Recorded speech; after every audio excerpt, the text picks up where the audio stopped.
Hey guys, tonight we're heading to a wind-blown island in the middle of the Mediterranean, where ancient stone towers still stand tall with absolutely no help from mortar, cement, or glue.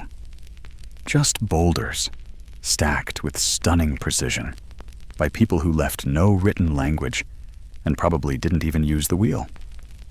You're on Sardinia now, and your boots crunch through dry grass as you crest a hill overlooking a lonely coastal plain.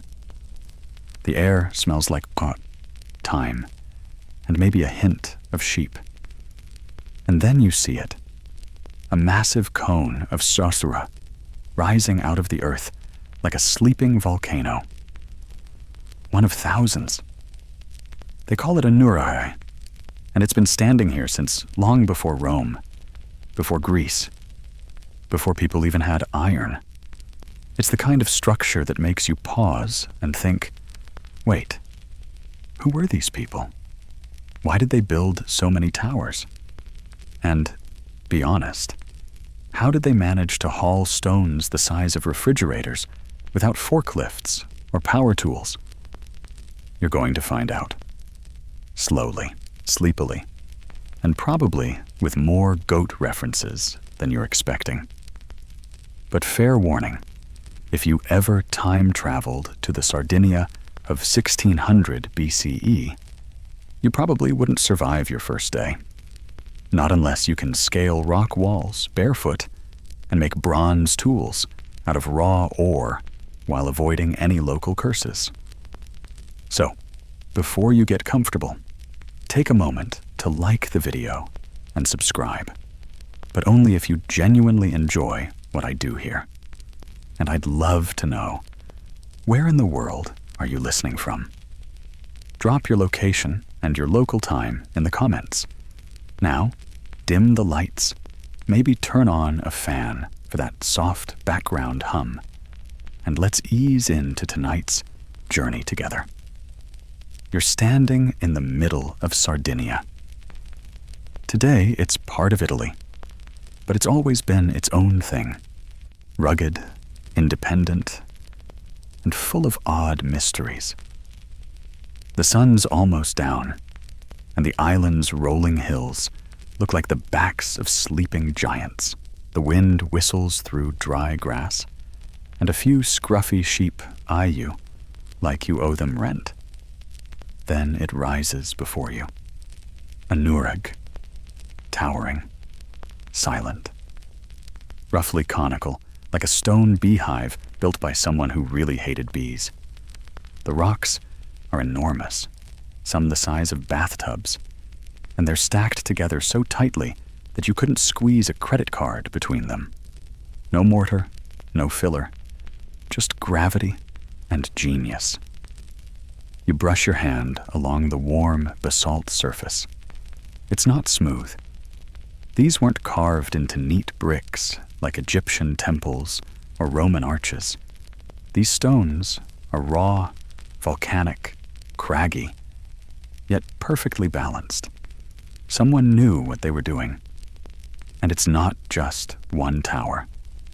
As your eyes adjust to the twilight, you spot more across the hills, poking out like weird hats from distant hilltops. There are over 7,000 known Nuraghe on this island. That's one for every shepherd, and a couple of backup towers for the goats. Some are small and lumpy, like collapsed ovens. Others are multi-towered fortresses with inner courtyards, secret stairs, and views that stretch from sea to summit. This place has been called the Island of Giants, and honestly, it fits. If a sleepy cyclops stumbled out of that tower right now, you'd probably just nod and say, "Yep, makes sense." But here's the weird part. No one knows for sure why they built them, or even how. No blueprints, no inscriptions, no written records left behind. Just thousands of silent towers and a trail of bronze figurines, stone tools, and maybe a few grumpy legends whispered by modern Sardinians and the power goes out. You ease your way toward the tower's entrance, low and narrow, like a mouse hole for a very large mouse. It faces southeast, probably to catch the first light of morning. Inside, it's cool, damp, echoey. The air smells faintly metallic, like old coins and moss. You can hear the faint drip of water deep in the shadows. Your footfalls echo softly as you step inside the central chamber. The walls curve up around you in a dome, each ring of stones balanced slightly inward, like a massive stone ice cream cone turned upside down. This isn't a building. It's a sculpture of geometry and patience.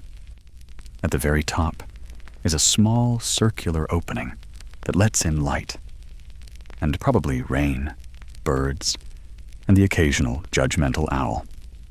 Historians still argue whether these towers were primarily for defense, religious ceremonies, community storage, or all of the above. Some say they were status symbols, like, "Welcome to my Nuraghe, peasant. Nice hut you've got there." Others think they were lookout towers, or even primitive lighthouses. And a few fringe folks?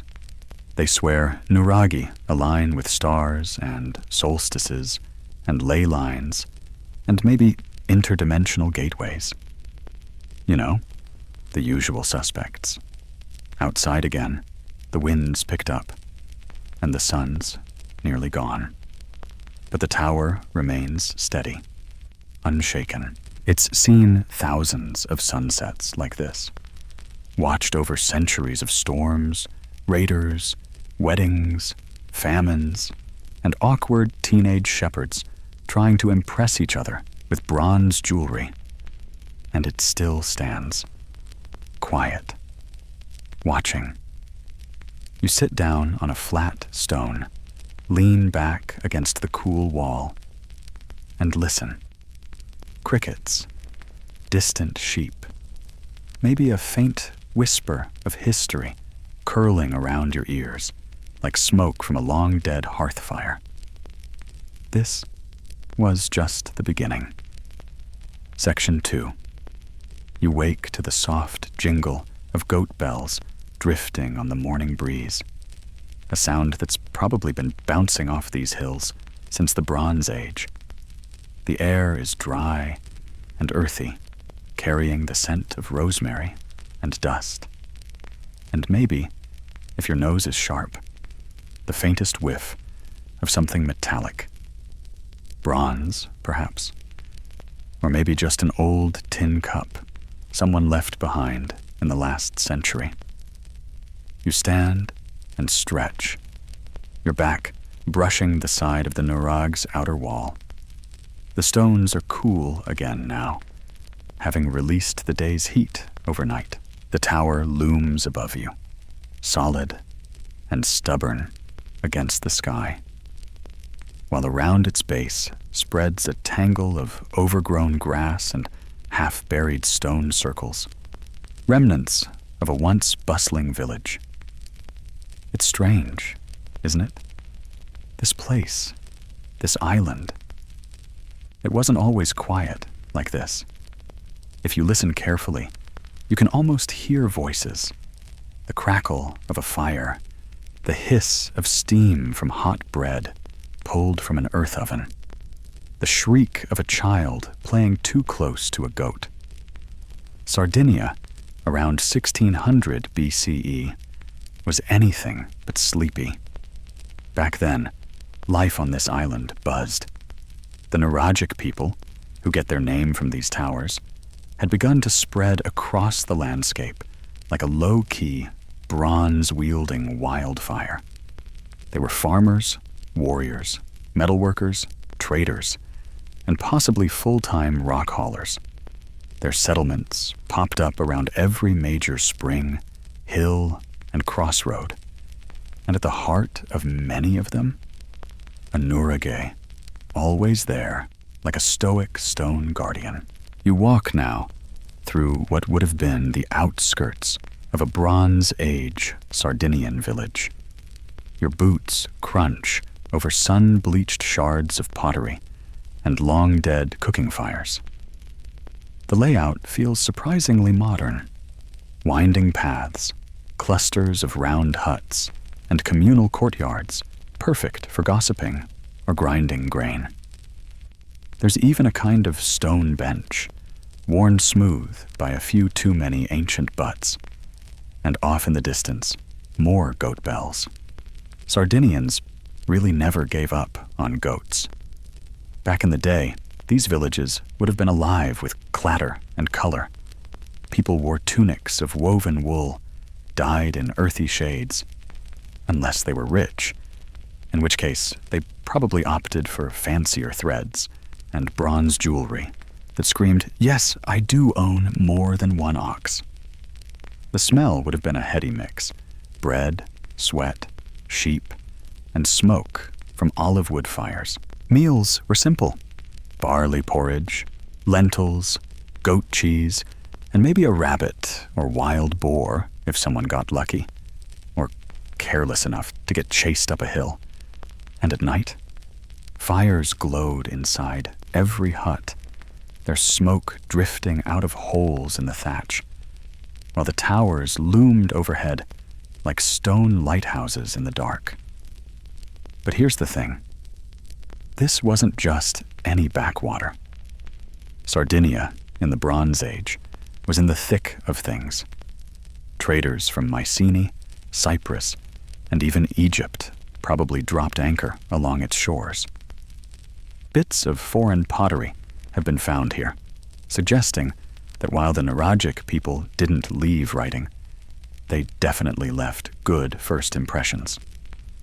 Historians still argue whether Sardinia was an active trade hub or just a convenient pit stop for seafarers looking for water and sheep. Some even think the Nuragic people might have traveled themselves, possibly as part of the mysterious sea peoples who harassed empires across the Mediterranean like a particularly aggressive tour group. But we're not getting ahead of ourselves just yet. Right now, you duck under a low lintel stone and step into a small, round hut. It's cool inside, the air thick with dust and ghostly memories.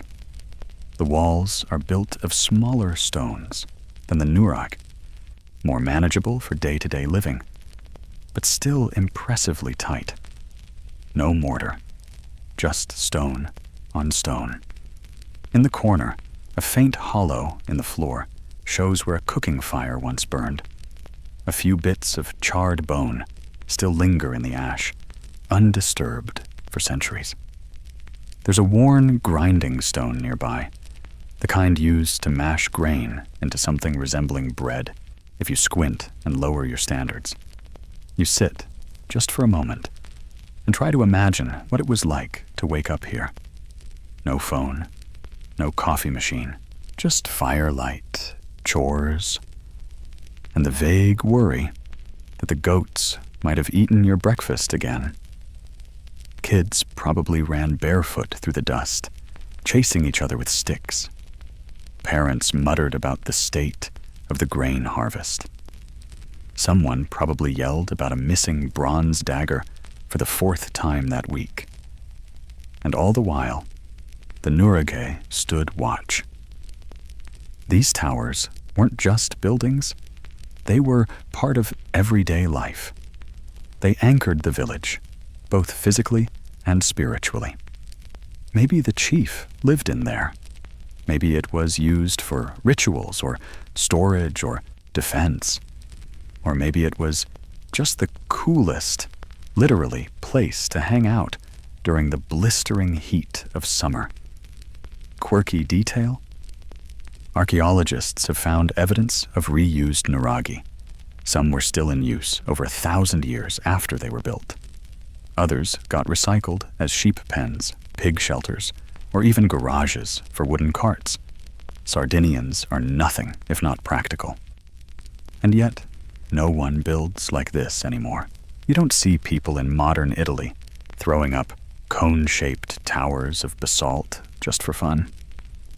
These structures belong to another world, one without metal nails or concrete or even written instructions. A world that somehow still managed to create something that could survive 4,000 years of earthquakes, wars, and sheep. As the morning warms, you stand once more in the center of the village, looking up at the tower. It's a little tilted, a little worn, but it's still there, quiet, steady, and somehow it feels like it's waiting.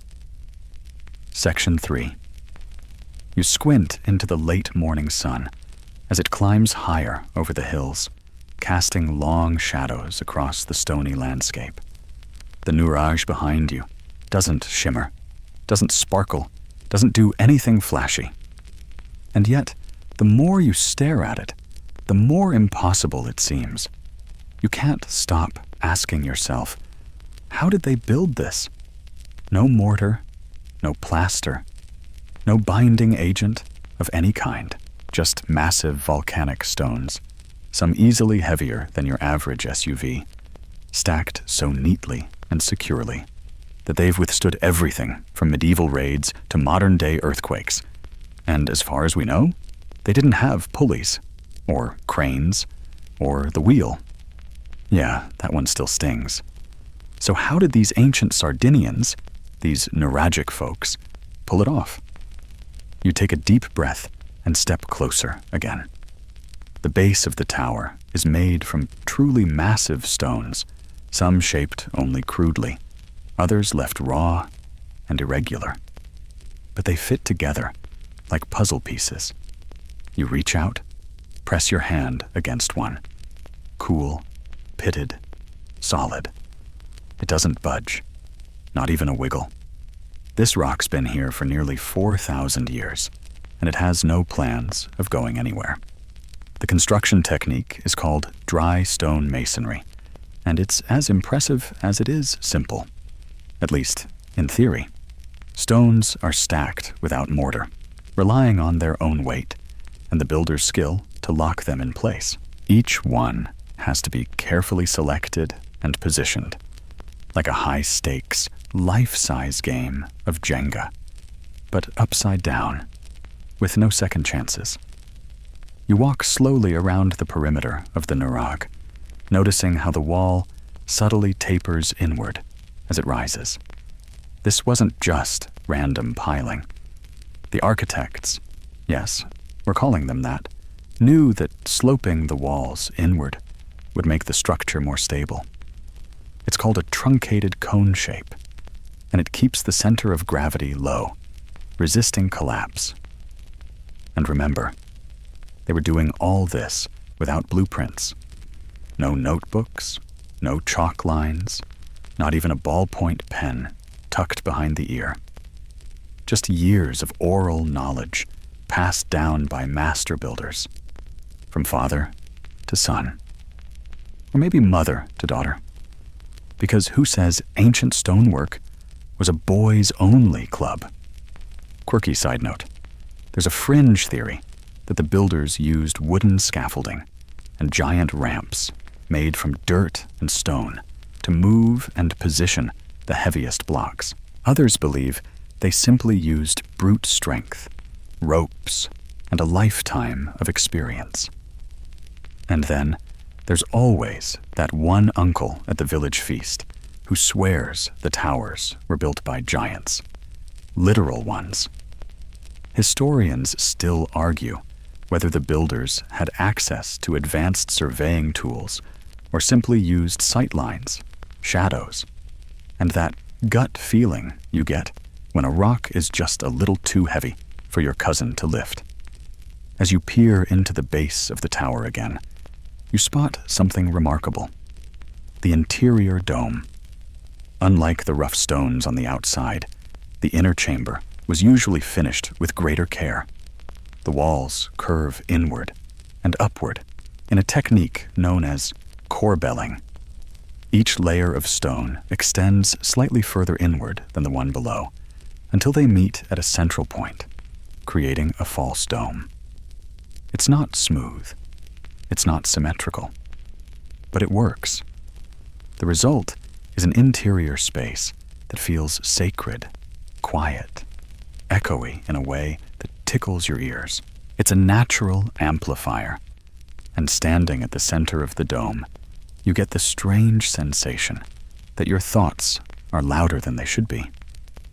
No one really knows why they went through all that trouble. Some say the domes were built for rituals, to connect with the divine. Others think they were practical, helping smoke rise or collecting rainwater through the central opening. Or maybe the builders just liked the way it looked. Ancient people had aesthetic preferences too, you know. You step back outside and feel the warm sun on your face again. Your shadow stretches long against the base of the tower. Around you, the land rolls out in scrubby green waves, dotted with scattered stones, some natural, some suspiciously organized. Once you start looking, you realize this entire hillside is full of abandoned or half-buried structures. Sardinia is practically an open-air museum, if museums had goats instead of guards. One small structure nearby catches your eye. It's lower, flatter, and clearly not a tower, but it's definitely man-made. You kneel beside it, brushing away some grass to reveal a ring of fitted stones. A well? A storage pit? A ritual basin? Fringe theorists love this part. They'll tell you about underground chambers, hidden messages in the stonework, or sacred alignments with the stars. Some even claim the towers hum at certain frequencies, acting like Bronze Age sound machines. Look, we're not saying it's aliens, but we're also not saying that. You stretch again and glance back at the tower, letting its impossible silhouette burn into your mind. This wasn't the work of a scattered tribe. This was a coordinated effort, a monumental labor of love or necessity. Whatever their reasons, the Nuragic builders moved mountains, literally. And they did it with nothing but muscle, brain power, and volcanic rock. It leaves you with a quiet kind of awe, because while we might have satellite GPS and steel cranes and laser levels today, those ancient Sardinians had something arguably more powerful. Time, patience, you see, and the unshakable belief that even the heaviest stone could be made to stand. And somehow, it still does. Section 4. You duck back into the tower, crouching slightly to fit through the narrow, lintel-framed doorway. This time, your eyes adjust faster to the dim interior. The air is cool and still, except for a slight draft wafting down from somewhere above, tickling the back of your neck, like the breath of something ancient and slightly amused. Inside, it feels more like a cave than a house. The walls curve inward, drawing your gaze up to that high, corbelled ceiling again, where a small hole, a kind of primitive skylight, lets in a thread of sunlight, illuminating swirls of dust that dance like ghost motes. This is your proper introduction to a Nuraghe. One tower, one mystery. One heck of an ancient real estate flex. You move carefully across the uneven floor, stones pressing through the soles of your shoes.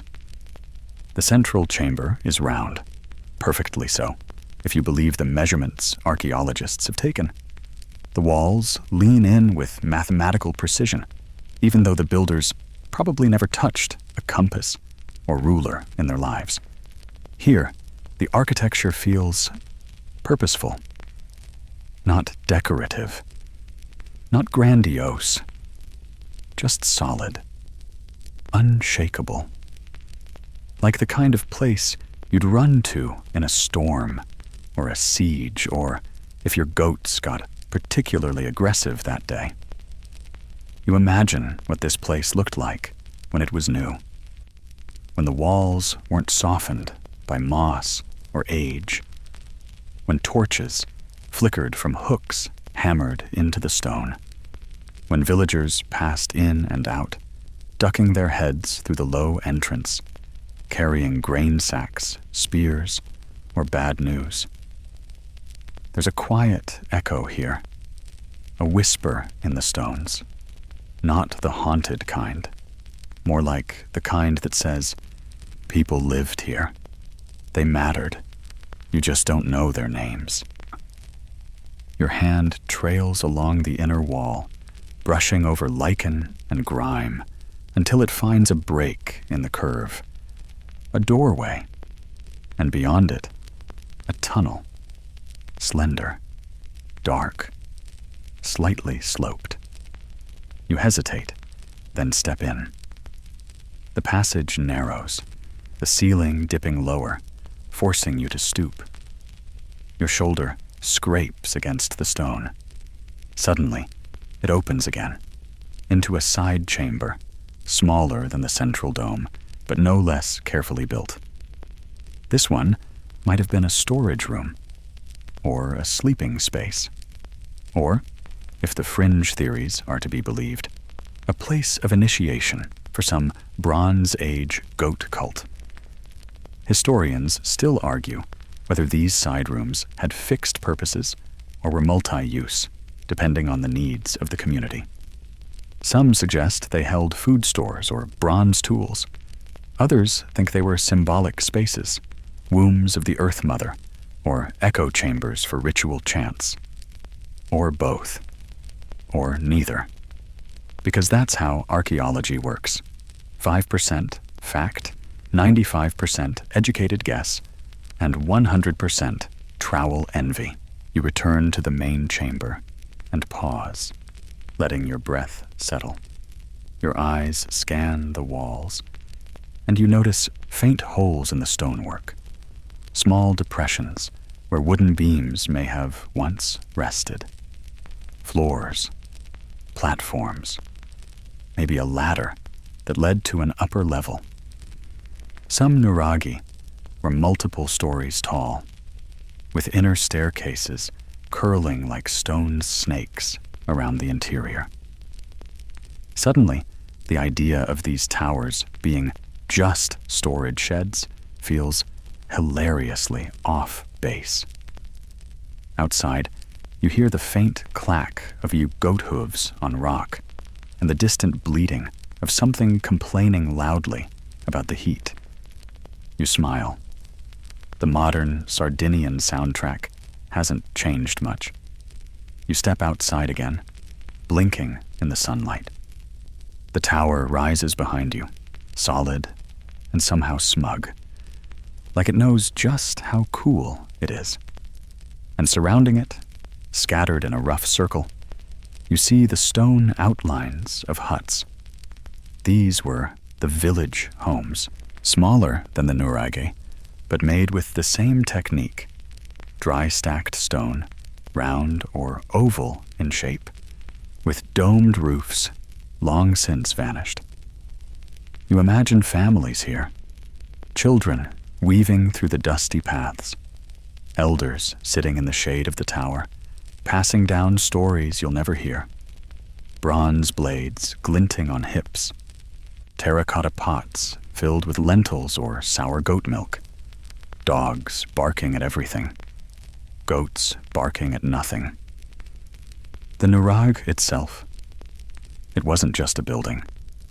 It was the building, the heart, the anchor, the place where you stored what mattered, where you retreated when trouble came, where ceremonies happened, births, burials, weird night rituals that may or may not have involved chanting at the moon. Quirky tidbit, Some Nuraghe were built alone, but many, possibly most, were part of a larger complex. These included walls, courtyards, silos, water cisterns, and other smaller towers. Think of it as the ancient Mediterranean version of a gated community. If the gates were made of 3-ton boulders, and the HOA included an angry sheep. Historians have even proposed that some of these complexes functioned like little kingdoms, each with a chief or ruling family based in the central Nuraghe, surrounded by their loyal community. No written laws, but a strong sense of hierarchy and order, enforced perhaps by whoever had the sharpest bronze and the best tower view. And again, this was happening around 1600 BCE. When most of Europe was still figuring out farming, these people were engineering structures that wouldn't look out of place in a Tolkien novel. You walk one more slow loop around the Nuraghe, noticing details you missed before. Carved grooves, possibly for torch brackets. A shallow basin by the door may be used for water or blood, depending on how dramatic you want to get. And near the base of the tower, a curious little rock with faint scratches that could be early symbols. Or maybe just a bored child doodling with a flint. Either way, the place feels alive with memory. You step back and look up one last time. The Nuraghe is silent, still. But somehow, it doesn't feel empty. It feels like it's waiting for someone to remember. Section 5. You sit on a sun-warmed rock just outside the Nuraghe, and for a moment, all is still. Except the wind threading through the grass, stirring the low whistle of insects and the occasional disapproving bleat from somewhere behind you. It's a good place to rest your feet and your brain. Because, let's face it, this is the 5th tower you've seen today, and your internal narrator is getting suspicious. Why are there so many? Sardinia is barely the size of Ireland, yet here you are, tripping over 1,000-year-old stone cones like they grow here, which, oddly enough, they sort of do. You pull out a crumpled field map. In this fantasy, you are delightfully underprepared, and start counting. The red dots mark Nuraghe, and the island looks like it has chickenpox. Over 7,000 known sites. And that's not even counting the ones hiding under vineyards, garages, or a particularly stubborn fig tree in someone's backyard. It's as if the ancient Sardinians were playing a prehistoric version of Settlers of Catan. But instead of roads and sheep, they just kept shouting, "More towers." The density is mind-boggling. In some valleys, you'd barely walk 500 meters before stumbling into another Nuraghe. Some archaeologists estimate that in the Nuragic civilization's heyday, around 1300 to 900 BCE, there may have been 10,000 towers dotting the island. That's one for every Game of Thrones plotline. And yet, they're all a little different. You set off again, crunching over dry soil and the occasional Bronze Age pottery shard. The next tower rises like a miniature mountain, framed by olive trees and the kind of blue sky that makes sunscreen feel deeply irrelevant. This one's got a different layout. 4 towers surrounding a central courtyard, each connected by thick walls. You climb over a collapsed section and find yourself in what was once a bustling plaza, now only populated by sunbathing lizards. It's like a megalithic Lego set. Every Nuraghe seems to follow a few consistent rules: truncated cone shape, dry stone masonry, interior chambers. But beyond that, pure architectural improvisation. Some have spiral staircases, others don't. Some are 2 stories. Some reach 5. Some even have what archaeologists call false doors, niches that look like exits but go nowhere. Maybe ancient Sardinians were just pranking future historians. Let's make this room extra confusing. Historians still argue whether the layout of these complexes followed practical needs, symbolic purposes, or just whatever the head builder happened to dream up after one too many fermented fig beers. You wander further into the complex. This one has a wall, a really serious one, over 6 feet thick and studded with lookout posts. Were they defending something? Or just showing off their ability to pile rocks creatively? Here's the kicker. While we know the Nuragic people had enemies, raiders, rival clans, possibly the odd Mycenaean tourist with boundary issues, most towers don't show signs of heavy battle damage. So maybe they weren't fortresses in the traditional sense. Maybe they were about territory, statement pieces, landmarks that said, "This is ours. Don't touch the goats." And that's not a bad way to understand the Nuraghe, as a kind of social architecture. You didn't just build a tower to sleep in. You built one to say, "We're here. We know what we're doing, and we've got more rocks than you." Quirky detail? Some clusters of Nuraghe appear to form visual networks. If you climb to the top of one tower, you can often spot several others dotting nearby hills. It's like a prehistoric game of peekaboo. Scholars believe they might have served as communication chains, smoke signals, horns, or even fire beacons passed from hill to hill. The world's slowest group text. Of course, not all towers are in good shape. You pass one that's collapsed into a pile of lumpy stones and stubborn weeds. But even here, the craftsmanship shows. The base stones are still aligned. The pattern still whispers from the ruins. We had skill. We had style. We just didn't have concrete. You pause in the shadow of one partially collapsed tower and pick up a fallen stone the size of a loaf of bread. It's heavier than it looks. Multiply that by a few thousand, and you're suddenly grateful for your boring desk job. These weren't casual weekend projects. Some towers would have taken years to complete, drawing labor from the entire community. Skilled builders, porters, kids chasing goats out of the way. It was a collective effort, and it meant something. A structure like this wasn't just shelter. It was permanence, a literal foundation for identity. And let's be real, no one stacks 300 tons of basalt unless they really mean it. You finally crest another hill, and there's yet another Nuraghe. This one squatter, broader, almost like it's settled down for a nap. You sit beside it, panting a little, wiping your brow. It feels like you've walked into a stony forest where each tree is a monument to something you don't quite understand.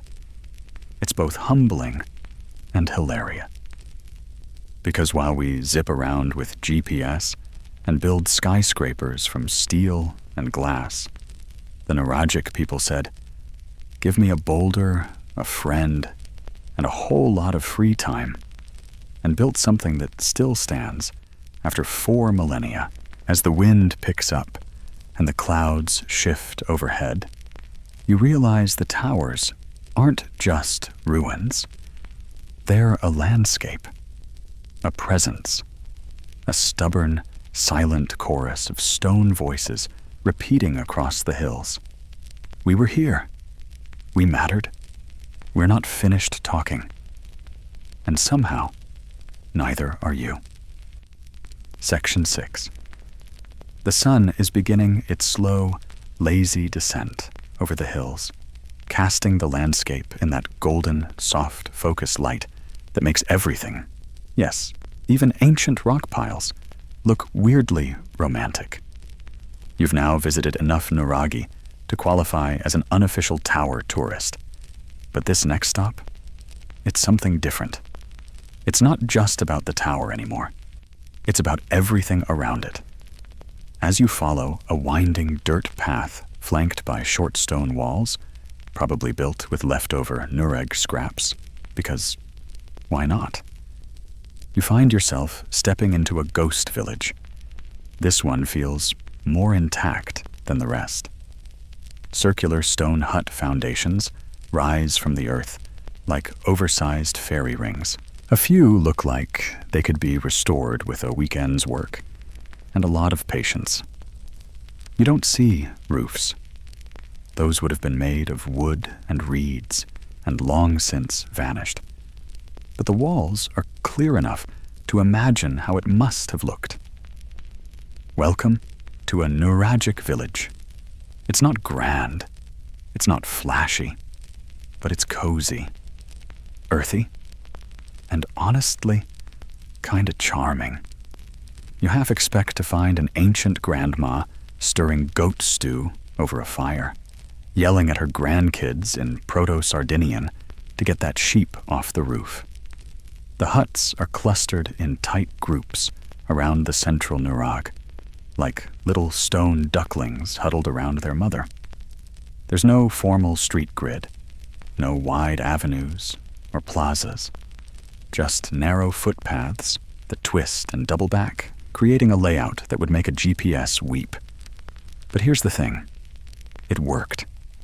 The Nuragic people weren't designing cities for tourists or chariot parades. They were building villages to live in, day out, to cook, sleep, make tools, raise goats, chase children, and occasionally yell at clouds when the rains didn't come. These places were practical, lived in, and full of humanity. You step into one of the huts, the doorway just low enough to make you duck. The interior is circular and surprisingly spacious. Enough room for a family, or at least a cozy pile of sleeping mats, pottery jars, and probably a snoring dog or two. In the middle, there's a shallow fire pit, ringed with smooth stones. Above it, the roof would have vented smoke through a central hole, like a chimney designed by someone with very limited engineering, but very strong opinions about soot. Archaeologists have found grinding stones, loom weights, ceramic cooking pots, and storage jars in huts, just like this. Quirky detail? One site even had a kind of built-in stone shelf carved into the wall. Yes, prehistoric shelving. IKEA, eat your heart out.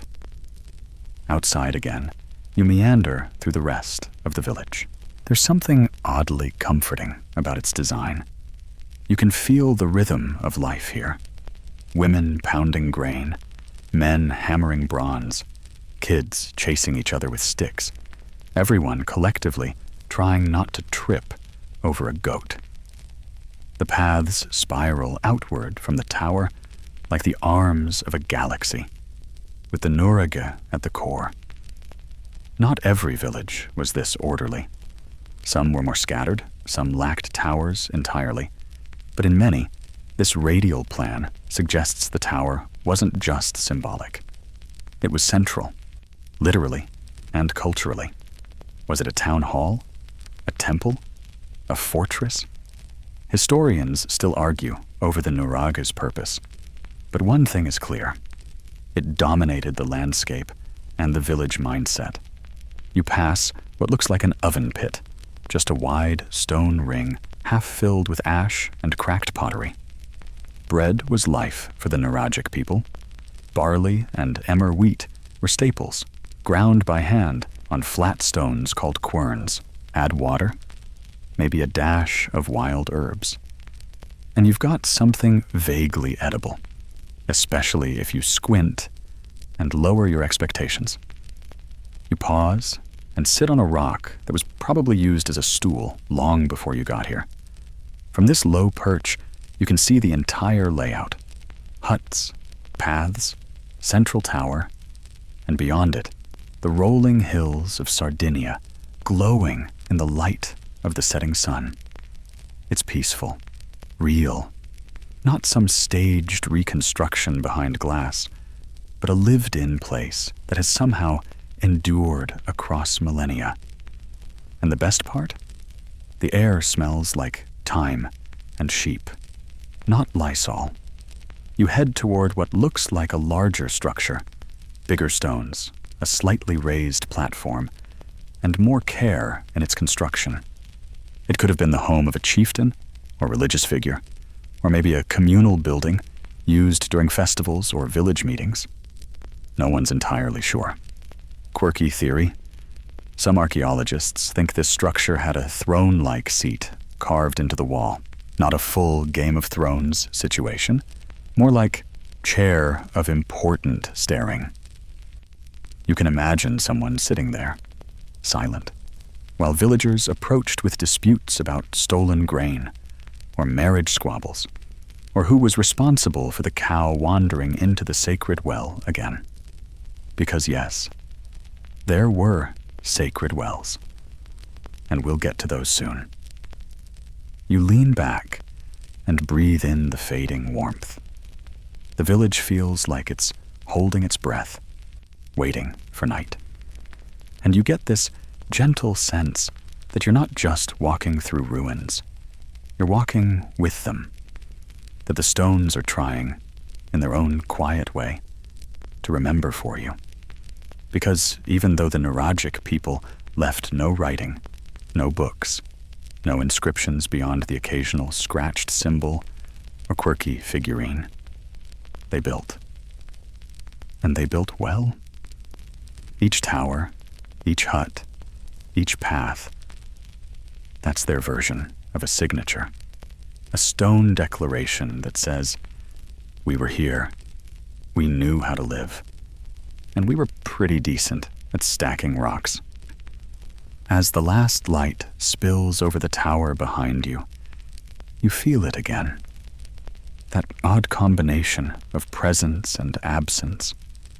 The people are gone, their names forgotten, their voices silent.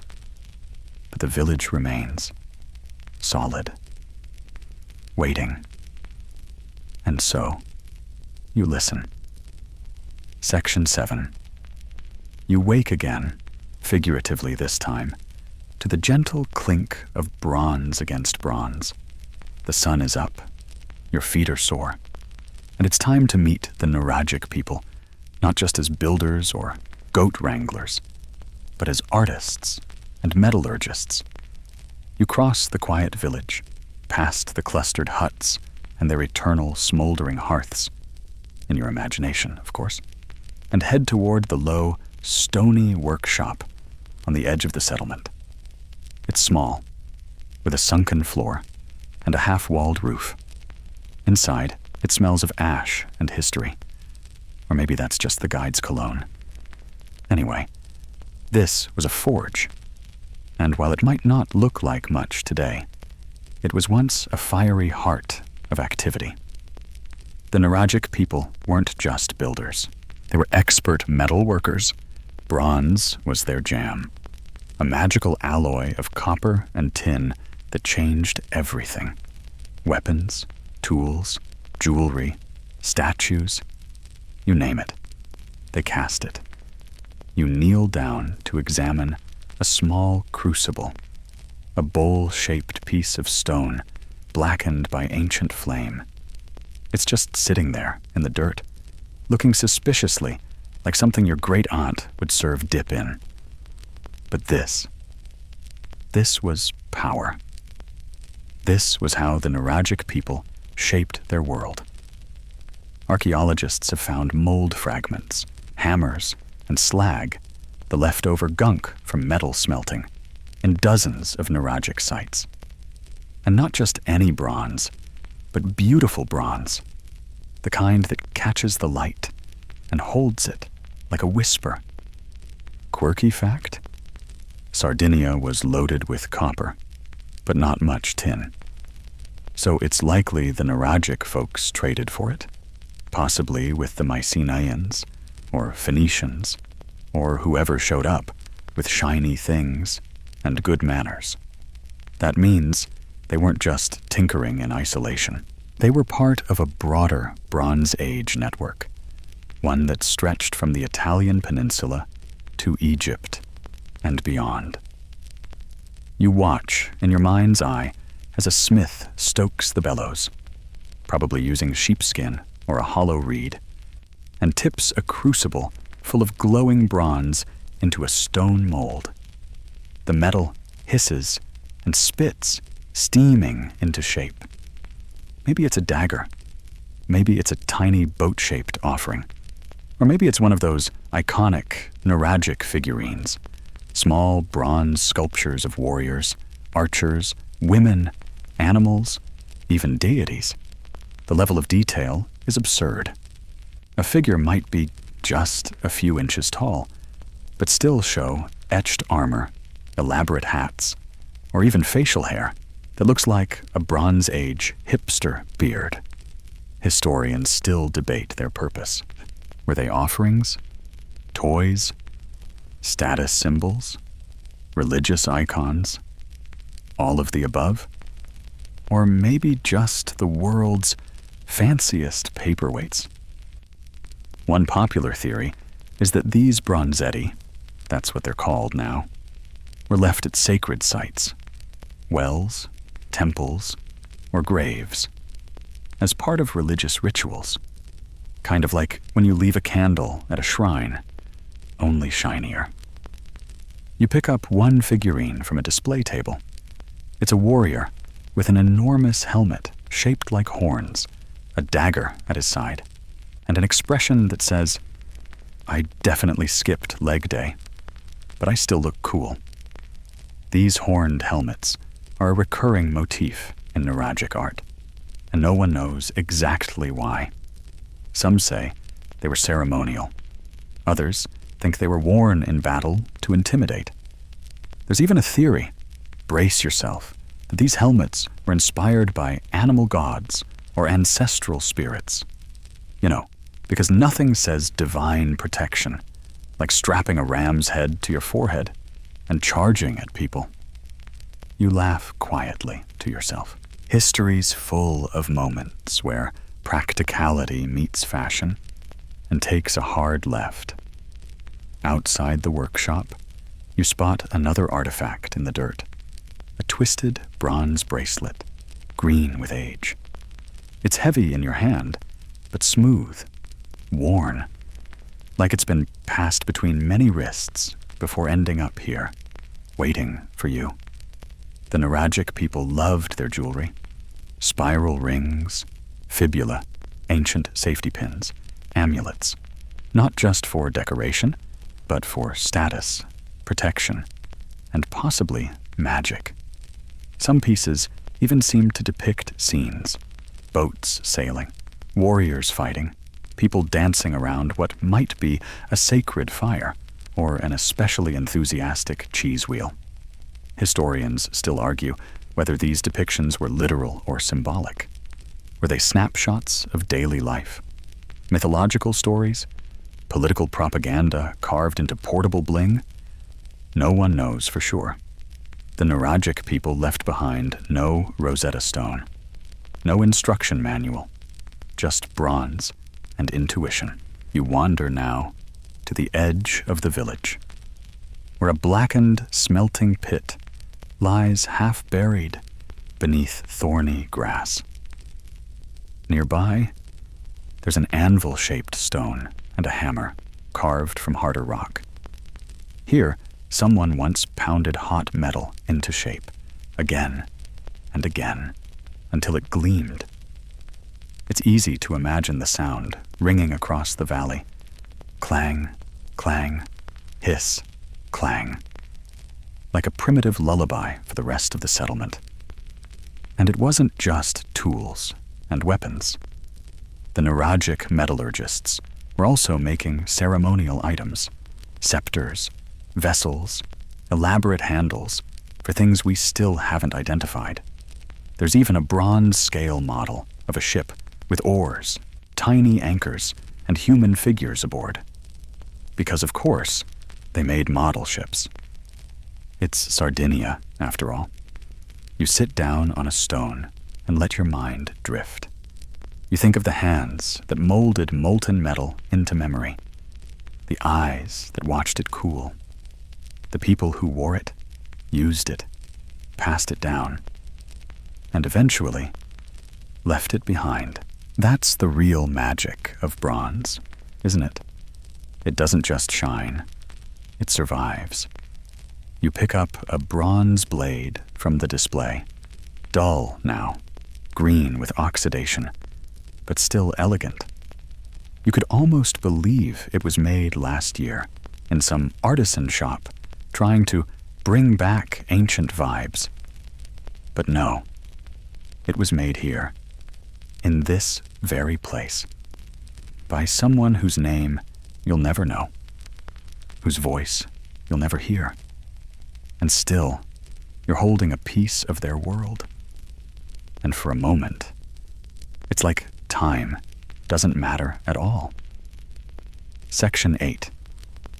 You stretch your legs beneath the shade of an olive tree, staring up at a Nuraghe that looks even more smug than usual. This one's got presence. Thick-walled, multi-leveled, still standing tall after millennia, like a grizzled old bouncer at the entrance to history. And the question that's been hovering in the air all along, the question you can't stop asking, settles beside you again like a persistent mosquito. What were these towers for? You've already walked through the structure, traced the pathways around it, and mentally redecorated several of the huts in the village with modest throw pillows and better lighting. But the tower? Still a riddle. It's not quite a house, not quite a fortress, not quite a temple. Historians still argue whether the Nuraghe were primarily religious sanctuaries, military strongholds, community centers, or symbols of political power. And honestly, the answer might be yes to all of the above.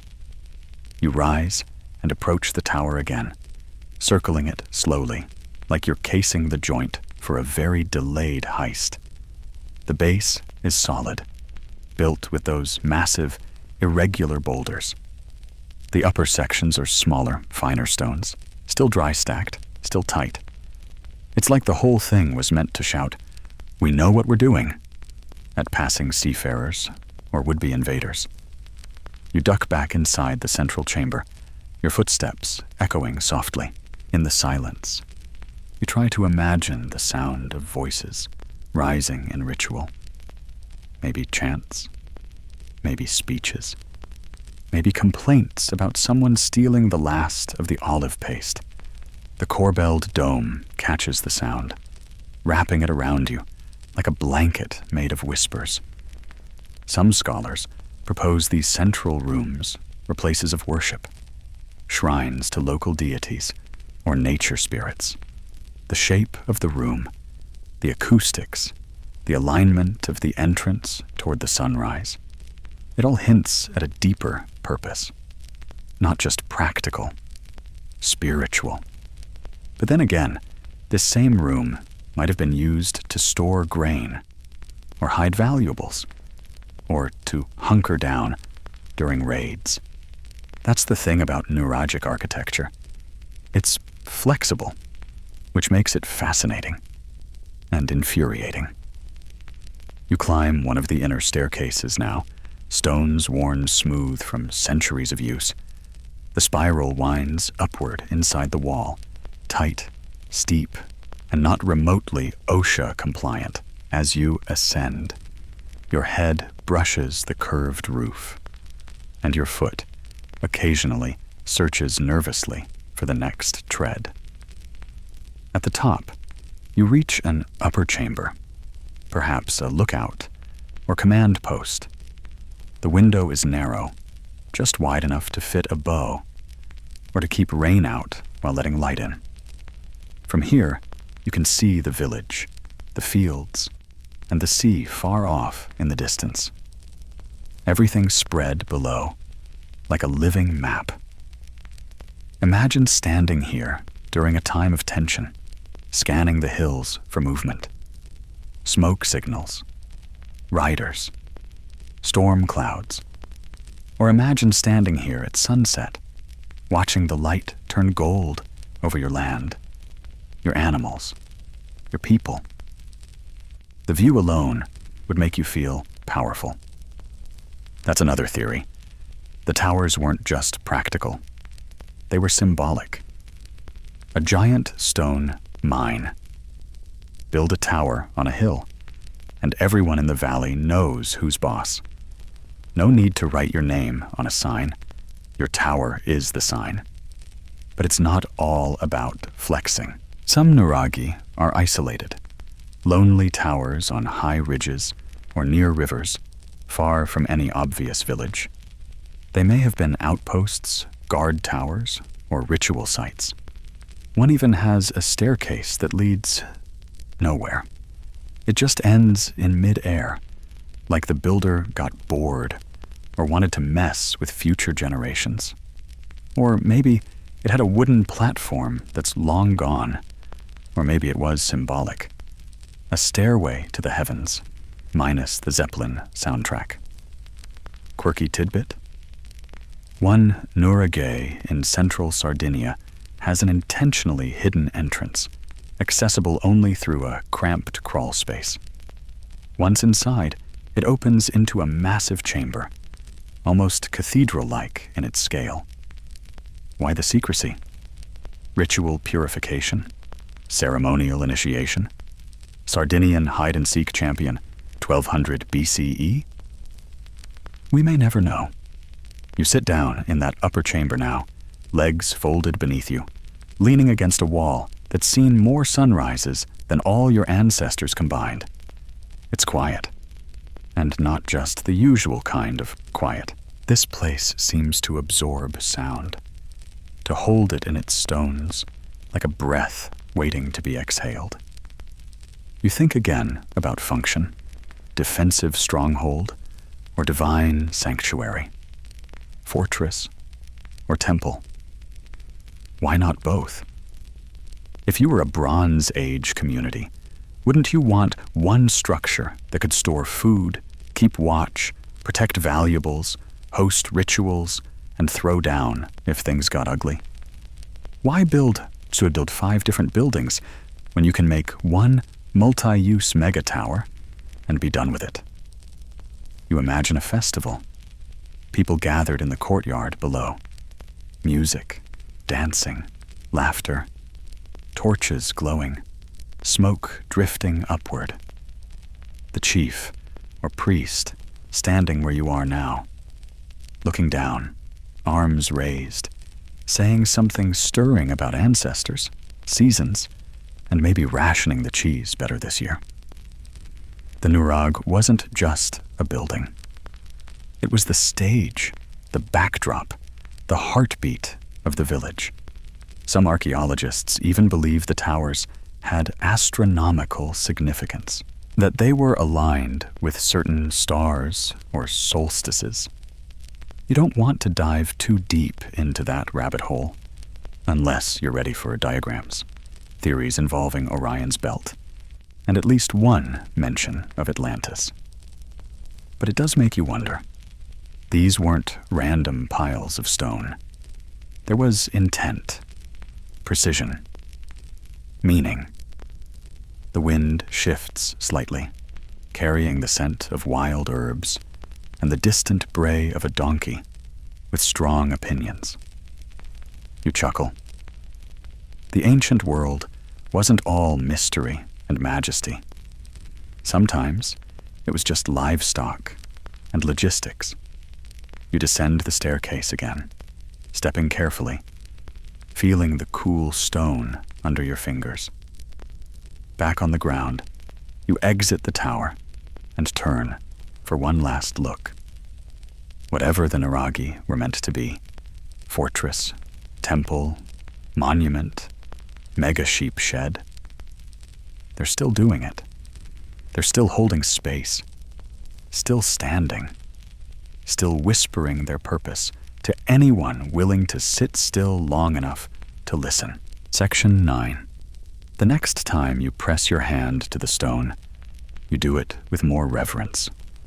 You've walked through villages, peeked into workshops, and sat in towers that could have been anything from strongholds to sanctuaries. But now you're going to slow down and build one. Not literally, of course. You don't have the biceps, or the boulders, or the infinite supply of cousins with nothing better to do for 10 years straight. But in your mind's eye, let's construct a Nuraghe, step by hypnotic step. It starts with choosing a site. Ideally, a hilltop. Visibility matters. Symbolism too. But don't pick the very peak. Flat surfaces are helpful. And even ancient Sardinians weren't above choosing convenience over drama. You'll need access to water, fertile land, and a nice panoramic view for those sunset goat selfies. Next comes the rock. Volcanic basalt is best. Heavy, durable, and local. Sardinia's got plenty, thanks to its geological drama from a few million years ago. You and your neighbors. Let's call them Pilo and Zana, because of course we will. Head out with sledges, ropes, and sheer optimism. The stones are dug up, shaped with stone hammers and antler picks, and dragged back home, one gut-busting journey at a time. Historians still argue how they did it. With rolling logs? Possibly. Wooden sleds? Sure. Singing sea shanties for morale? Undoubtedly. Some fringe theorists even suggest earth ramps or human conveyor belts. But whatever method they used, one thing's clear. It worked. Thousands of times over. Now you lay the foundation. These base stones are monsters. Some weigh several tons. They're irregular, intentionally so. Big, blocky, rough, like giants' teeth arranged in a ring. You don't cement them, you balance them. Each stone is selected like it's going on a date with the one beside it. If they don't get along, you move on. The circle takes shape. The tower rises. Layer by layer, the stones are stacked with subtle inward tilt. This gives the Nuraghe its signature truncated cone silhouette, wider at the base, tapering toward the top. Stability by geometry. It's genius. It's also exhausting. As the walls climb, so does the complexity. You pause construction to carve out the entrance, always low, always narrow, always aligned slightly to the southeast. Why? To catch the sunrise, maybe. Or to keep cold winds out. Or because the community elders said, "That's the way we've always done it. And don't ask questions, Pilo." Then you build the internal chamber. It starts with a circle of smaller stones laid atop the larger base. These are carefully corbelled inward, each layer overlapping slightly until the dome curves to a near point at the top.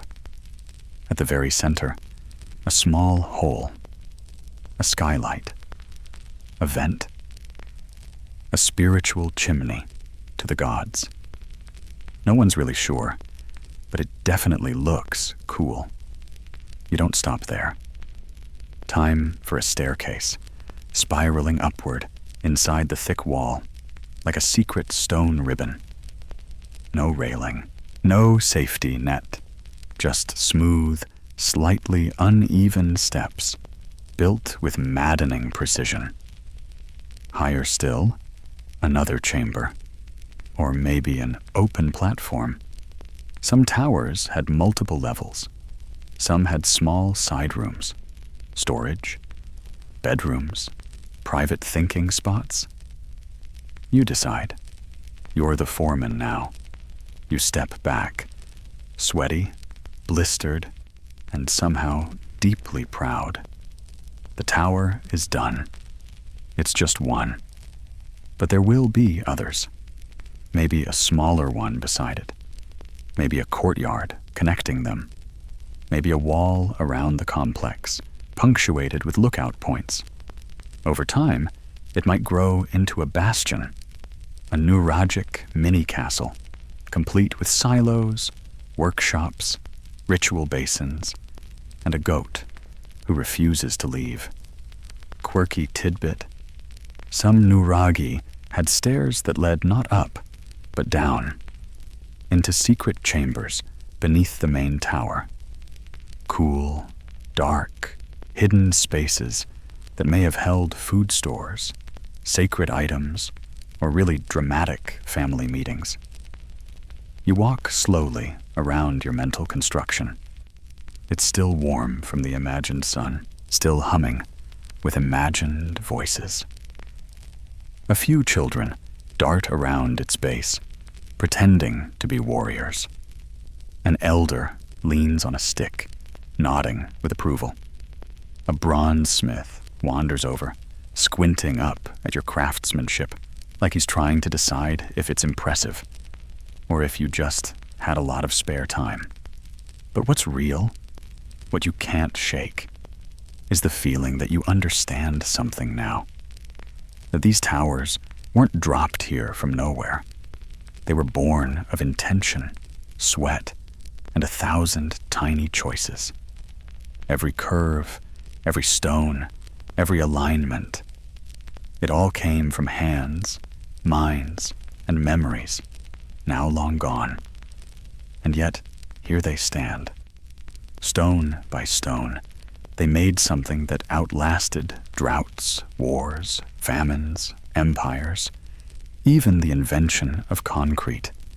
And they did it with no glue, no mortar, just patience, teamwork, and that ancient instinct to leave something solid behind. You walk away from your mental construction site with dirt under your fingernails, at least in spirit, and one very specific thought stuck in your head. You'll never complain about IKEA instructions again. Section 10. You've walked the outer walls. You've crouched inside the dome. You've imagined the blood, sweat, and possibly mild curses involved in dragging all those stones uphill. But now you're going inside again. Only this time, you're going up. There's a staircase hidden in the wall, narrow, winding, and steep. It's not announced with signs or torch sconces or any kind of dramatic flourish. It just quietly exists, tucked inside the stone, like a secret someone forgot to hide properly. You duck through the low doorway and begin your ascent.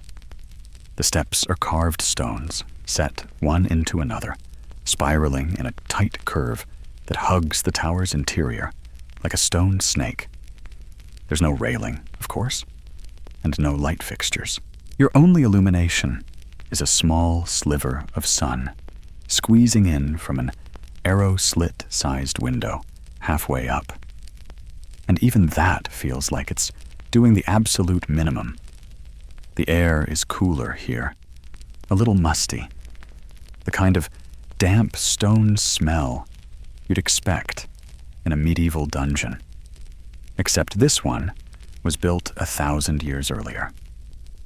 You run your hand along the curved wall as you climb. It's smooth in places, worn by centuries of feet and fingers. You try to imagine being a Nuragic guard hauling a bronze spear up these stairs, or a priest on his way to perform a ritual on the tower's top platform, or maybe just a very grumpy villager chasing a chicken that somehow made it 3 stories up with no explanation. Historians still argue whether these internal stairs were meant for everyday use or only for special occasions. Some Nuraghe had wooden ladders instead, which haven't survived. Others had multiple staircases leading to different levels or hidden rooms. It's like every tower came with its own architectural personality. Equal parts fortress, fun house, and existential riddle. You reach a landing, panting slightly. Don't worry, so would your ancient counterpart. Bronze Age people may have been tough, but even they needed a water break. From here, you can peer out through one of those narrow windows, sometimes called loopholes, perfect for shooting arrows, or just for watching the hills roll away into the distance. The view is wide, commanding. You see the outline of another Nuraghe in the distance, poking from the hills like a stone periscope. Maybe someone's watching you back. You climb again. The staircase tightens. Your shoulders brush the stone. The steps narrow, either because the builders got lazy or because they really didn't expect tourists in sneakers. You reach the upper chamber. It's smaller than the base, but no less impressive. The dome shape continues here, tighter now, more intimate. A single shaft of light pierces through the ceiling's center hole, illuminating the dust like a divine spotlight on, well, you. You wonder who stood here 3,000 years ago. A chief? A lookout? A sleepy teenager with a bronze knife and a dangerously underfed sense of responsibility? Quirky detail. Some upper chambers have small niches carved into the walls, possibly for oil lamps, votive offerings, or just a really stylish shelf system. One chamber even had traces of red ochre painted around the ceiling, suggesting that at least someone thought this place needed a little flair. From here, another staircase might lead to the very top. Not all Nuraghe had a roof. You might step out onto an open-air platform. Imagine that. No handrails, just wind, sky, and a long way down. Fun. But the view? Breathtaking. Standing atop a Nuraghe, you can see the island unfold in every direction. Hills, valleys, rivers, all quilted together with olive groves and scattered rocks. You can almost chart the connections. That hilltop has a tower. That valley has a village. That field was probably someone's lunch once. Some historians believe these towers formed a kind of visual communication network. If someone lit a fire on one tower, the signal could be seen by the next, and so on. Bronze Age broadband. Messages could travel fast. Raid incoming. Storm coming. We're out of goat cheese again. You let the breeze wash over you.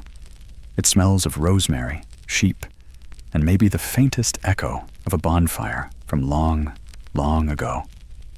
Down below, the village sprawls quietly. The circular hut foundations look like a child's drawing. Simple, clear, beautiful. And in the center, like a stone heartbeat, is the Nuraghe. It wasn't just the tallest structure. It was the center of gravity. A place to climb. A place to watch. A place to feel protected. Or powerful. Or both. You sit for a while on the edge of the upper platform. Carefully, mind you. Legs dangling, like a Bronze Age lookout who got a little too introspective on their shift. You think about those spiral stairs again. They weren't just for climbing. They were journeys, winding upward into shadow and light, into silence and stone. No frills, no flourishes, just function wrapped in mystery. And somehow, it still works. You descend slowly, feeling every step. The walls close in again, cool and ancient. You think about how many feet have done this, how many voices have whispered in this stairwell, how many torch flames once danced across these stones.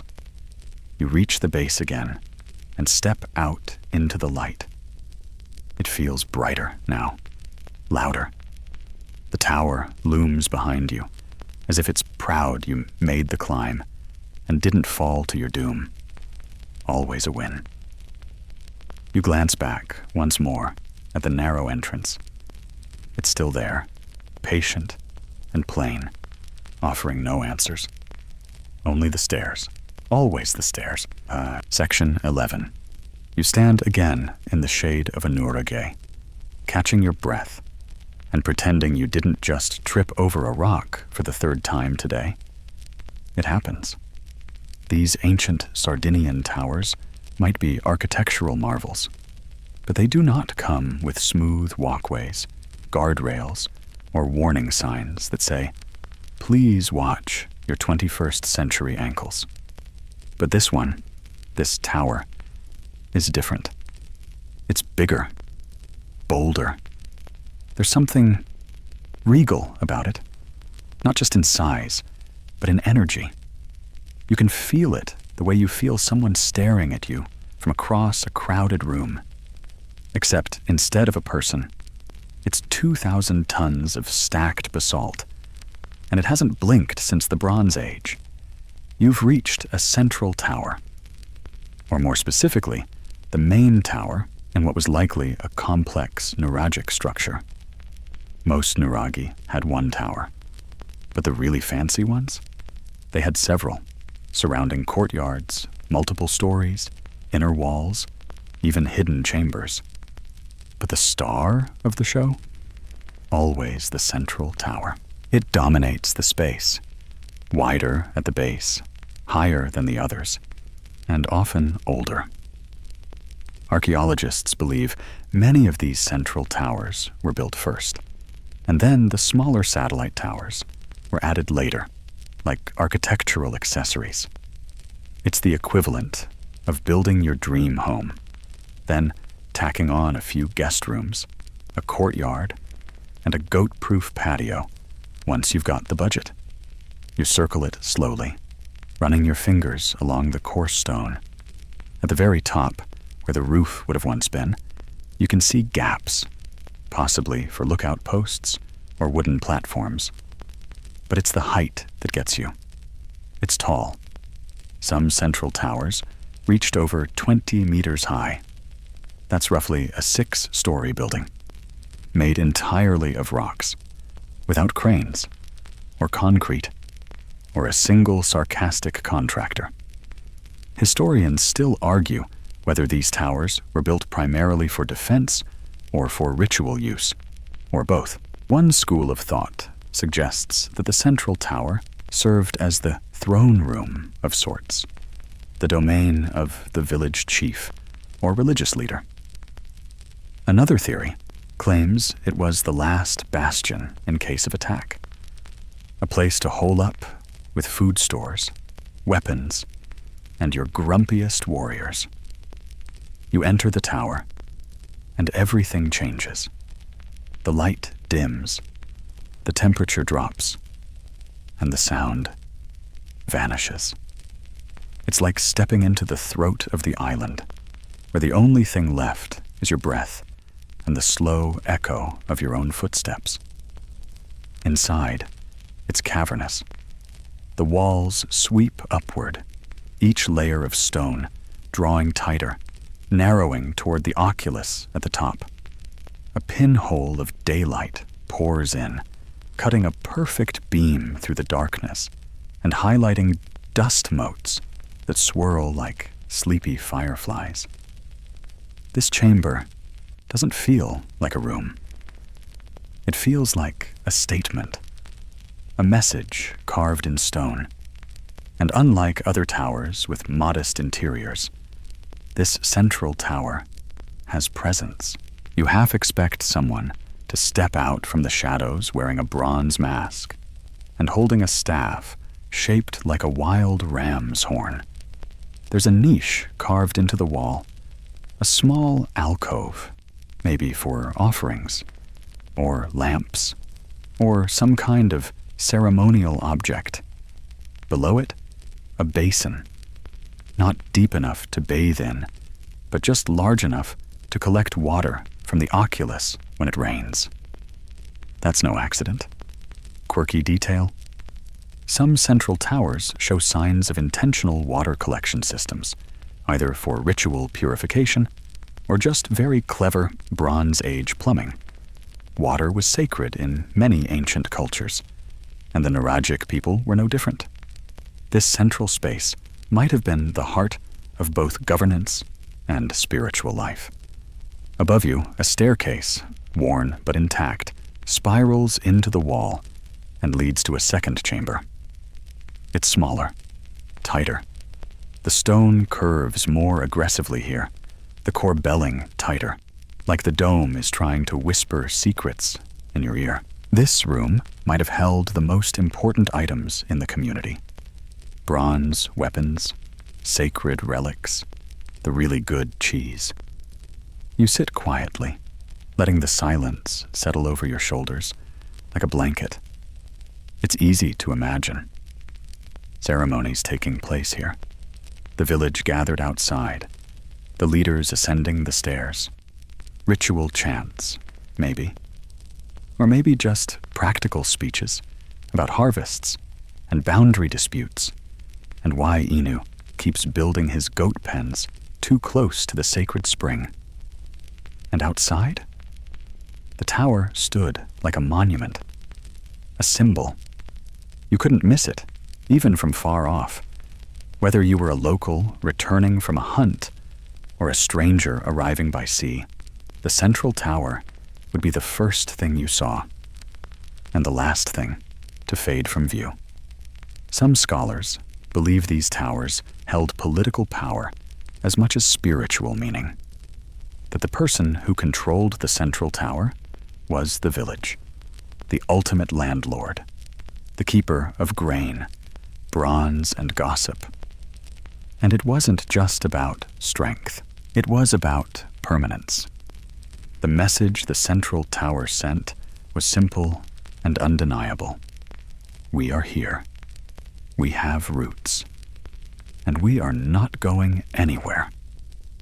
You lean back against the wall, feeling its ancient coolness seep into your spine. You wonder how many others have done the same. Warriors, priests, sleepy toddlers, tired farmers. This wasn't just a building. It was a witness to rainstorms and invasions and weddings and births, to arguments and laughter and quiet, late-night moments where someone sat just like you are now and thought, this tower will outlast me. And it did. You step outside again. The light is brighter now, casting long shadows across the village. The other structures, side towers, huts, walls, they all orbit this one. You can almost see the invisible lines tying them together. A constellation of stone with the central tower as its North Star. And in that moment, you understand something important. This wasn't just a place to live. It was a place to belong. Section 12. You crest another gentle rise in the Sardinian landscape, heart beating a little faster, either from the climb or from the anticipation. Probably both. Because up ahead is the grandest, loudest, look at me, Nuraghe on the island. Nuraghe Arubiu. The name alone has a kind of weight to it. In Sardinian, Arubiu means red, and when you first see it, you understand why. The basalt here is tinged with rust and crimson, colored by lichen, iron-rich soil, and centuries of blazing Mediterranean sun. The effect is dramatic. The tower doesn't just rise. It blazes from the hilltop like a volcano frozen mid-eruption. You pause at the edge of the site. The scale hits you like a wave. This isn't a lone tower, humble and huddled against the wind. This is a complex. 5 towers linked together in a star-shaped formation, surrounded by outer walls, courtyards, storage silos, and the remains of over 50 circular huts. If the usual Nuraghe is a medieval cottage, this one's a full-on Bronze Age fortress resort. It's been called the Giant of Nuraghe, and yeah, that fits. This was no sleepy outpost. This was a capital. You step onto the cracked stone path leading into the complex. Even in its ruined state, Nuraghe Arubiu commands respect. The base stones are huge, some nearly the size of a smart car, and stacked in layers that reach skyward like the fingers of a stone hand. Most of the upper levels are long gone, but what remains is enough to inspire awe. You walk into the central courtyard. It's vast, open, and enclosed by a ring of stone towers arranged like spokes on a wheel. This is where ceremonies happened, where warriors gathered, where villagers came to swear oaths, settle disputes, or maybe just trade gossip while pretending to look serious. At the heart of it all stands the central tower, or at least what's left of it. Originally, it soared over 25 meters into the sky, that's more than 8 stories. And again, just stone. No mortar, no cranes, no safety harnesses. Just endless labor, brilliant engineering, and probably a lot of yelling. You approach it, marveling at how it was once completely intact. Rooms stacked on rooms, staircases within walls, windows carved at just the right angles. The lower levels still stand, their dome-like ceilings nearly unbroken. It feels like entering a Bronze Age cathedral. Inside, your footsteps echo as you walk slowly around the base chamber. Light filters in from a tiny window high above. You tilt your head back and try to trace the missing upper levels with your eyes, imagining the tower rising far above you, solid and proud. Quirky detail? Nuraghe Arubiu had an advanced drainage system. Archaeologists found terracotta pipes used to channel rainwater, probably into storage basins for use during dry seasons. It's a reminder that this wasn't just about defense or symbolism. It was about living well, clean water, fresh air, strong walls, a view that could kill for Instagram. And the view? Oh, it's absurd. You climb a series of half-restored steps along the outer wall, careful not to twist an ankle on the irregular stones. At the top, you stop and breathe. From here, you can see everything. Hills rolling outward like waves, the faint glitter of the sea in the distance, vineyards and olive groves stretching across the landscape like patchwork, and scattered among them, the ghostly shapes of other Nuraghe, distant, quiet, watchful.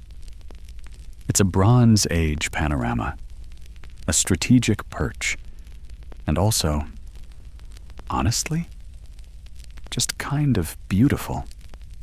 You imagine being a chieftain, stepping out onto the upper platform at dawn, wrapped in a wool cloak, bronze dagger at your side, surveying your domain with quiet satisfaction. You wouldn't just be a leader. You'd be a presence, an embodiment of everything the tower stood for: strength, continuity, stone-cold confidence. But let's not forget the practical side. Nuraghe Arubiu also functioned as a warehouse. Archaeologists uncovered silos here, stone-lined pits used to store grain, wine, maybe even cheese if someone was feeling lucky. The tower wasn't just showing off. It was keeping people alive. And it wasn't alone. All around the complex, you find the remains of domestic life. Pottery shards, loom weights, animal bones. Evidence of weaving, cooking, smithing. One hut shows signs of being a metallurgical workshop. Another of long-term food preparation. This wasn't a military base or a temple. It was a community. And yet, the defenses? Intense. Thick, outer walls. Multiple entry points, each one defensible. Arrow slits. High sight lines. If you tried to storm this place, you'd be bottlenecked into tight passages, under constant watch. The people of Nuraghe Arubiu may have welcomed guests, but only on their terms. Historians still argue whether Arubiu was the capital of a Nuragic kingdom, or just a very ambitious regional center. Some believe it served as a hub for religious ceremonies. Others see it as a political seat. The truth? Probably both. It was a monument, a machine, a living statement that said, "This is who we are. Come and see." You walk the outer path once more, pausing at one tower, where a rectangular stone niche still clings to the wall. Maybe once an altar, or a place for a lamp, or the Bronze Age version of a welcome sign. You reach out and touch it, fingertips brushing the rough stone, and you wonder, who last stood here before it fell silent? Was it a builder, proud of their work? A mother, watching her child run across the courtyard? A priest, lighting a fire for some long-lost god? Whoever they were, they left something that endures. You step away slowly, the setting sun catching the stone's red glow again, making the entire Nuraghe blush like it's remembering something too. And maybe it is. Section 13. You leave Nuraghe Arubiu behind. Though it feels more like it lets you go, reluctantly, the way a stern librarian allows you to return a long overdue book. You're walking back downhill now, through scrubby grass and wild herbs, towards something quieter, something softer. The towers are magnificent, sure, but they weren't the whole story. Life didn't happen only in those echoing stone chambers.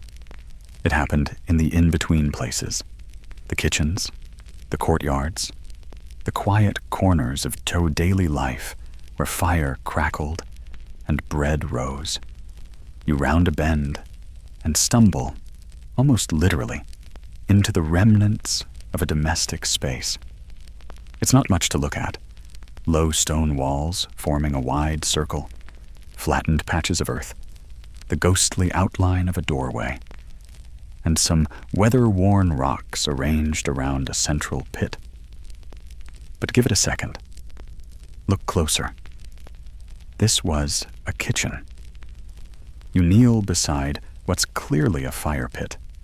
Blackened stones, still stained with soot, arranged in a perfect circle. Bits of ceramic litter the surrounding soil, too worn to hold soup anymore, but still strong enough to tell you, we cooked here, we lived here. You sit cross-legged and let the scene rebuild itself in your mind. The stones rise into low walls, a conical roof of woven reeds and timber slopes overhead, casting the interior in dappled shade. A woman stirs a pot over the fire, barley and lentils maybe, with crushed wild herbs and whatever protein today's goat-based economy could afford. Children chase each other around the outer hearth, squealing, while an older man uses a flat stone to grind flour. someone nearby sharpens a bronze knife. In the corner, there's a basket of foraged greens and a suspiciously bold chicken contemplating rebellion. This isn't a ruin. It's a home. And in the center of it all, the hearth. Fire was the heartbeat of Nuragic life, used for warmth, light, cooking, and ritual. The hearth was often the symbolic center of the household, just as the Nuraghe was the center of the village. To let your fire go out was to lose your lifeline, literally and spiritually. Quirky detail? Some hut foundations still show tiny drainage channels cut into the stone floors, an ancient way to direct water runoff. It's a reminder that even in these rugged landscapes, people thought about plumbing. Not glamorous, just necessary. The same way someone once worried about firewood, or what to do with all the cracked pots. You walk the perimeter of the hut and find another curious feature.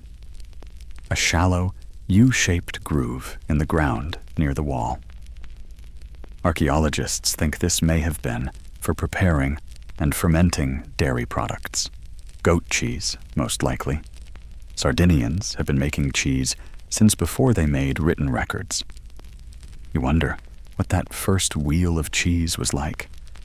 Probably funky, probably magical, and not far from this homey spot, just beyond a cluster of stone huts, you find another area of quiet bustle, the smith's corner. The signs are subtle but unmistakable. Burnt clay, slag, those crumbly black lumps left over from smelting. A few copper nodules gleam faintly in the dirt. Someone once stood here, shaping metal into tools and weapons while the village clanged and hummed around them. It's worth remembering. In the Bronze Age, metalworkers were part artisan, part magician. They turned rocks into blades, dull ore into glimmering figurines. They controlled fire and understood its secrets. Their work fed the tower, the warriors, the farmers. And here, they did it with nothing but stone tools, bellows, and raw will. Historians still argue about how specialized Nuragic society was. Did smiths work full-time? Or was everyone a part-time blacksmith with a day job chasing goats? Were there distinct classes, or was leadership more communal? The archaeological record suggests some hierarchy, judging by the size of huts, burial goods, and the fact that someone always ends up living closest to the nicest tower. But it's still fuzzy. You wander a bit more and find another curious space, a raised stone ring, like a squat table. In the center is a hollow, maybe used for grinding or holding something precious. Some scholars believe this might have been an altar. Others say it was a food prep area, or maybe both. Because why shouldn't sacred and practical blend together? You sit for a while on a flat stone bench, possibly an ancient seat, possibly just the flattest rock in the area. The view here is simple. Huts, dry grass, a stone wall in the distance with a small gate that probably once creaked in the wind. And behind it all, as always, the tower. It looms like a quiet chaperone, watching the daily rhythm of fire and bronze and bread. The wind kicks up a bit, and with it comes a familiar scent. Wood smoke, rosemary, sun-baked stone. And beneath that, something metallic, the smell of work, of sweat and sparks, of history being made over lunch. And it hits you, gently but firmly. This was enough. No palaces, no pyramids, no golden thrones, just homes, tools, bread, and stories. Quirky side note? At one Nuragic site, archaeologists found the charred remains of what might be barley beer, evidence of fermentation in ceramic vats. So yeah, your Bronze Age ancestors were brewing too, probably drinking, laughing, maybe playing a drum made from animal skin, while someone roasted rabbit over a fire. You picture it all, faces glowing in the firelight, kids asleep under wool blankets, the quiet murmur of voices late into the night, and above them all, the dark shape of the Nuraghe standing guard, like it always has. Stone doesn't move, fire flickers.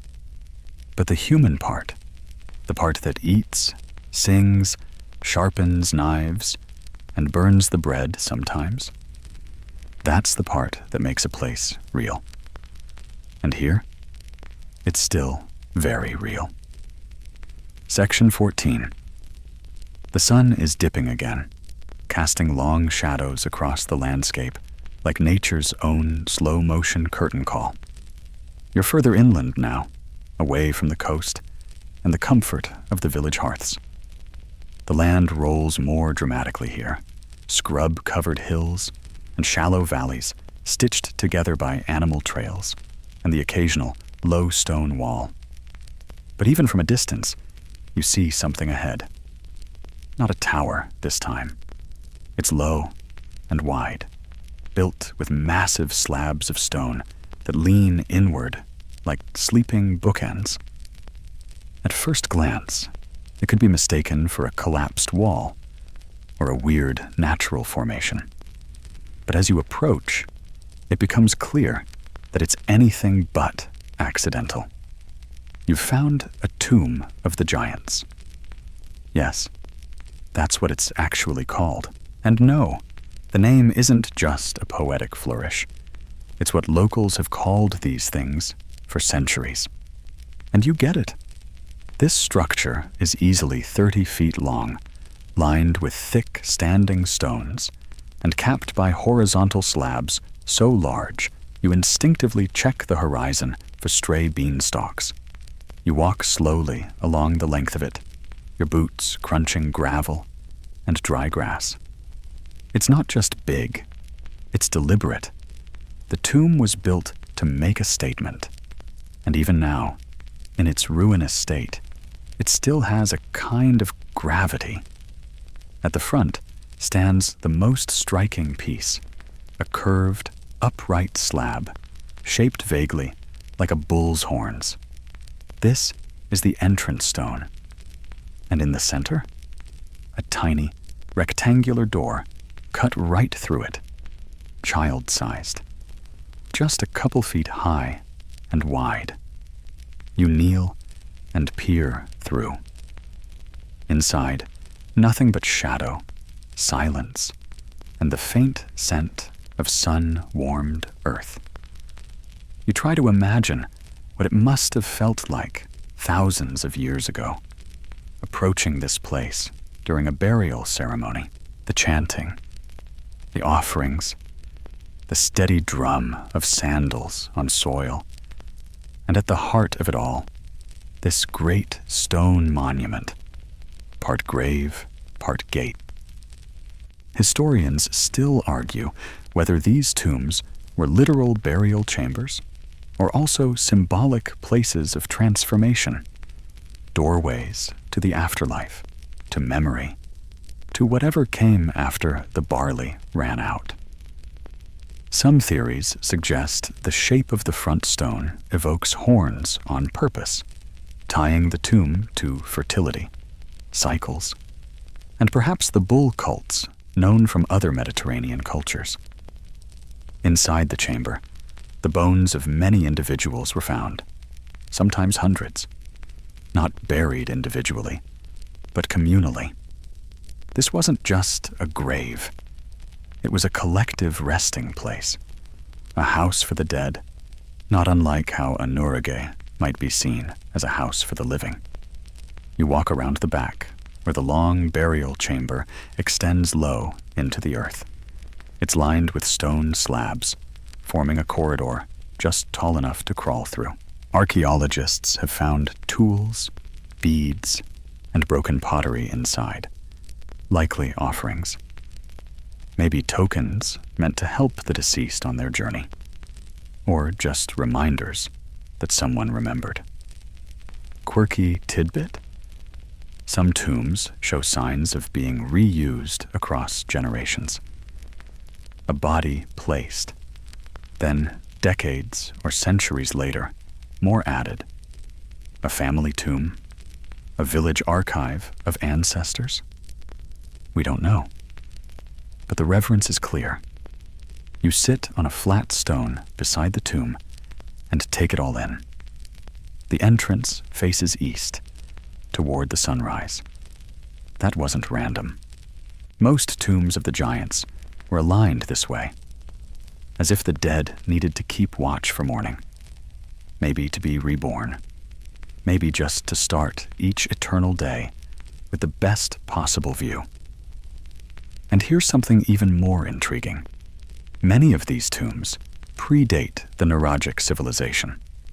They were built during the earlier pre-Nuragic period, between 1800 and 1200 BCE, and then reused by the Nuragic people, which means they were already ancient by the time the Nuraghe were rising.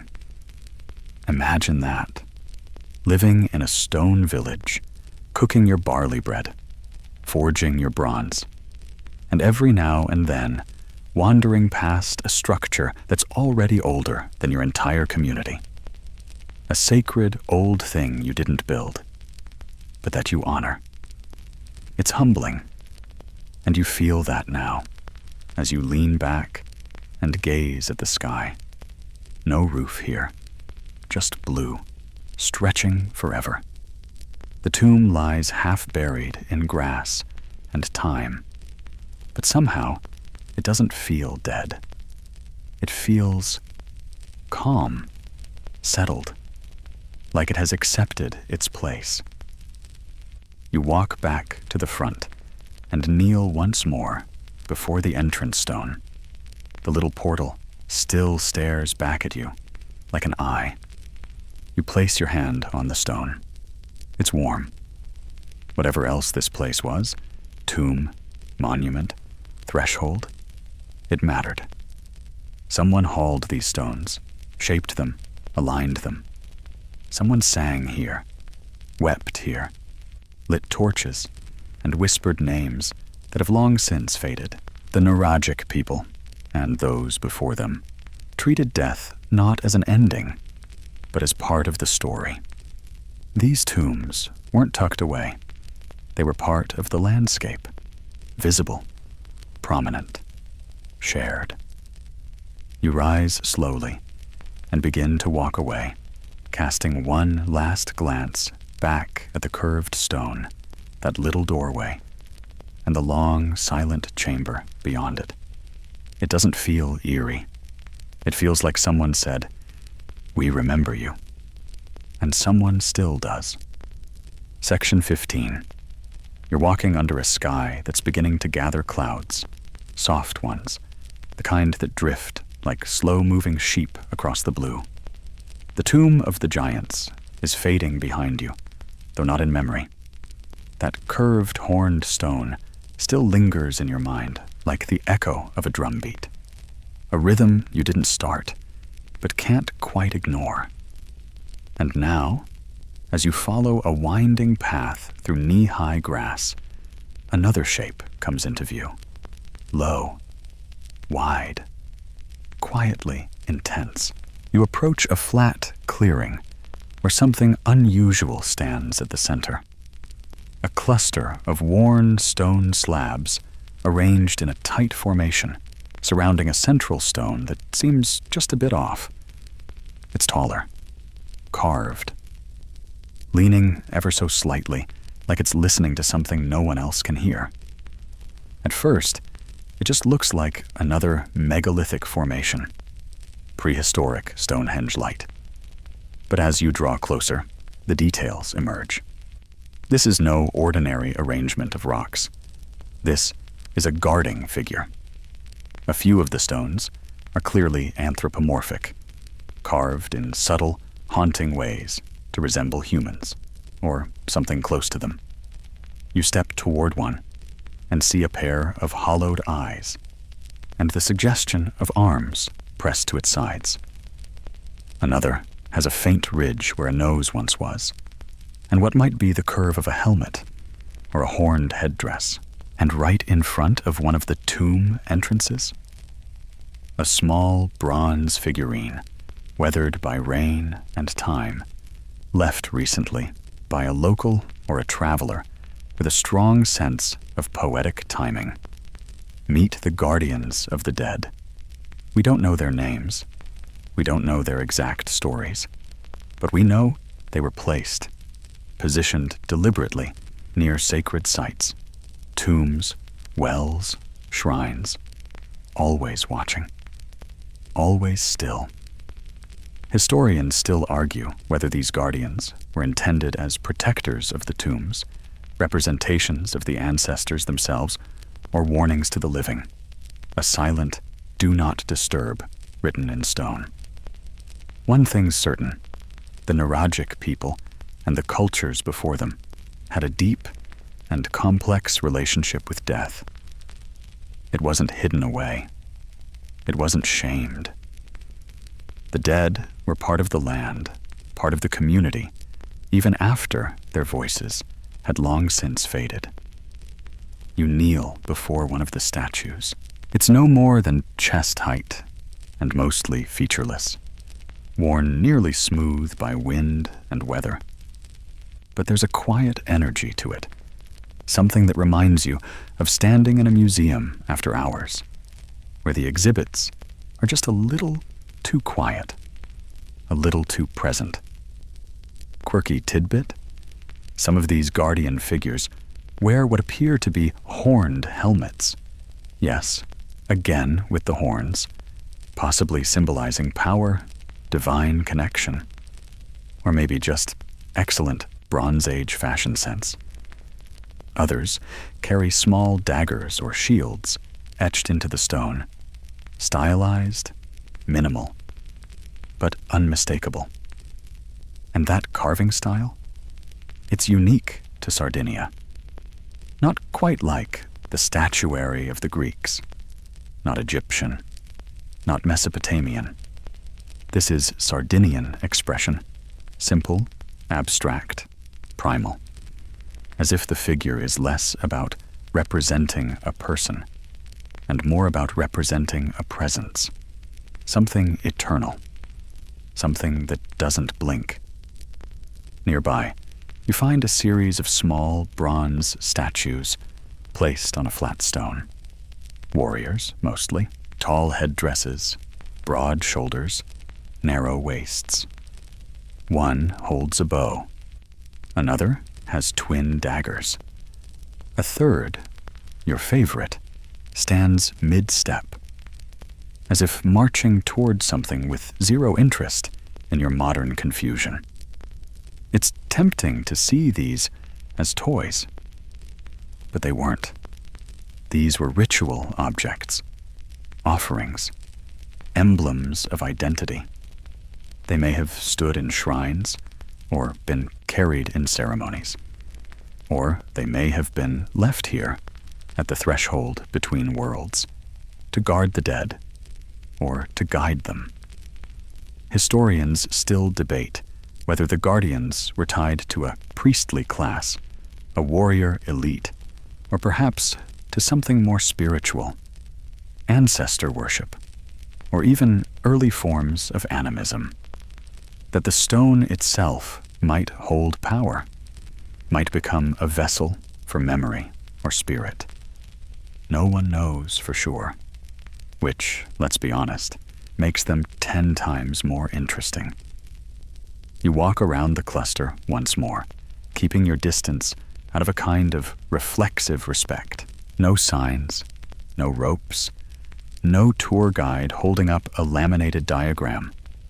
Just you the stones, and the soft wind. There's a sense of being watched, not in a creepy way, more like someone is quietly checking in on you, making sure you're being respectful, making sure you remember. You pause at the tallest of the guardian stones and place your hand gently on its surface. It's warm from the sun, rough, but not jagged. You can feel the centuries packed into its every grain. This isn't a statue. It's a witness. And it makes you wonder, were these guardians ever named? Did villagers come here and say hello, leave offerings, tell stories about who these figures were, what they had done in life, what they protected in death? Or did they just stand? Quiet, steady, waiting. You stand beside one now, facing the horizon. The wind picks up again, ruffling your hair and nudging your thoughts in soft directions. Because maybe that's what these guardians are for. Not just to protect the dead, but to remind the living that we come, we go, but we matter. And that memory is not made of words alone. Sometimes it's stone. Sometimes it's silence. Sometimes it's a weathered face in a field, watching long after everyone else has gone home. Section 16. You follow a narrow path downhill now, winding through scrub and tufts of wild thyme, past fig trees that lean in toward the sun like sleepy old men. The sky is open above you, soft blue with streaks of gold, and the air is cooler here, tinged with moisture. Your feet crunch over soil that feels different. Not dusty, not dry. There's something damp about it, something that suggests water is near. And then you see it, a strange, circular opening cut into the earth, rimmed with dark stone and partially hidden by overgrown grass. It looks like a well, but not the rope and bucket kind you're used to. This is something else entirely. You've arrived at a sacred well. It's called a pozzo sacro in Sardinian archaeology circles.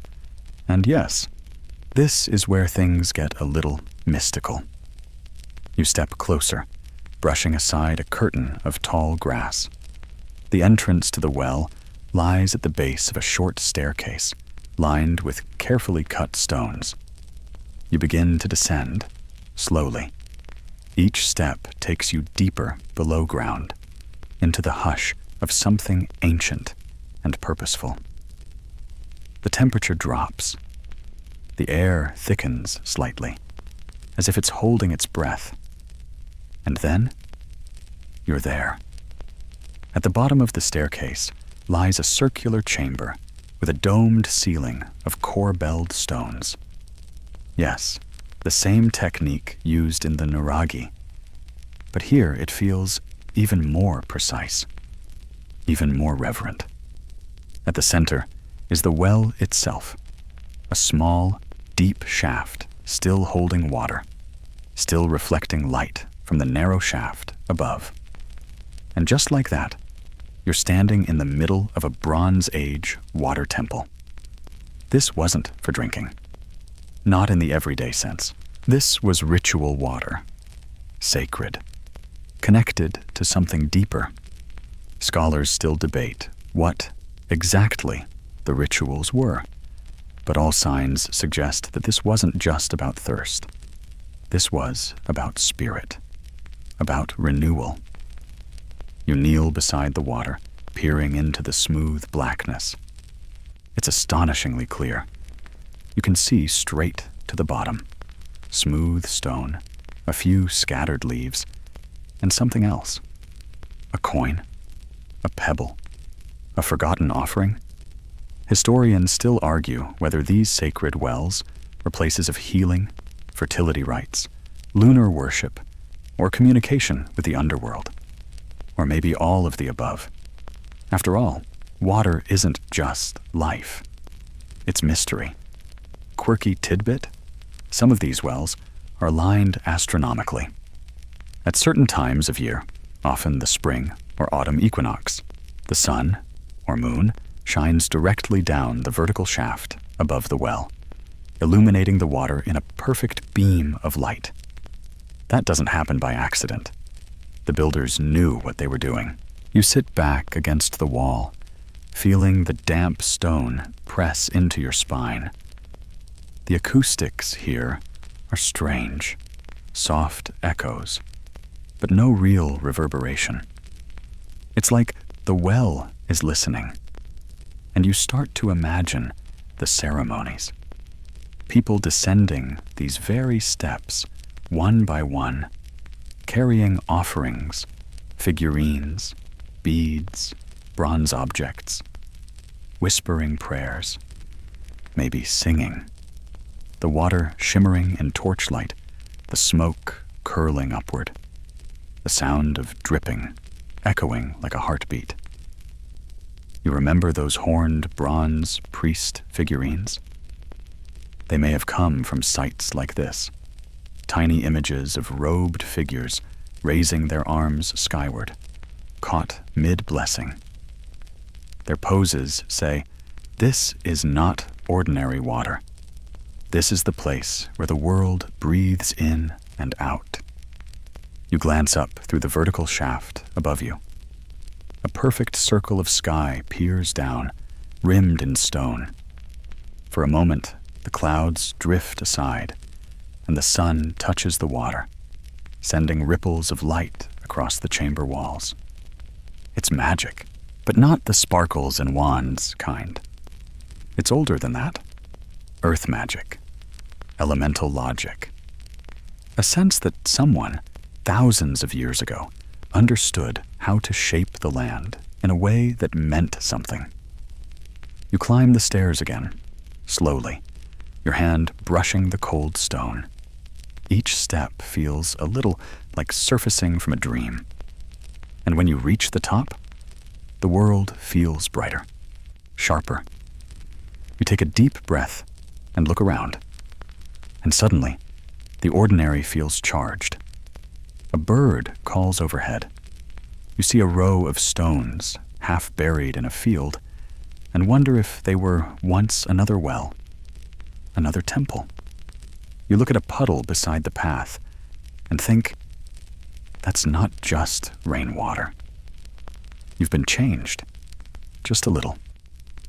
And then you remember, this wasn't the only sacred well. Across Sardinia, there are dozens more, each built with obsessive precision, each hidden in the folds of the land, each waiting. Some were part of larger sanctuaries, surrounded by altars and gathering spaces. Others stood alone, modest and private. All of them involved water, stone, and silence. You start walking again, the wind tugging gently at your sleeves. The sacred well fades behind you, but the feeling doesn't. Because here's the thing, the Nuragic people didn't just build towers and tombs. They built relationships between earth and water, sky and stone, life and death. And once you've seen it, you can't unsee it. You start noticing how every hill seems to guard something, how every curve of the land might be hiding a secret, and how, sometimes, when the air is still and the light is just right, even the puddles seem to whisper, "There's more here than you think." Section 17. You're following the scent of damp stone. Now, the air is thicker, cooler, and the wind has quieted, like even it doesn't want to speak too loudly. You're deeper inland again, where hills cradle secrets and water pools in odd places. The trail narrows and then disappears altogether. You're not lost exactly, just off script. which makes it perfect timing for one of Sardinia's strangest Nuragic mysteries. You push through a tangle of shrubs and find it, half hidden by time, water, and what can only be described as the universe's fondness for drama. This is Santa Cristina. But unlike the other sacred wells you've seen, this one isn't content to be a nice, dry, stone-lined chamber with reflective water and good vibes. No, this one is submerged, partially flooded. The lower steps disappear into a pool that looks more like a magical portal than any ordinary spring.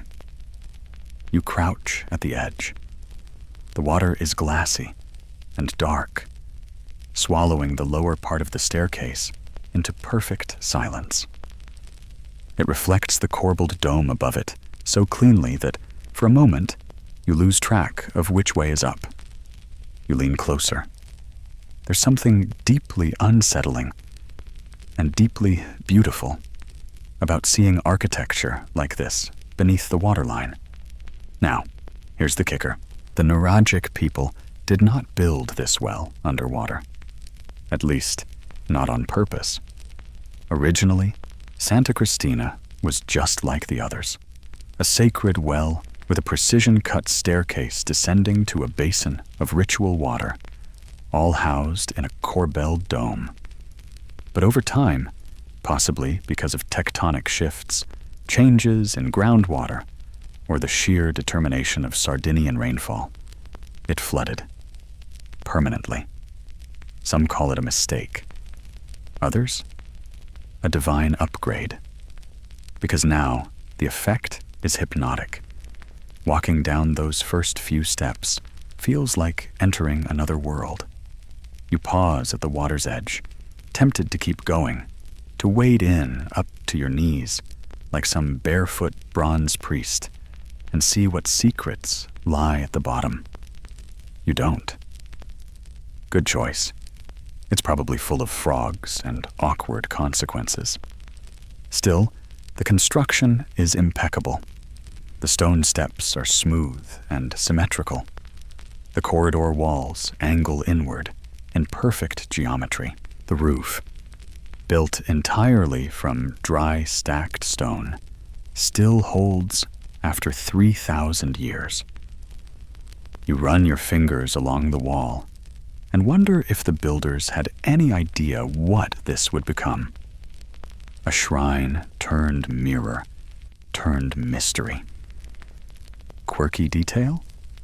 Above the well, set into the surrounding sanctuary, is a rectangular courtyard where offerings were likely made. There's also a stone hut, perhaps for a priestess or guardian, and evidence of seasonal festivals.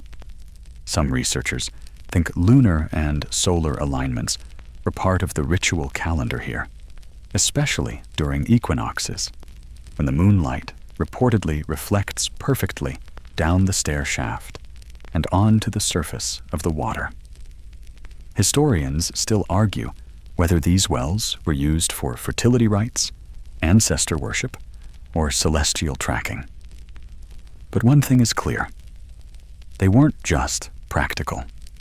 They were portals, interfaces between the physical world and something deeper. You feel that now, more than ever. You sit down near the top of the stairs and let your eyes rest on the water. It's still, and it holds you. There's something incredibly soothing about watching the light shift across its surface, how it dances on the walls. It feels patient, like the water doesn't mind being misunderstood, like it wants to be quiet. You think about the people who once came here barefoot, who walked down into this chamber, clutching votive figurines or bunches of herbs. Maybe they lit a small lamp, or whispered a name into the well. Maybe they touched the water and waited for a sign. Maybe they simply listened.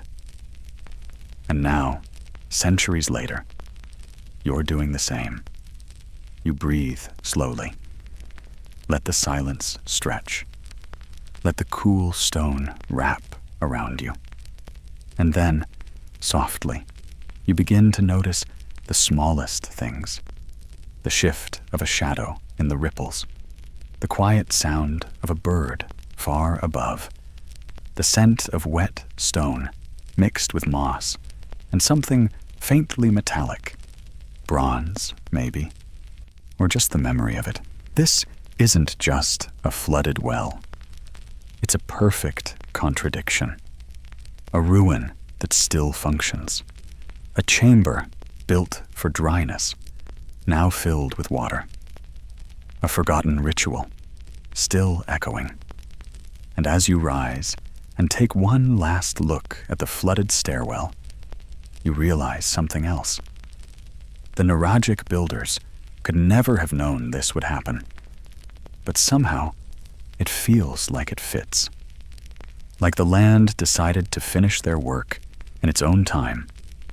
You walk away slowly, the well at your back, and the reflection of its sky-blue pool still shimmering behind your eyes.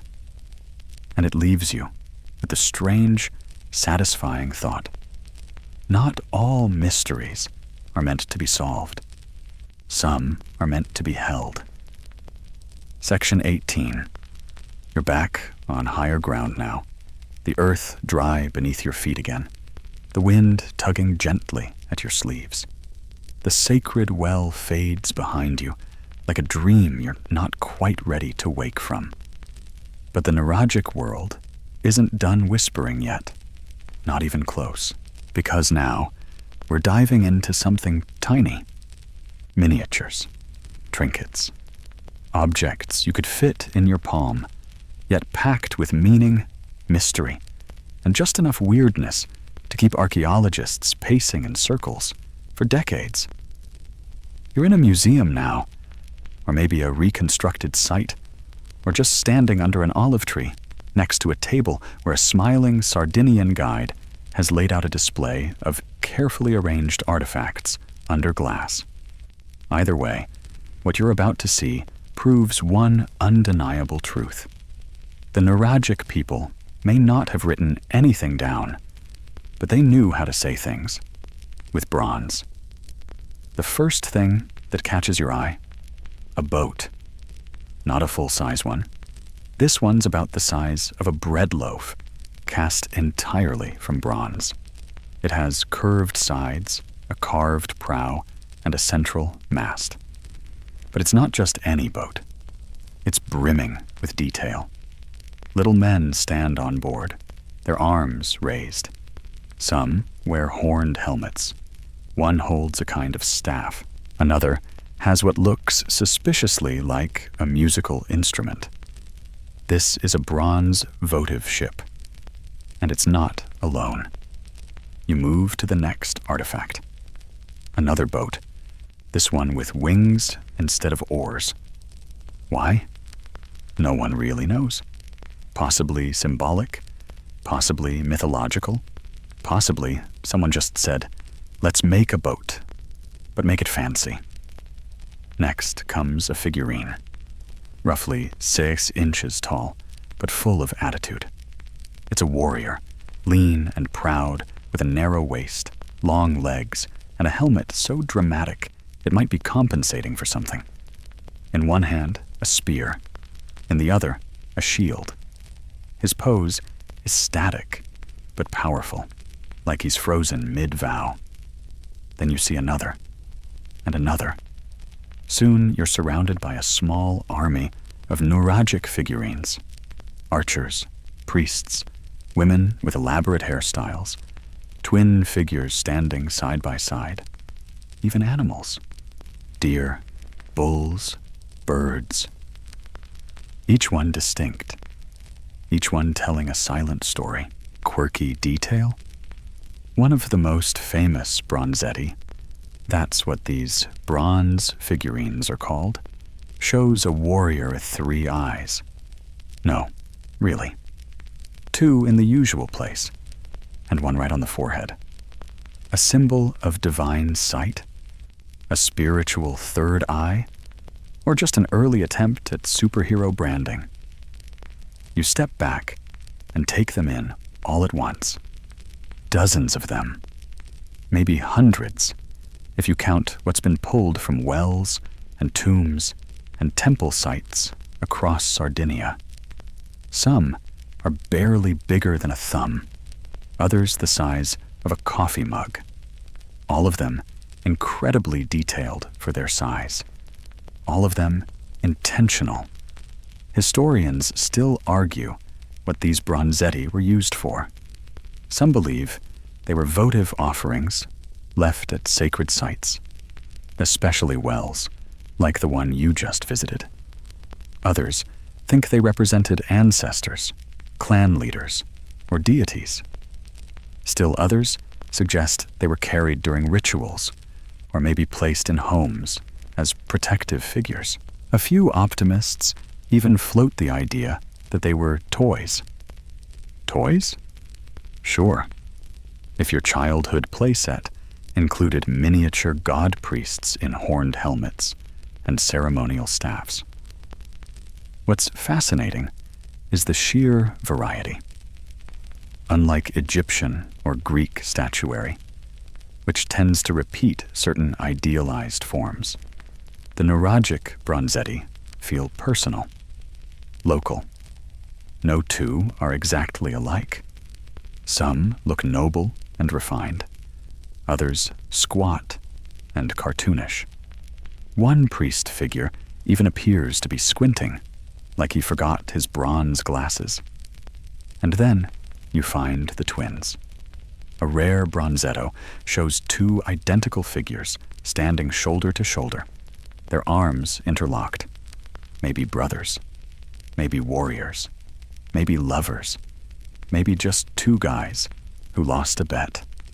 Whatever their story, it's easy to feel that spark, that strange Bronze Age intimacy still flickering across time.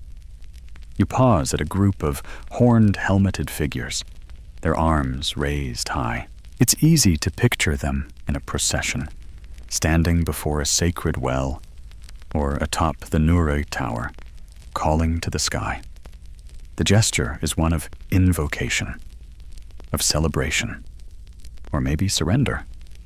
You can't be sure, but you feel something. And that's the point. Here's a quirky tidbit. One figurine appears to be a scribe, despite there being no written Nuragic language. He holds a flat tablet and a stylus. Is it wishful thinking? A borrowed image from a neighboring culture? Or proof that there was writing once, and we've simply lost it? Historians still debate that, too.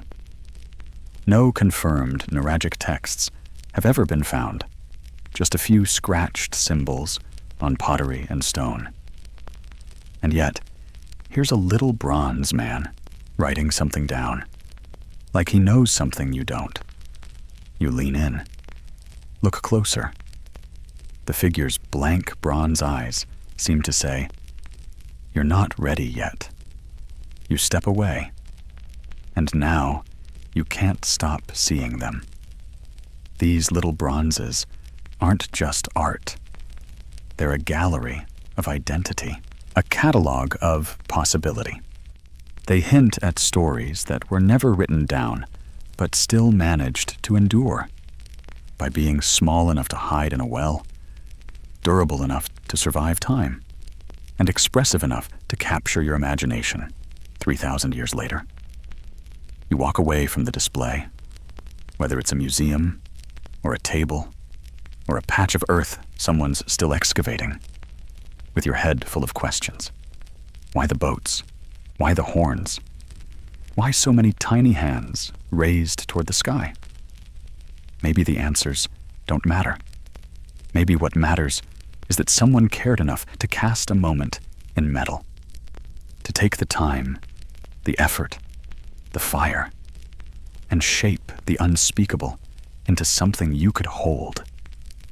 Because that's what these bronzetti are, not relics, reminders that even in an unwritten world, someone always finds a way to say, "We were here." Section 19. You're walking now through golden light, that delicious end-of-day kind that makes everything glow like it's been filtered through honey. The land is open again. Less forest, more wide spaces dotted with rocks, sheep, and the occasional suspicious goat giving you the side-eye. And then, just ahead, flapping lazily on a fence post like an ancient mood board, you spot it. A colorful scarf, bright crimson, tied loosely, fluttering in the breeze. It's not ancient, but it's oddly perfect, because today we're talking about style. Yes, Nuragic fashion. You may not think wardrobe goals when you picture Bronze Age Sardinia, but oh, you should. These people had looks, and thanks to their tiny bronze figurines, those bronzetti you met earlier, we have surprisingly detailed glimpses of what they wore. And, well, it's a vibe. You start by picturing a Nuragic warrior. He's lean, muscular, probably smells like smoke and ambition. And he's wearing what can only be described as a Bronze Age crop top. That's not a joke. Many bronzetti show warriors with bare midriffs, short kilts, and thick belts, sometimes with ornamental sheaths or pouches. Think, desert rave meets gladiator gym, bro.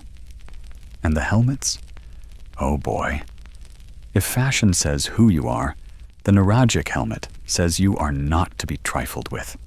Tall, horned, plumed, and sometimes so wildly elaborate that you wonder how anyone kept their head upright. One figurine shows a helmet with vertical horns, double crests, and what might be wings or stylized antlers. Subtle? Absolutely not. Effective? Also, yes. You reach a rock and sit down, pulling a bit of grass between your fingers, imagining the Nuragic fashion scene as if it were a runway. First down the Bronze Age catwalk, the Warrior Elite Collection. Horned helmet, bronze dagger, leather straps across the chest, a belt decorated with metal studs. Footwear? Probably basic leather sandals. Effective, but not flashy. The real attention's on the upper body. Bare arms, sun-darkened skin, maybe a tattoo or scar to finish the look. Next comes the priest class ensemble. Robes? Possibly. A long tunic that flows to the knees, cinched with a braided cord, arms outstretched in that classic "I'm channeling divine power" or explaining goat sacrifices pose. Accessories include ceremonial staffs, miniature ships, and of course, a towering hat that says, "I speak with the gods and the cows."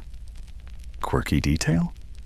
One figurine depicts a woman with a braided hairstyle that wraps around her head like a crown.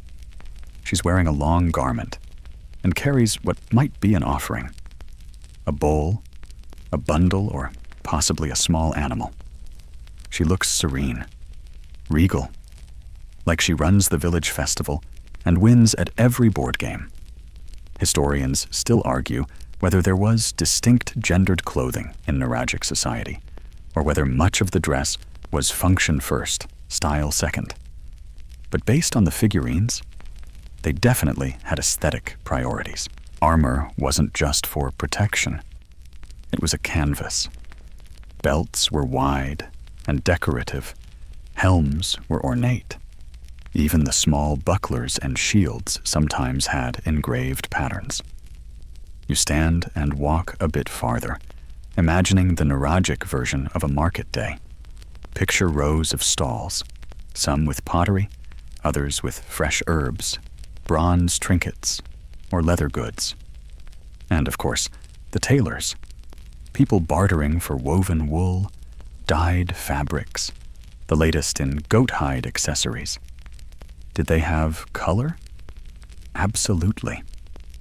While the clothes themselves haven't survived the centuries, Sardinia's natural dyes, derived from plants, lichens, and even sea snails, suggest they weren't dressing in beige. Reds, browns, deep yellows, and possibly even purples made it into their wardrobes.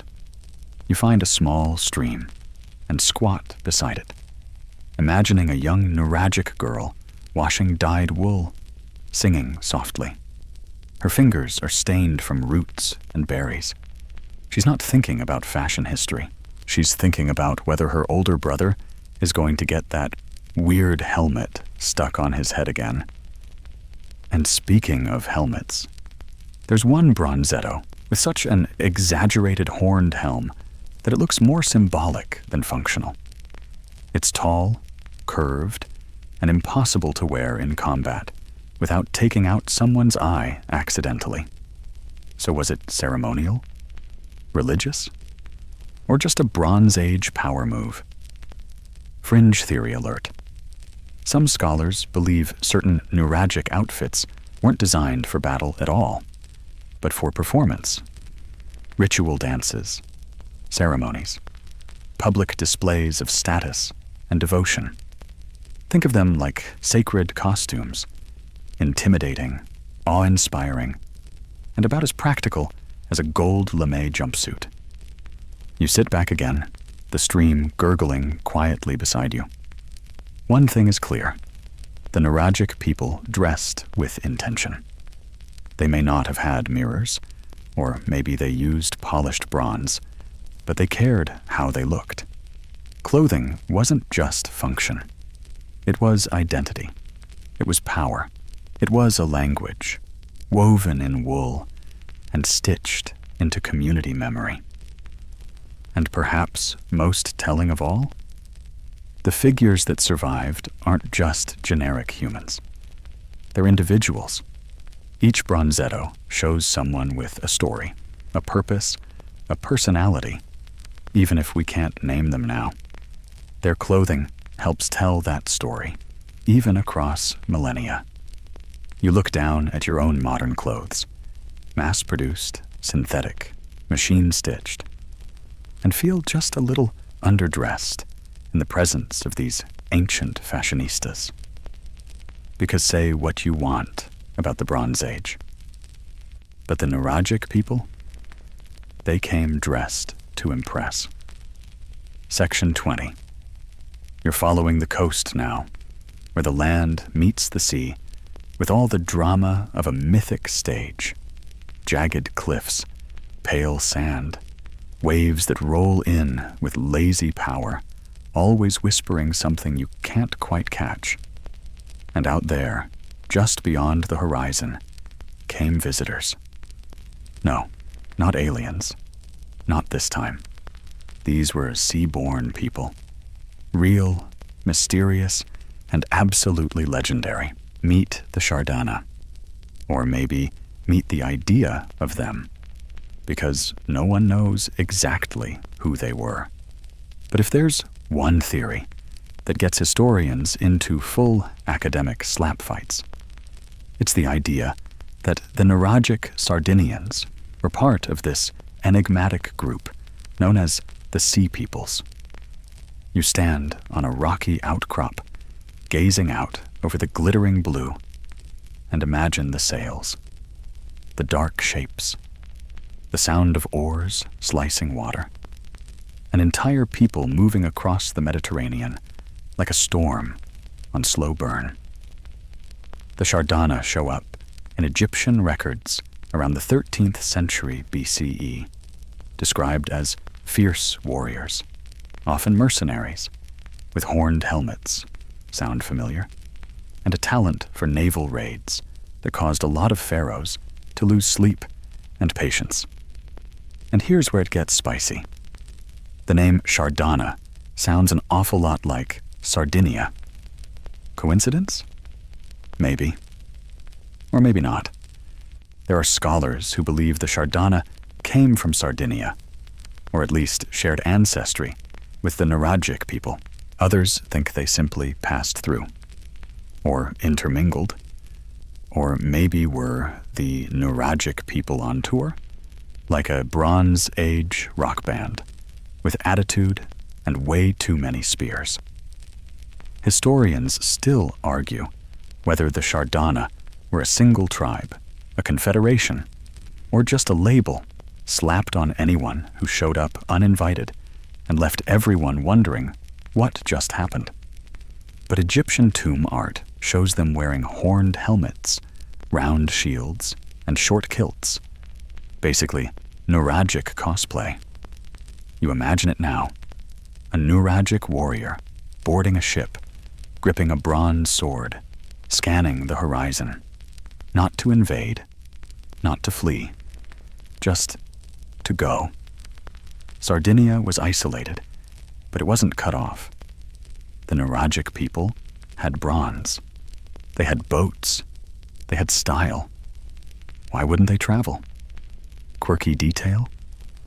Some bronzetti show ships with curved prows, multiple oars, and small cabins, far more complex than the dugout canoes you might expect from an isolated island culture. These people weren't landlocked. They were mariners, traders, explorers. And they weren't alone. During the late Bronze Age, the Mediterranean was in chaos. Mycenaean Greece was faltering. The Hittites were collapsing. Egypt was fending off wave after wave of sea peoples. Everything was shifting. And right in the middle of that storm, Sardinia. Not a victim, not a spectator, a player. You wander along the cliff edge, kicking small stones, thinking about the implications. If the Sardana were Nuragic, then the people who built those stone towers weren't just farmers or local chiefs. They were connected, part of a pan-Mediterranean network of conflict, trade, and change. It makes sense when you think about it. Bronze doesn't just happen. You need copper and tin, and Sardinia had plenty of copper. But tin? Not so much, which means someone was trading, either sailing out or welcoming merchants in. The bronze figurines you saw, some include weapons or items with Eastern Mediterranean flair, and the pottery, bits of Mycenaean and Cypriot ware have been found across the island. Historians still argue whether the Nuragic people initiated these contacts or simply adapted as they came. But they definitely weren't passive.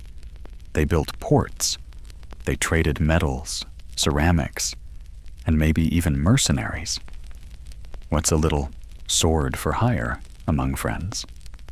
You pause beside a weather-worn stone that might once have been part of a watchpost. From here, you can see the whole bay, the perfect place to spot sails, friend or foe.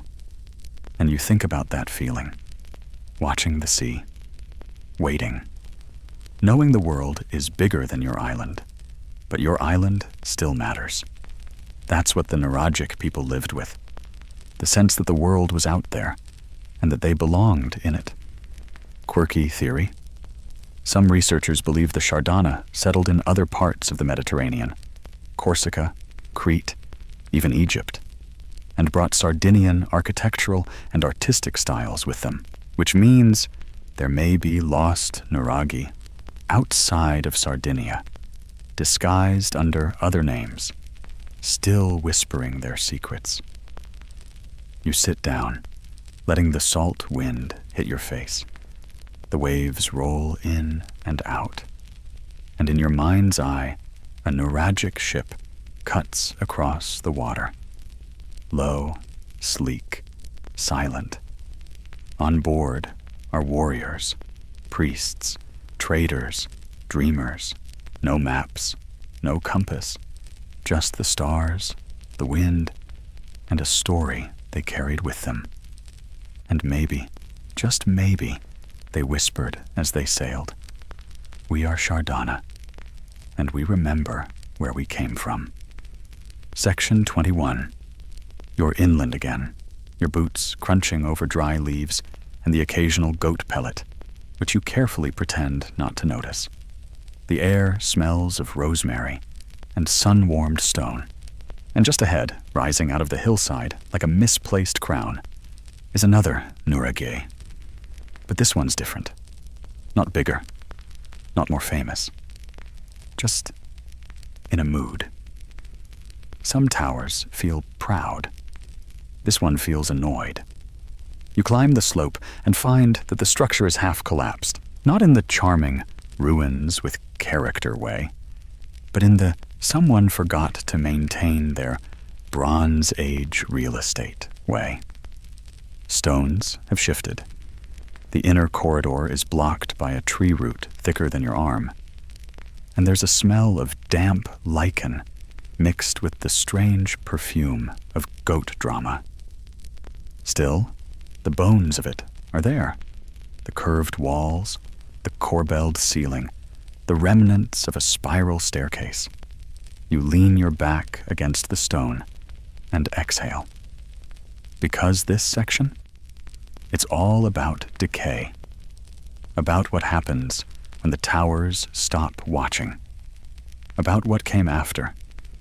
You see, for all their genius and grandeur, the Nuragic people didn't stick around forever. The towers fell silent. The fires went out. The bronze dulled. And no one wrote down why. Historians still argue about what happened. There's no dramatic collapse layer, no ash blanket like at Pompeii, no record of conquest carved in stone. The Nuragic civilization didn't end with a bang. It just faded. One theory: economic decline. The late Bronze Age collapse hit trade routes hard. The flow of tin, copper, and foreign goods slowed. People shifted from centralized structures to smaller, scattered communities. Some Nuraghe were abandoned. Others were repurposed, turned into sheepfolds, Christian shrines, or quarry targets. Another theory: outside pressure. Phoenicians began arriving along the coasts around the 9th century BCE. They brought ships, alphabet, commerce, and a new way of doing things.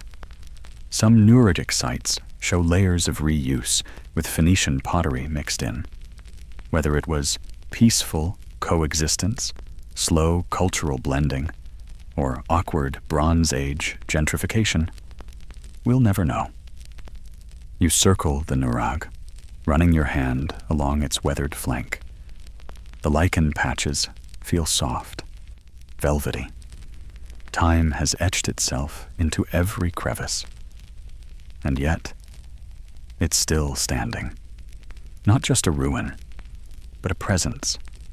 A quiet testament to a people who knew how to stack stones with purpose, who poured generations into building something that would outlive them, and did.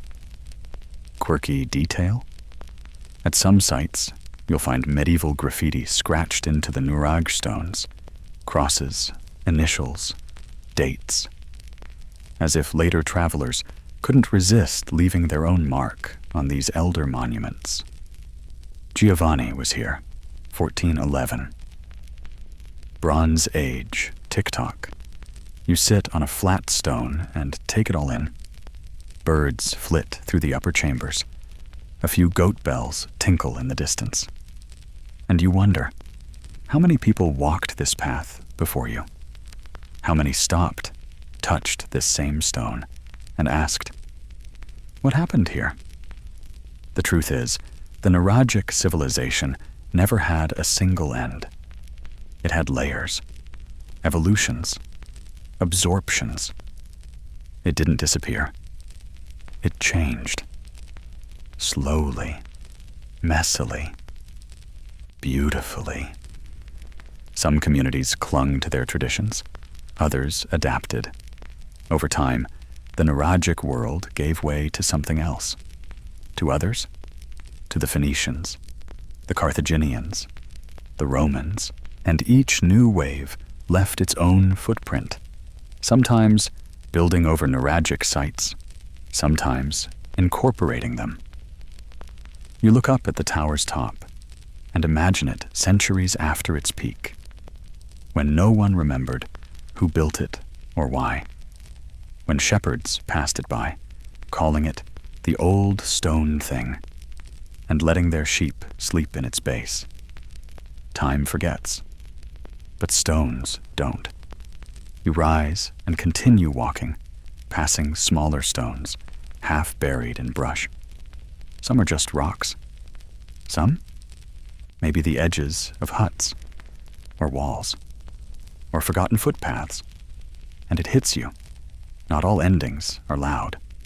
Some are gradual, a slow erosion of memory, until a thriving world becomes a myth, and a myth becomes background noise. And then one day, a hiker shows up and says, "Hey, what's that weird tower doing here?" You smile, because now you remember. Not just the stone and the fire, but the people, the barley bread and the horned helmets, the bronze ships and the flooded wells, the fashion, the tombs, the little figurine with too many eyes, the stories they didn't write, but somehow still told. You glance back one more time at the crumbling Nuraghe, leaning stubbornly into the wind like a sleepy sentinel.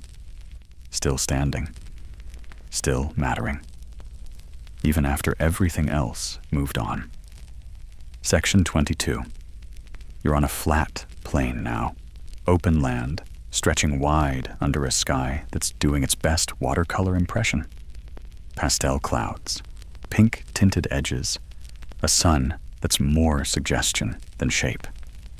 The wind has picked up a little, but it's not cold. It feels like a breath, like the land is remembering something. You're heading toward Nuragic. That's not a typo. It's the name of the most famous Nuraghe complex in Sardinia, the site, the poster child, the Beyoncé of Bronze Age towers. And as you approach, you understand why. This place is enormous. From a distance, it looks like a ruined fortress, low and sprawling, dark stone in a circular tangle of shapes. But as you get closer, the complexity reveals itself. It's not just a single tower. It's a whole village wrapped around a central core, like a galaxy spinning around a sun made of stone. You step inside, and instantly you're swallowed by walls. The central Nuraghe rises high, ringed with 4 subsidiary towers that form a tight, clover-shaped bastion. Each tower is connected by thick, curved walls and interior corridors. Think of it like a Bronze Age stronghold, with rooms tucked inside, stairs curling up like snail shells, and narrow windows cut to keep the wind but let in light. You walk slowly through one of these passageways, your fingers brushing stone that was stacked 35 centuries ago. It's cool, almost moist, the scent of ancient dust and human skin still lingering somehow. At the heart of the main tower, you find the central chamber, a corbelled dome rising high above you like a stone beehive. The ceiling closes upward in perfectly layered rings. No mortar, just precision, just balance, just human hands working with gravity instead of against it. Quirky detail. The central chamber once had a wooden platform, maybe a loft, maybe a second level. Archaeologists found post holes carved into the stone to support it, meaning this space wasn't just for storage or ritual. People lived here, slept, ate, argued over goat rights, and that's just the start. You step back outside and realize the central tower is just the nucleus. Around it sprawls a village of about 200 round huts, each with its own low wall, small hearth, and stone benches built into the walls. Some had plaster floors, others had roofs made of wood and thatch. One even had a stone basin still in place.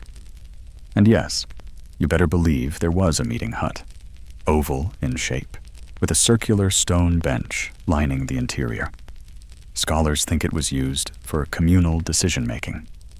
Sardinia's original town hall. Imagine the debates. Who gets to harvest the barley field? Who borrowed the bronze hammer without asking? Who keeps drawing eyes on the goat? Historians still argue what Nuraghe's main purpose was. Fortified village, regional capital, ritual center, all of the above? What's undeniable is that it was a big deal, complex, carefully organized, defended, and used. Because here's something else.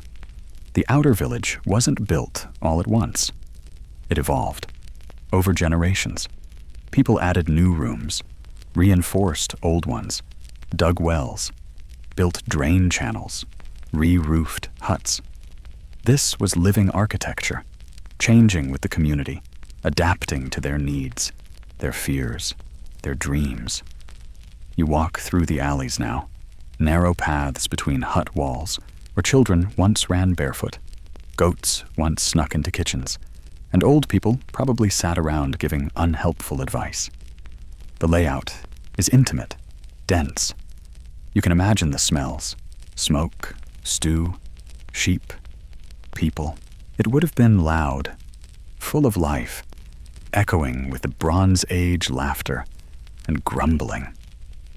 At one point, your foot lands on a smoother stone, flat and wide.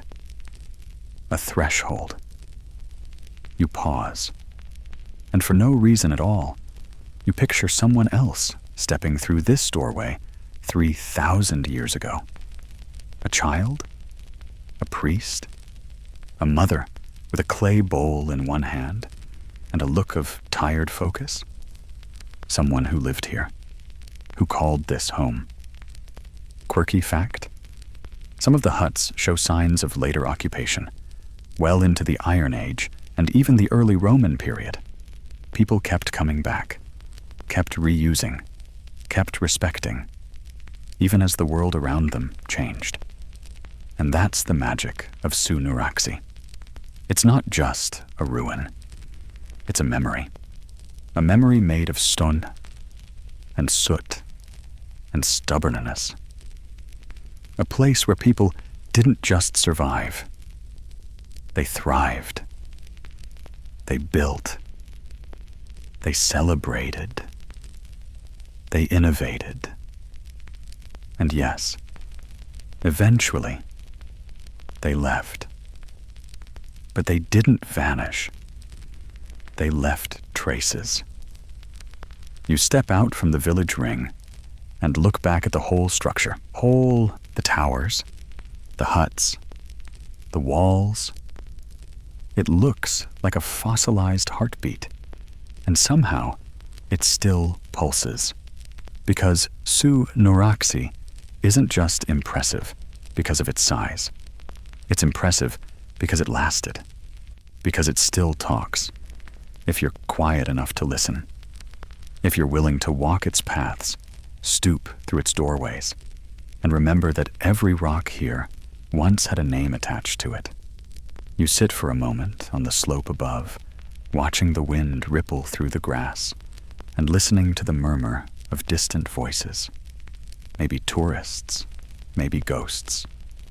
And you think, they built this with no mortar, just will, and a belief that if you stacked your story high enough, maybe time would let it stand. Section 23. You're back on the move, this time following a low ridge that curves like a lazy spine across the countryside. On one side, distant sheep look like flecks of rice on a green tablecloth. On the other, the land drops off gently toward a plain. Your feet follow a worn track, not a modern trail, but an ancient one, flattened by centuries of people walking the same route. It's the kind of path that remembers. And right at the edge of the ridge, tucked between two wind-battered cork trees, lies something you weren't expecting. A single, flat stone, just waist-high, wide, rough, and unmistakably carved. It doesn't look like much at first. No flashy tower, no dramatic burial pit. But give it a second. Tilt your head. Let the sun catch the surface at the right angle. There it is. A labyrinth, carved into the stone in a spiraling pattern.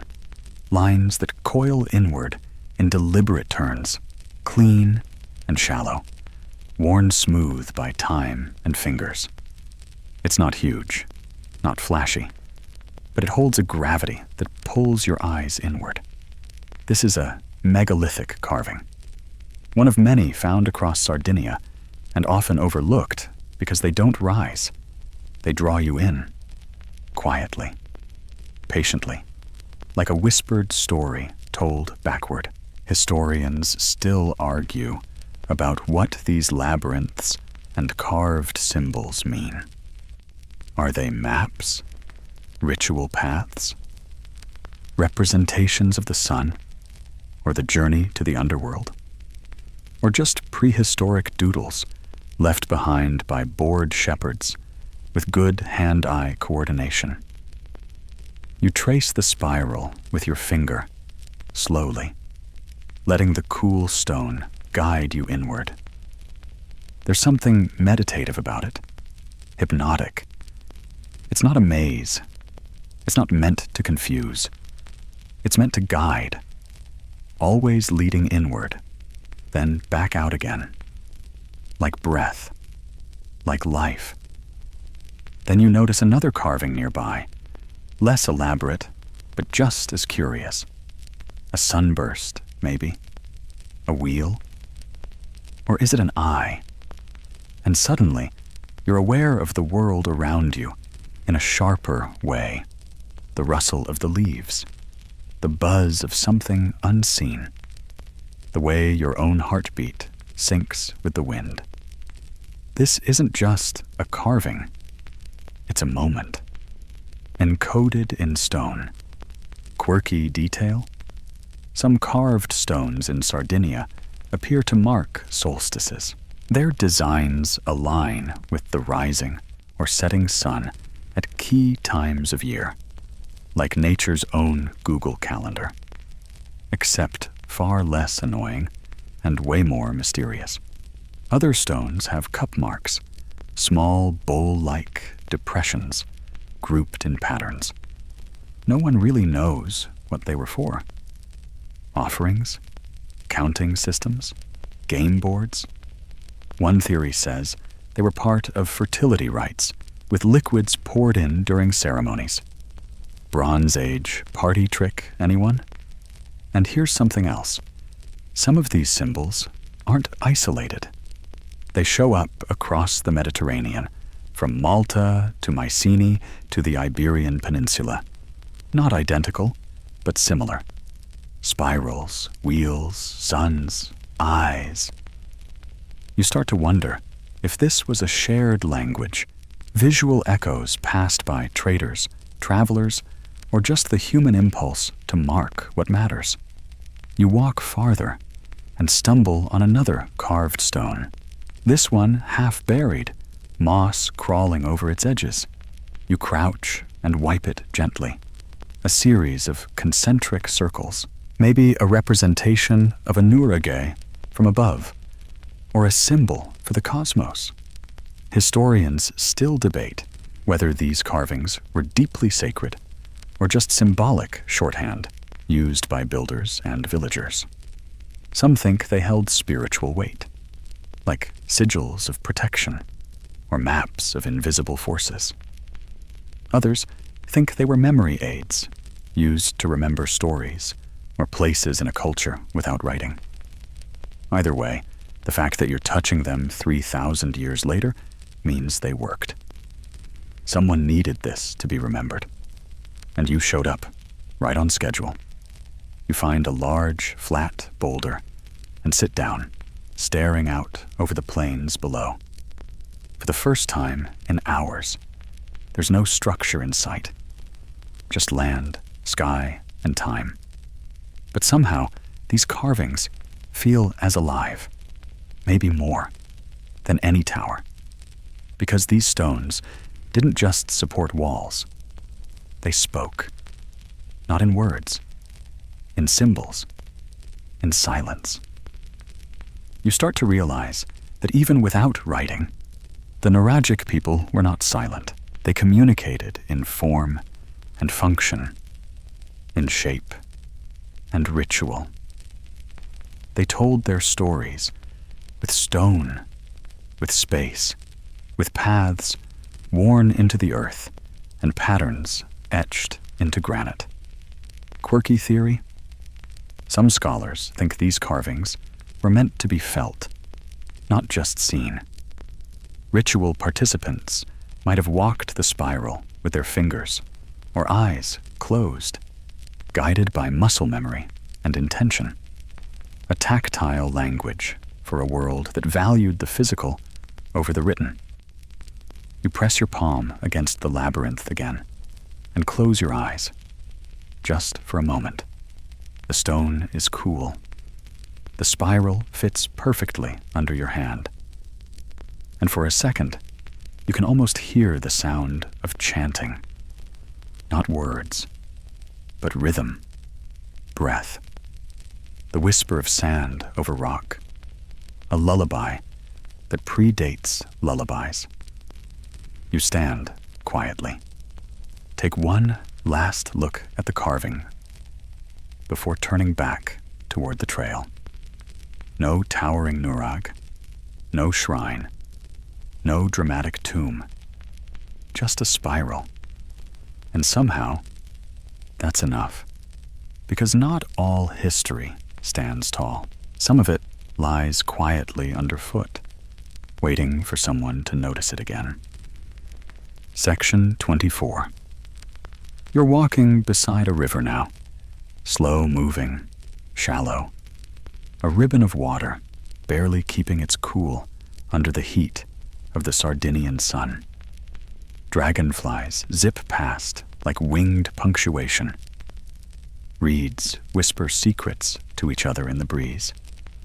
And beside the bank, half sunk in mud and moss, you spot something unmistakable.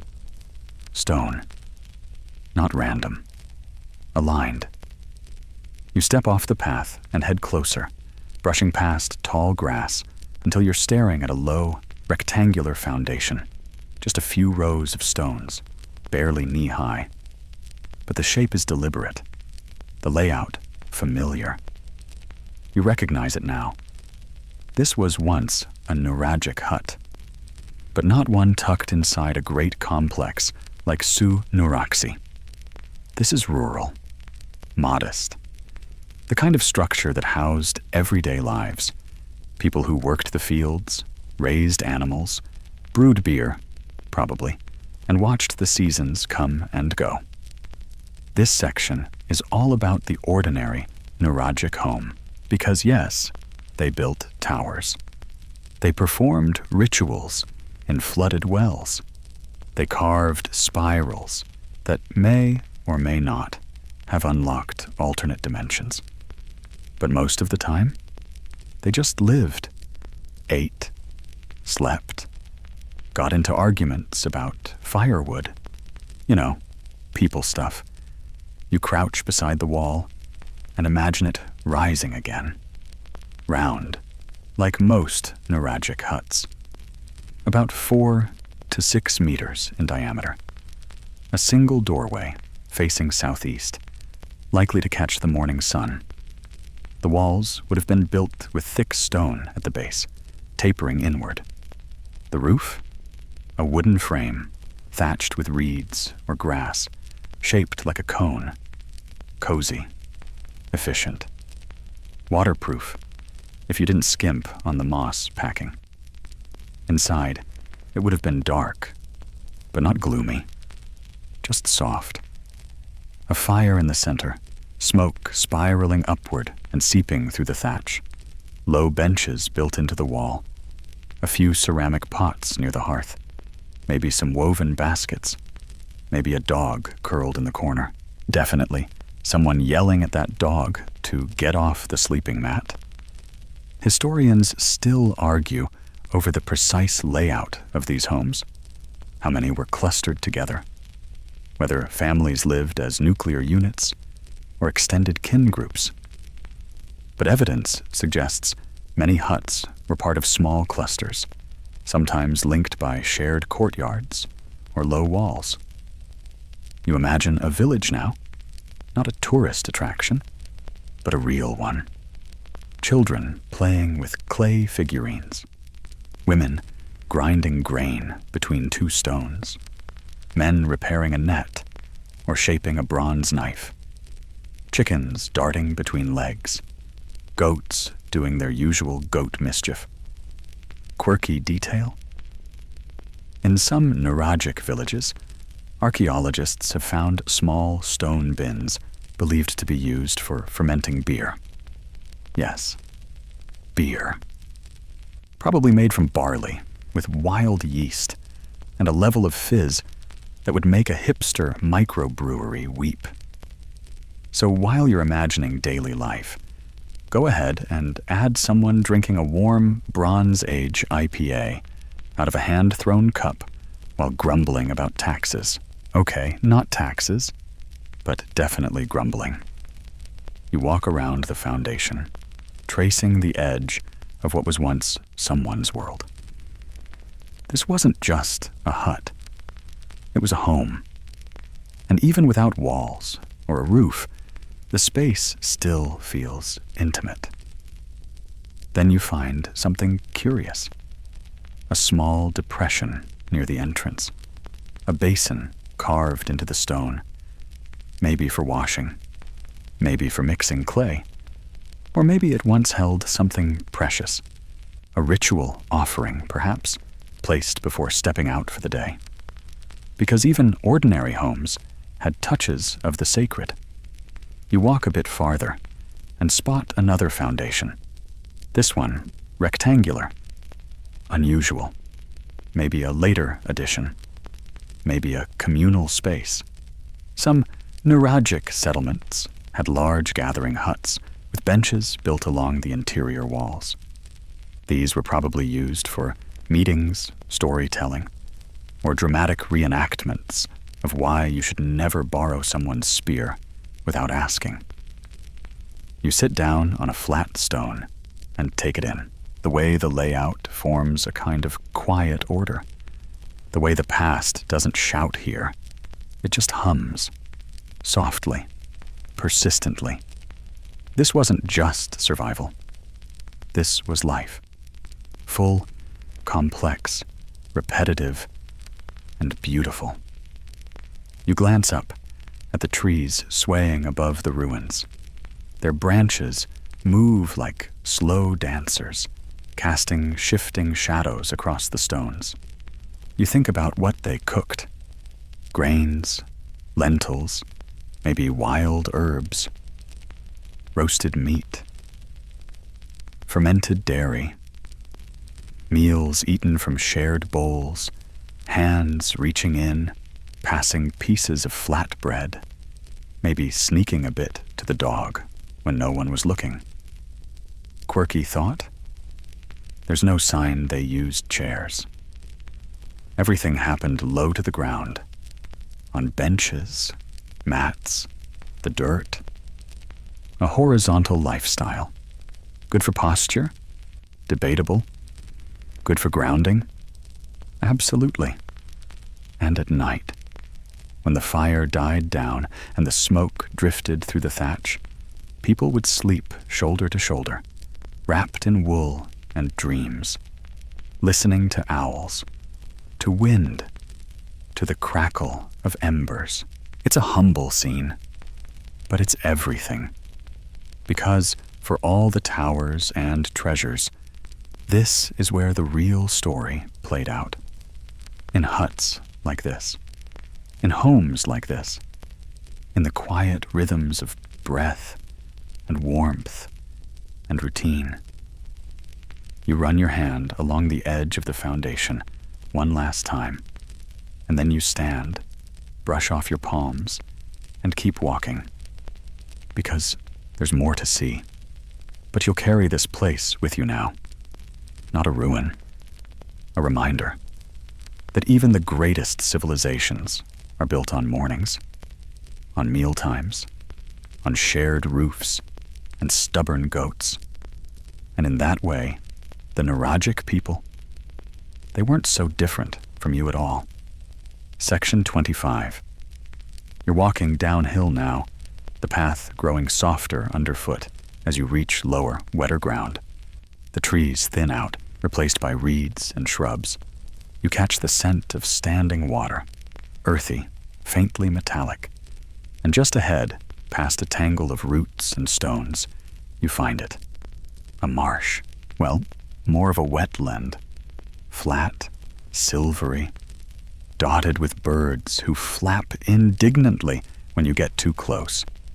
And smack in the middle of this mucky, humming calm is something completely out of place. A giant stone slab. You get closer. It's horizontal, maybe 3 meters across, resting on upright stones, like a table for giants. This is no picnic spot. This is a megalithic altar, or so the experts guess. The real term? Sacred platform. Possibly for rituals, possibly for offerings, possibly for something else entirely. You brush your hand across the slab. It's rough, flecked with lichen. The corners are squared, the base stones tilted from centuries of slow sinking. Around the structure, more stones poke from the reeds, forming a kind of crude ring. Not enough for a Nuraghe, too deliberate to be random. This is where you realize something. Not all sacred spaces had walls. The Nuragic people understood the power of place. Sometimes the land itself was the shrine, a spring, a hill, a strange rock formation that looked like a sleeping bull, if you squinted hard enough. They weren't just building structures. They were aligning them with something they felt in their bones. Historians still argue whether these open-air altars were tied to celestial cycles or seasonal rituals. Some are aligned with sunrise on solstices or equinoxes. Others are pointed at nothing obvious, just the land. A hill. A notch between 2 cliffs. Something you'd only notice if you stood still and watched the sun climb for days. You settle onto a nearby stone, the slab before you, like an old friend with secrets. And then you notice the depressions, small, cup-like holes carved into the altar's surface, irregular, shallow, filled with water. Some think they were used for libations, wine, milk, blood, offerings to whatever force lived here before gods had names. Others suggest astronomical use, like star maps or sky calendars. Quirky detail? In some of these basins, archaeologists found residues of burned plant material, possibly incense or aromatic herbs. Imagine the scent. Rosemary, juniper, maybe something hallucinogenic. A little Bronze Age spa day for the soul. You close your eyes for a moment and picture the scene. Dusk. A small crowd. The air thick with smoke. A priest or priestess standing at the slab, arms raised. No written prayers, just sounds. Chanting. Drum beats made from stretched animal hide and hollowed logs. A slow, hypnotic rhythm calling to something bigger. And around them, the marsh, the birds, the ever-present frogs doing their own amphibian version of backup vocals. You smile, because even in sacred moments, nature shows up uninvited. You open your eyes and start noticing things. Trampled paths in the grass, probably made by boar or deer. A worn stone nearby that could have been a seat or a stepping point, and farther out, something even stranger. A row of smaller, upright stones in a curve, almost like a shepherd's forgotten fence. But not quite. Historians still debate whether these arrangements were ceremonial walkways or boundary markers. Some think they were designed to funnel people toward the altar in a specific way, like a spiritual airport security line. One direction in, one direction out. It's fascinating to think that a place like this, muddy, modest, open to the sky, held the same gravity for its people as a cathedral might for others. No ceiling, no walls, just presence. Quirky theory. Some suggest that sacrifices took place here. Not human, no evidence for that, so you can unclench, but animals, food, or crafted goods. The idea was to give something an up, to trade value for meaning, to say thank you, or please, or sorry, or why. You rise and walk around the altar, slowly, as if tracing the steps of someone long gone. Each footfall feels quieter here, not out of fear, but respect. Like the land is listening. And it makes you think, maybe the Nuragic people didn't need temples because the island was their temple. The rocks, the rivers, the stars. They didn't build walls to contain the divine. They built platforms to meet it halfway. You glance up at the sky now, where birds wheel in wide arcs. A heron lands in the reeds with the grace of someone who's been here a lot longer than you. You nod to it. The heron does not care, but still, something passes between you. The sense that you've entered something, not a ruin, not a site, but a presence. You step back toward the trail, pausing one last time to look at the slab, the reeds, the water glinting silver under the setting sun. Not every altar has steps. Not every sacred space sings in Latin or Greek. Sometimes it just hums softly in Sardinian wind and frog song. And you, lucky you, got to listen. Section 26. You're climbing again. It's not a mountain exactly, but the slope is steep enough to make you question every snack break you ever took. The trail winds upward through brush and boulders, the smell of wild thyme rising with each footstep. Somewhere behind you, a bee hums with disproportionate menace. You're sweating. You're winded. And then, you see it. Another Nuraghe. But this one is perched like a throne on top of the world. It's called a hilltop Nuraghe, and it's part of an entirely different league of ancient architecture, not tucked in valleys, not nestled in villages. No, these were built high, proud, deliberate. You reach the top, lungs heaving, and take in the view. Stunning. You can see everything. Rolling hills, valleys, rivers cutting silver paths through the green, distant farmhouses that look like breadcrumbs scattered across a quilt. And, on the far horizon, a glimmer of sea. This wasn't just a scenic choice. This was strategic. Historians still debate the primary purpose of hilltop Nuraghe. Were they watchtowers? Signals? Status symbols? Some even argue they functioned like proto-fortresses, a way for powerful families or clans to control the surrounding land. But one thing's for sure. They had a reason to be up here. You walk toward the structure, its stones darker here, almost blue-gray, the color of storms. It's partially collapsed, no surprise at this altitude, but enough remains to see the original design. A central tower, thick defensive walls, and narrow slits cut into the outer face. Arrow slits, perhaps, or peepholes for judging someone's pottery from a distance. Inside, the chamber is tight, echoing. You feel the temperature drop immediately. The air is cool, dry, filled with the scent of stone and time.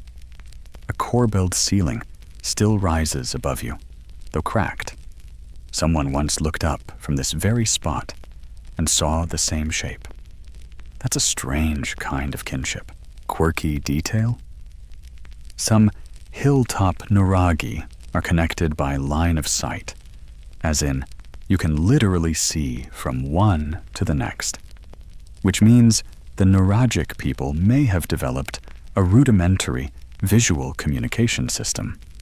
Fire signals, smoke, reflective bronze mirrors, semaphore goat waggling. Okay, probably not that last one. Still, the idea is thrilling. You climb to the edge of the structure, standing where a lookout once stood. Wind hits your face with sudden force. It tastes like ancient sky and yesterday's dust. You imagine someone here 3,000 years ago, eyes scanning the horizon, watching for travelers, for traders, for trouble. This was a world before borders, but not before boundaries. And height was power. It let you see. It let you prepare. But these weren't just military outposts. People lived here, too. At least part of the time. Fragments of pottery, animal bones, and hearthstones suggest meals were cooked. Beds were slept in. And someone probably complained about how windy it always was. You squat by a collapsed wall and spot a flat stone, burnished smoother than the others. A seat, maybe, or a work surface. You run your hand over it, imagining a mother here grinding barley into flour. A child nearby, practicing with a tiny bow. A father? Away, watching another tower across the hills. You sit down. Let the silence pour in. It's not empty, this silence. It's full, layered. The wind carries sounds you can't quite name, like memories whispering just out of reach. You close your eyes, and for a second, the past presses against your shoulders like an old friend. Quirky theory? Some hilltop Nuraghe were used for ritual signaling. Not just military alerts, but ceremonial communication.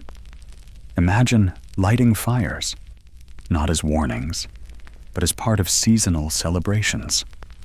A festival of light stretching from peak to peak. A Bronze Age chain reaction of joy. Historians still argue whether these towers were built by centralized authority or individual communities. Were they part of a kingdom? A federation? Or just really enthusiastic neighbors who believed the higher you build, the closer you are to divine Wi-Fi? Either way, the effort was monumental. Dragging stones up here, carving pathways, building in a place with no natural water source. That took dedication. It took belief. You rise, walk to the far edge of the site, and find the remnants of a smaller structure, probably a storage hut or shelter for animals. The stones are low, worn down to their roots, but they still form a circle, still remember how to hold space. And then you spot it. Another tower, way off in the distance. Tiny, faint, but visible. And suddenly, it's not hard to imagine this entire landscape alive with signals. Fires flickering, horns sounding, people standing on towers with their hands to their foreheads, squinting toward neighbors far away. You smile, because communication didn't start with the alphabet. It started with sight, with the urge to connect, to say, "We're here," to ask, "Are you?" You turn back toward the trail, ready to descend, the hilltop wind tugging at your sleeves one last time. And as you walk, you realize something. These weren't just towers. They were threads, woven across the land, holding people together, even when they couldn't touch. Section 27.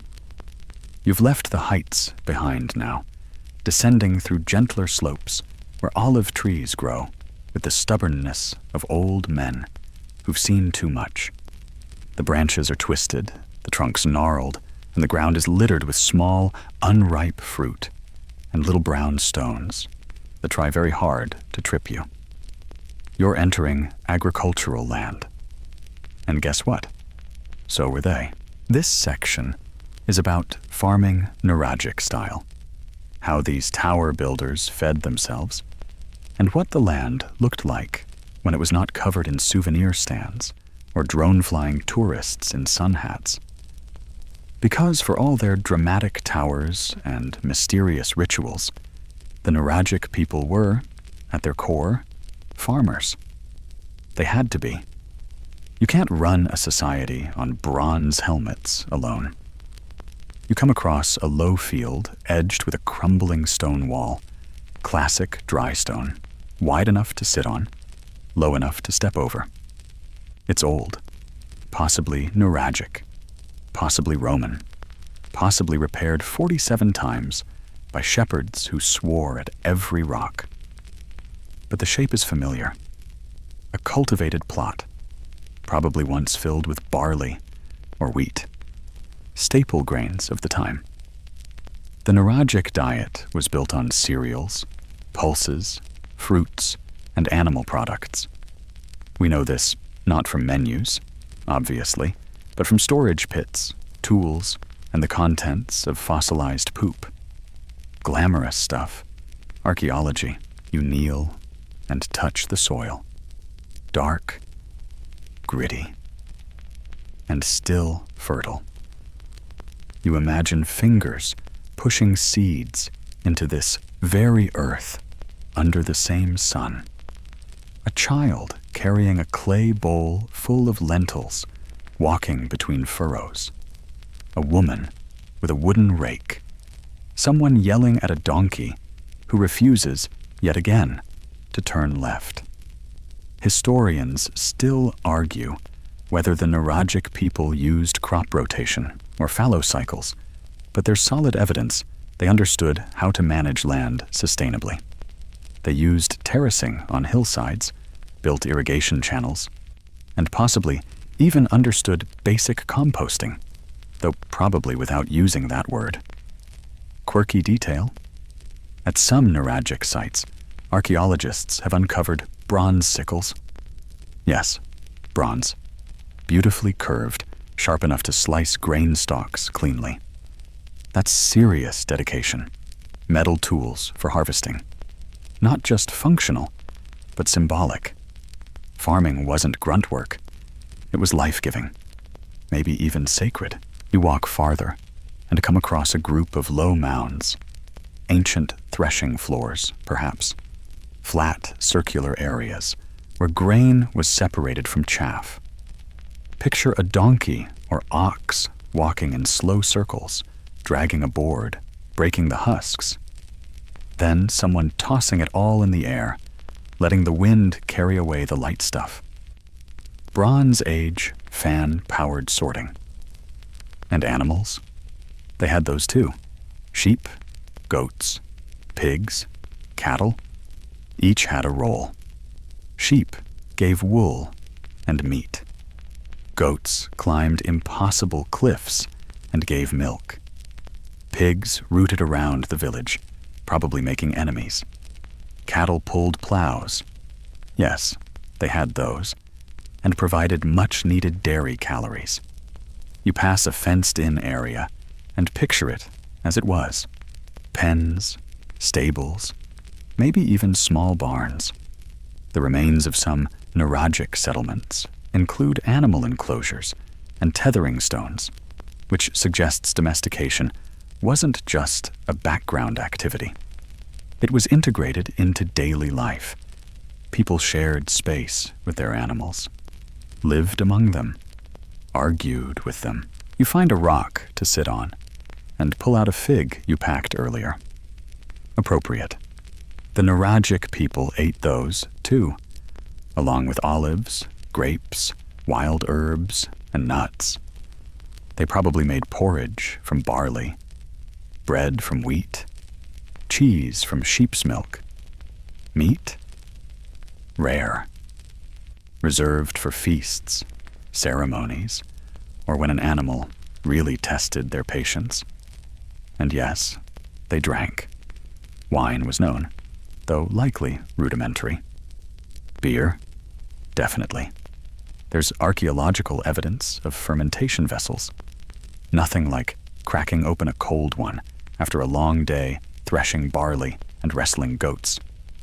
You smile, thinking about a family meal inside a stone hut. Bowls of stew. Flat bread baked on hot stones. Children asking too many questions. Someone passing a chunk of cheese. A quiet moment. A full belly. Quirky theory? Some researchers believe farming festivals were tied to Nuragic religious practice. That seasonal cycles, planting, harvesting, solstice, were wrapped into ritual, maybe even involving sacred wells or open-air altars, where grain was offered back to the earth. Historians still debate how organized agriculture was. Did each family farm their own plot? Was there shared labor? Was surplus stored communally? We don't know. But the evidence points to a people who worked hard, thought ahead, and built their society not just on stone, but on soil. You rise, brushing dust from your palms, and continue down the path. The olive trees creak in the breeze. A pair of birds bicker overhead. Somewhere nearby, a tractor rumbles. Not ancient, but the same impulse. To coax life from land. To plant something and hope. To feed. To share. To store. To live. The Nuragic people may have built with bronze and dreamt with stars, but they survived by bending close to the earth, watching the seasons, and trusting that a seed, once buried, might someday rise. Section 28. You're walking along a ridge again, but this time the wind is different. Gentler, warmer, carrying the faint scent of salt and something else. Smoke? No. Incense. Ahead, rising like a crown half sunk in the scrub, are the ruins of something extraordinary. Not a Nuraghe, not a hut. A temple, not the kind with columns and marble stairs. This one is low, squat, and strange, almost hidden in the landscape. But the moment you step closer, you feel it. The symmetry, the weight, the hush that seems to fall over the stones. like a hand over a candle. You've found a Nuragic sanctuary. And tonight, you're going to meet the gods. Sort of. Because the Nuragic people didn't leave us written prayers or pantheon cheat sheets. No ode to Thunder Daddy tablets, like in Mesopotamia. But what they did leave are sites like this, carefully shaped, eerily consistent structures, built not for living, but for something else entirely. You walk through the low entrance, a doorway flanked by thick, upright stones. The kind of passage that narrows your body and focuses your mind.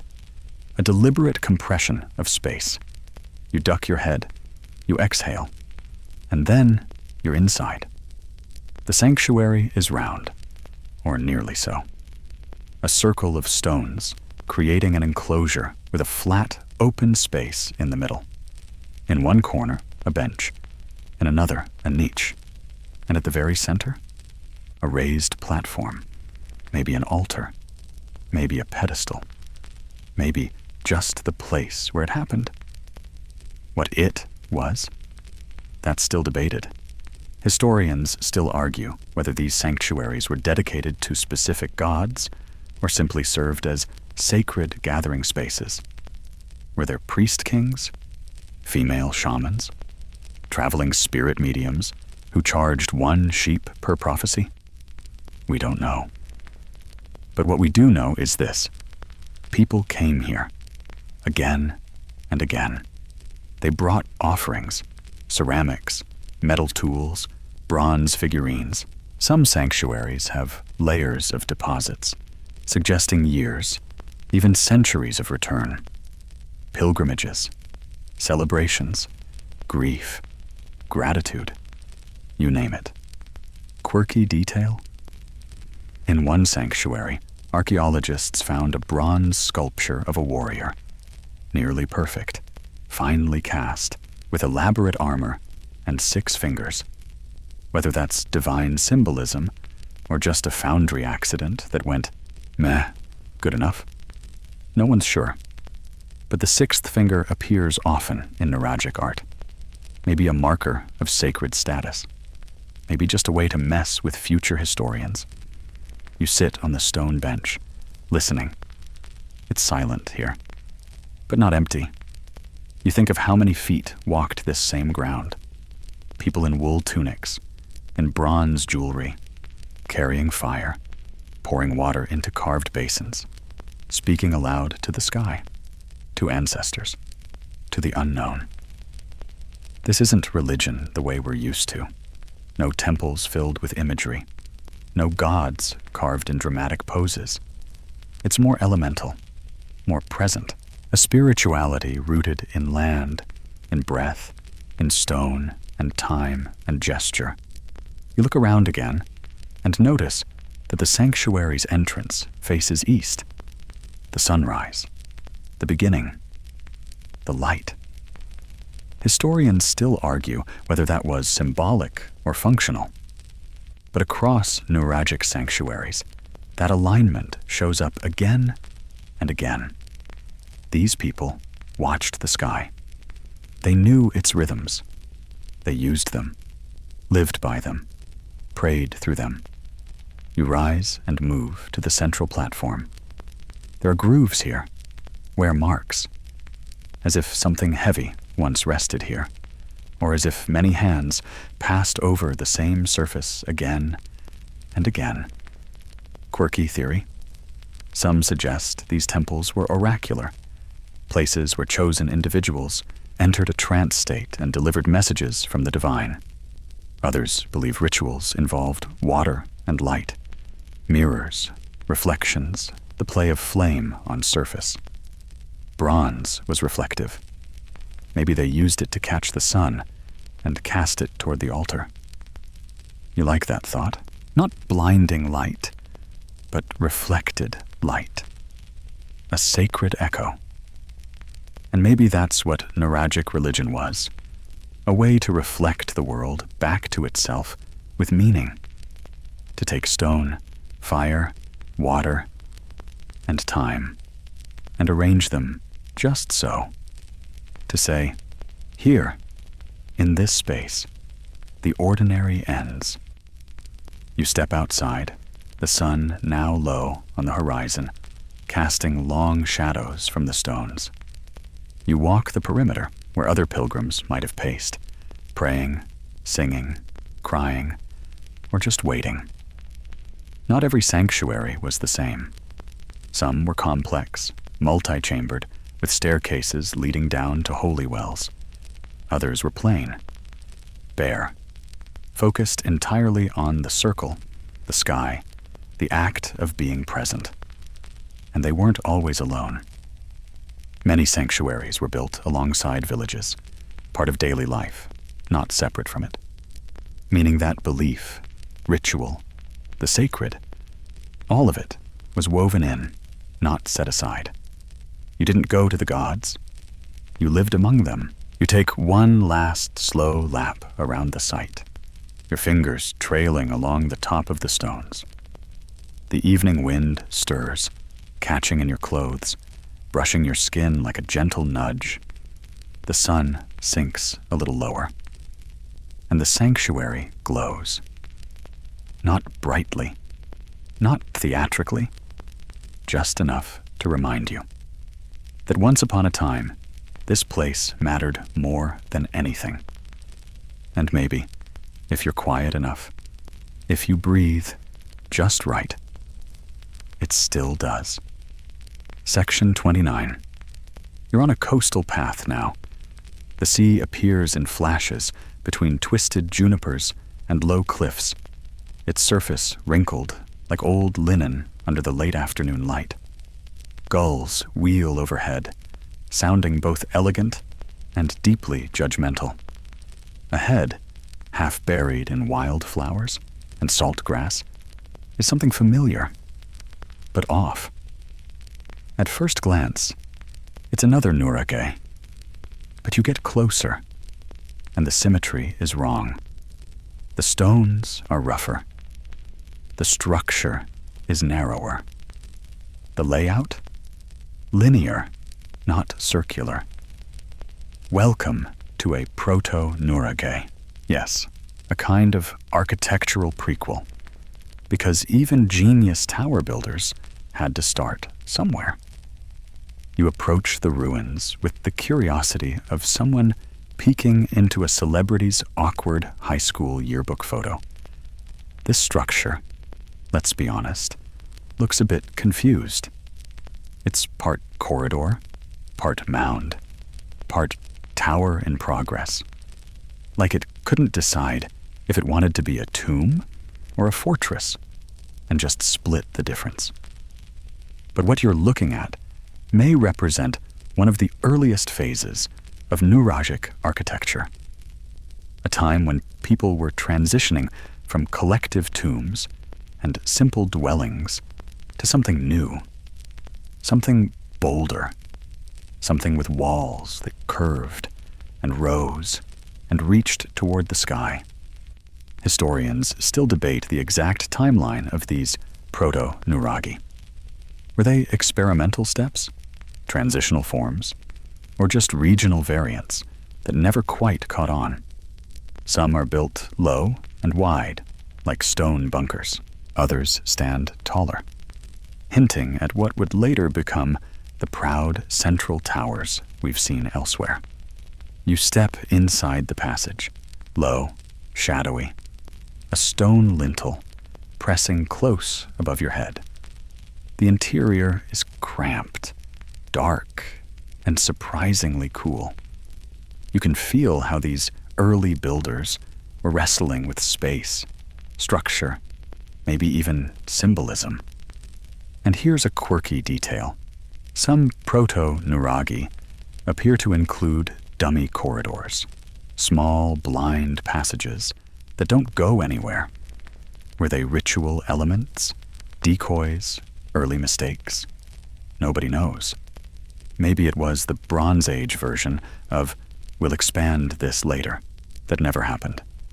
You crouch in one corner and trace the layers of stone. They're more irregular here, less polished, but still stable, still careful. Someone thought long and hard about how to stack these. They didn't just build, they practiced. And that's what this phase of construction represents. Trial and error, ambition and restraint. This structure, weirdly enough, feels more human than the grand Nuraghe. It's like you're catching people mid-thought, a civilization inching toward architectural genius, but not quite there yet. You can imagine someone saying, "What if we try building it this way?" And then, halfway through, muttering, "Okay, not that way." You exit the passage and circle the structure. Around the back, you find large stones arranged in what could have been a storage annex, or possibly an animal pen. One stone has a rough carving on it, a spiral, or maybe a sunburst. Again, no writing, just shapes that might have meant everything to someone and now confuse everyone. Quirky theory. Some researchers think Proto-Nuraghe may have been communal spaces, neither purely military nor domestic. Something in between. Places to gather, to store tools, to shelter from storms. A multi-purpose center for communities who hadn't yet dreamed of the towering structures to come. But the dream was forming. Because here's what's beautiful. The layout still wants to rise. You can see it in the stonework. An upward tension, like a building ready to shed its hesitations and go vertical. You find a spot to sit and stare out at the ocean.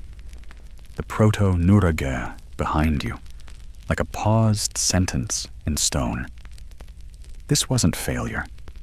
This was foreshadowing. And you realize something profound. No civilization begins with brilliance. Every culture has its testing grounds, its beta versions, its weird first drafts. The Nuragic people were no different.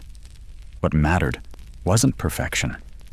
It was momentum, vision, the sheer guts to build something they hadn't seen before. And eventually, they nailed it. You lie back in the grass, letting the breeze pass over you, letting the sound of waves smooth your thoughts. Somewhere out there, ships once passed. Phoenicians, Greeks, maybe even the odd Mycenaean, wondering why Sardinians kept stacking rocks like their lives depended on it. But now you know, because it did depend on it. Stone by stone, lesson by lesson, from the uncertain lines of Proto-Nuraghe to the confident spirals of full-blown towers, they were building more than homes or temples. They were building an identity. You close your eyes for a moment. The gulls quiet, the waves slow, and behind you, the forgotten ancestor of all towers continues to hold its breath, waiting for the future it helped create. Section 30. You're back inland now, following a stony trail that winds between two low hills. The sun is soft and buttery, past its prime, but still hanging on like a grandparent who insists they're not tired yet. Around you, the grass is tall, gold-tipped, and full of the kind of rustling that makes you paranoid about snakes. Relax. It's just grass. Probably. You're heading toward something unusual, something that doesn't quite fit the rest of the Nuragic world. A giant bronze statue. Well, not here, exactly. What you're walking toward is the workshop where it may have been made. Welcome to the Nuragic forges, the beating metal heart of an age not built with power tools, but with fire and fingers You reach a cluster of stones that doesn't look like much at first. Flat, low, with a central pit and the broken rim of a stone basin. But archaeologists believe this was a metallurgical site, a Bronze Age blacksmith's domain. Not for horseshoes, for artifacts. You squat near the center and brush away some dry soil. Charcoal fragments, burnt clay, slag, metal waste. The smoking gun, literally. This was where the Nuragic people melted, molded, and mastered bronze. Historians still debate just how advanced their metallurgy was. Did they cast using open molds? Two-part stone molds? The more complex lost wax method? The evidence points to all of the above. And what they made wasn't just practical. It was beautiful. You walk a few meters to a small, sheltering rock overhang, where once a bellows probably hissed and puffed like a dragon with a cold. Imagine the noise, the rhythmic thump of tools, the sizzling hiss of molten metal, the bark of instructions over the roar of the fire. This wasn't delicate work. It was elemental. Fire, earth, sweat. Quirky detail? Sardinia is rich in copper and tin, key ingredients for bronze. The Nuragic people had local access to both, which gave them a metalworking advantage. And they didn't hoard it. They traded. Nuragic bronze objects have been found all over the Mediterranean, including Egypt and the Levant. That's right. Sardinian bronze may have touched pharaonic hands. You pick up a small stone, a hammerstone, a leftover tool, maybe just a rock, but it makes you wonder. Who was the first person to look at glittering copper ore and think, you know what would make this better? Fire, alloying, and sculptural flair. Whoever they were, they'd be proud of what came next. You head back toward the main site, where a few crumbled walls and platforms mark what may have been a foundry. There's ash in the cracks, even now. You press your hand to the stone. It's cool. But you can almost hear the echoes of bellows and shouting and clanging. Then you imagine the final product. Bronze figurines. These weren't crude stick figures. These were detailed, expressive, often wearing helmets, shields, or elaborate robes. Some represent warriors, others musicians, mothers, or mythological beings with horned headgear and mystery in their posture. Historians still argue over their meaning. Were they gods?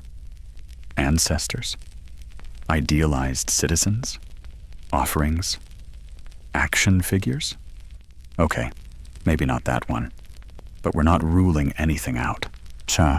Quirky fact? One of the most famous Nuragic bronzetti, the term for these small bronze statues, depicts a man with 4 eyes and 4 arms. That's either a mythological deity or someone trying to tell you they were very busy. The symbolism runs deep. Some statues are found buried under temples or near sacred wells. Others were likely part of public displays, Bronze Age PR campaigns, if you will. You picture one being crafted here, molten bronze poured into a mold, cooled, then polished, detailed, fitted with tiny accessories. It's not just sculpture. It's storytelling.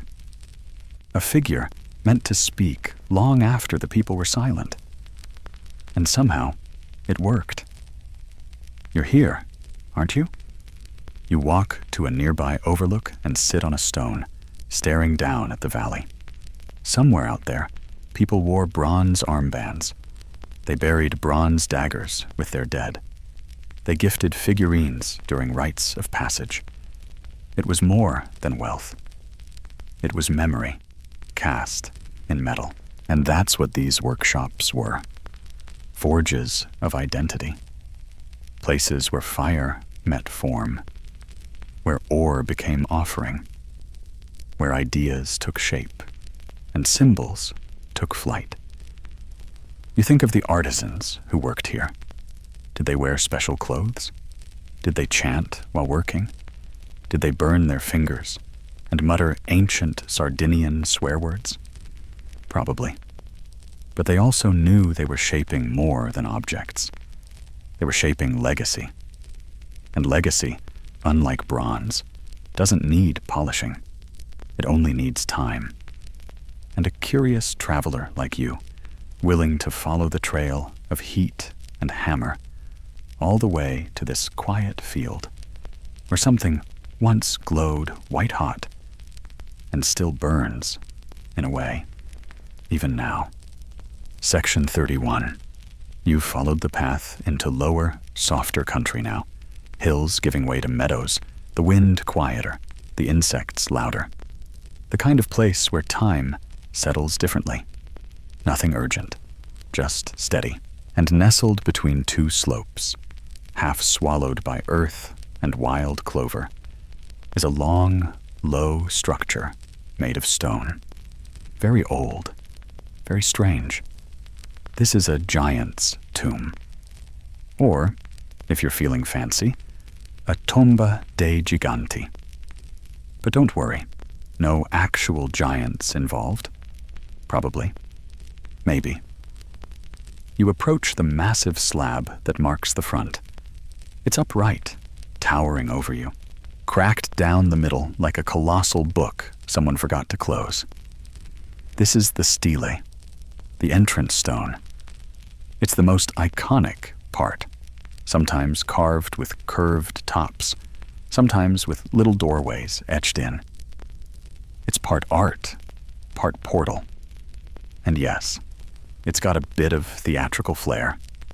You can't stand in front of it without thinking, this was built to impress. You duck beneath the leaning stones and step inside, or rather, beside the burial chamber. It runs long and narrow, like a stone spine. Low walls flank each side, and at the end, a covered space, once roofed, now open to sky and moss and whatever critter is currently judging you from under a rock. Historians still argue about who exactly got buried here. Elite individuals, entire families, community leaders. What's clear is that these weren't just tombs. They were places, spaces meant for ritual, not just disposal. Imagine this. The whole community gathers. They sing, they chant, they feast. They carry the body here, wrapped, prepared, honored, and slide it into the chamber. Later, maybe others join it. Bones shift. Stories linger. Life, death, memory, recycled in stone.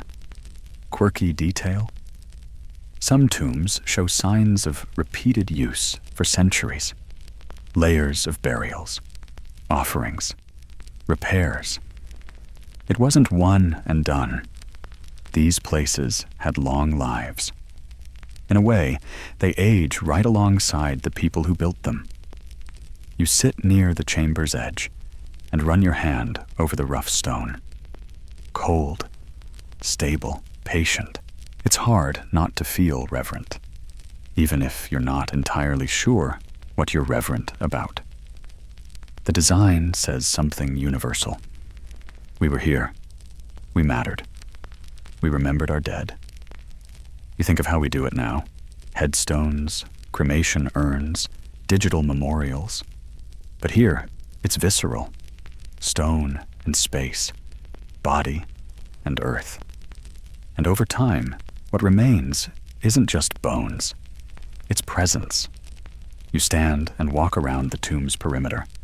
Some giants' tombs had semicircular forecourts, like little stone plazas where people probably gathered for ceremonies. Imagine flickering firelight, drumming, offerings left on the ground, bread, drink, ornaments.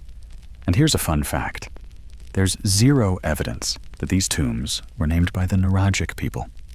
Giant's Tomb was a later invention, but you get why someone would call them that. They're massive and ancient, and weirdly emotional, quirky theory. Some say the curved shape of the forecourt, when viewed from above, resembles a bull's horns, a symbol of strength, fertility, and divinity in many ancient Mediterranean cultures. So the entire tomb might have been designed like a bull's head, charging into eternity. You wander a bit farther and notice something odd. Small stones arranged in a row, like stepping stones for spirits. Were they for guiding the dead? Marking seasons? Just Bronze Age landscaping? Hard to say. But the effect is oddly comforting. You picture the people who built this. Not kings or pharaohs, just villagers, masons, carvers, people who understood that honoring the dead was part of keeping the living grounded. And the craftsmanship? Precise. Even without mortar, the stones have held fast for millennia, because when you build for the dead, you don't cut corners. You sit again, watching the sun lean westward. The shadows lengthen across the tomb like long, ancient fingers. You wonder who they were, the ones inside, what they saw, what they loved, what stories they told around fires, what dreams they carried with them into this long stone cradle. Historians still debate whether giants' tombs were reserved for the elite or used communally. But whatever the case, they served more than a physical function. They were emotional anchors, markers of continuity, a way to say, we are part of something larger, something that does not end. You run your hand one last time across the ancient stele, and it feels almost warm now, as if holding the heat of every sunset it's ever faced.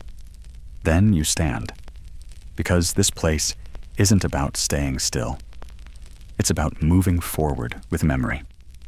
And as you walk away, the tomb doesn't fade.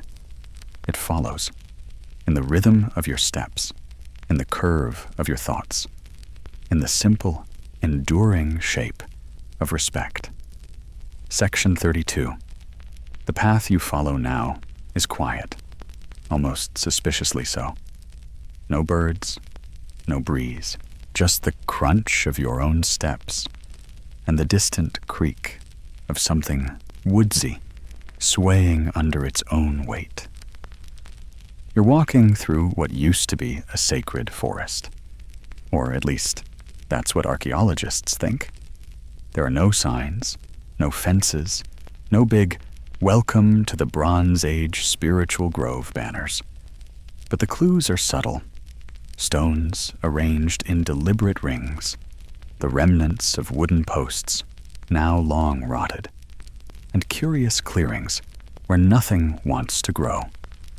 It feels watched, in the gentlest way possible. And then you spot it, off the trail, almost hidden by brush. A low, wide, circular platform built from layers of flat stones with a few worn steps leading up. Too small to be a Nuraghe, too elaborate to be random. This, they think, was a meeting circle, but not for commerce or politics, for ritual gatherings. You climb the steps and sit cross-legged in the center, just like someone might have done 3,000 years ago. The trees stand around you like tall, sleepy witnesses. The wind picks up again, just enough to rustle the leaves with that hush, hush, hush sound that makes you lean in. This wasn't a temple in the classic sense. No walls, no roof, no iconography.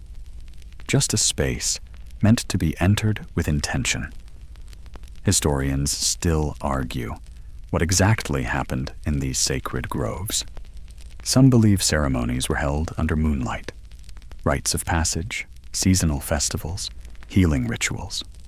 Others suggest these were places for divination, where a shaman or seer might listen to wind through the branches or the patterns of bird flight to interpret the gods' whispers. Quirky theory. A few researchers believe certain tree species, like wild olives or oaks, were planted and cultivated on purpose in specific arrangements. An early form of botanical sacred geometry. Take that, modern landscape architects. You close your eyes and imagine it. Twilight.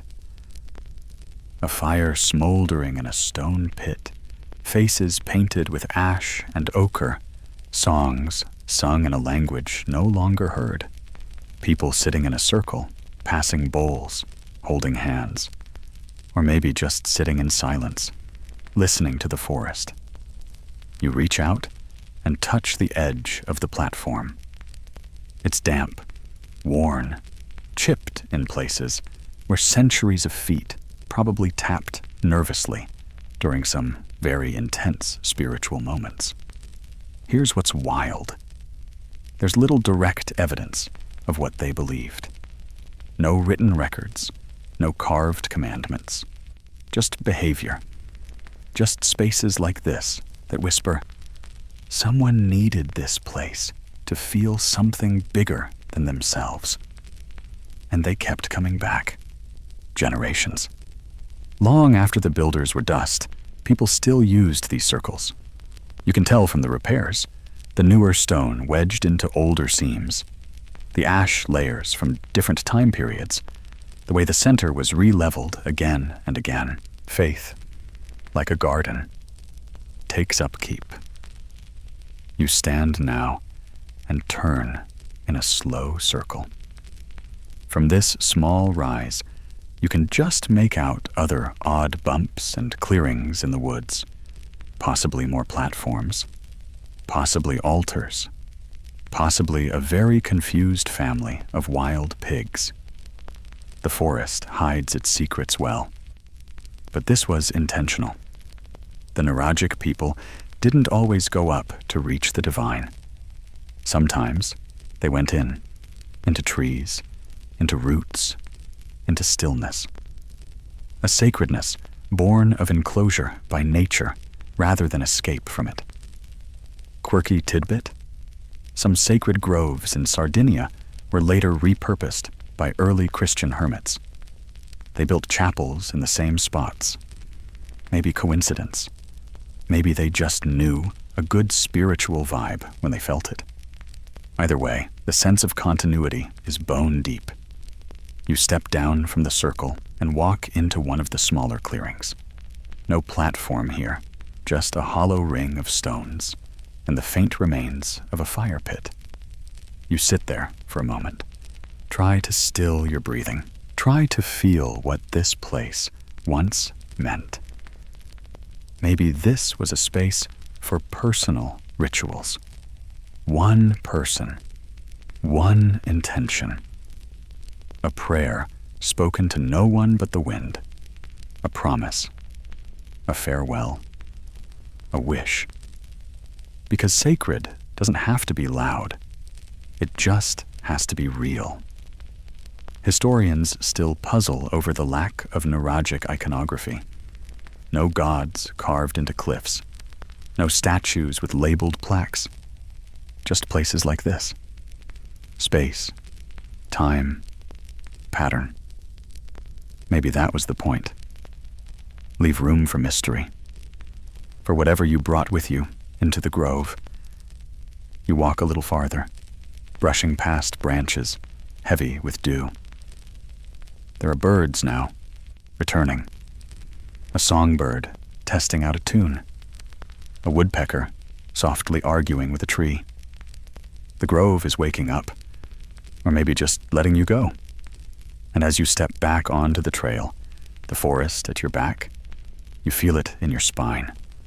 Not an answer, not a revelation, but a reminder that even in a world of stone towers and bronze blades, there were places meant only for stillness, for breath, for letting the unknowable sit next to you for a while. Section 33. You're heading toward the coast again, but not the flashy, turquoise brochure coast. This is the scruffy shoreline, the one where sharp rocks meet restless waves, where sea foam hisses around barnacled ledges, where the sky and water seem to whisper old gossip to each other. And up ahead, half collapsed, part swallowed by sand, is something quietly astonishing. A Nuragic coastal outpost. Not a fortress, not a village. More like a lonely sentinel. A single tower and a few stone structures huddled together, built on a bluff just high enough to see the whole horizon curve. This wasn't built for comfort. It was built to watch. You climb up the bluff and stand at the base of the weathered Nuraghe. From here, the sea spreads out like an ancient page, blue and endless, and full of mystery. Behind you, inland trails. Ahead, trade, danger, discovery. Historians still argue whether coastal Nuraghe were military, commercial, or ritual. Were they lookouts, landing stations, lighthouses of a kind? We may never know. But they were there, dotting the edge of the island like punctuation marks between sea and soil. You push open a creaky wooden gate someone added a few centuries too late and step inside. The tower here is lower, stubbier than the inland giants, salt-worn, windswept. But the spiral stair still rises, just barely. And so, of course, you climb it. Because what else do you do when a 3,000-year-old stairway dares you? At the top, or what's left of it, the wind hits harder.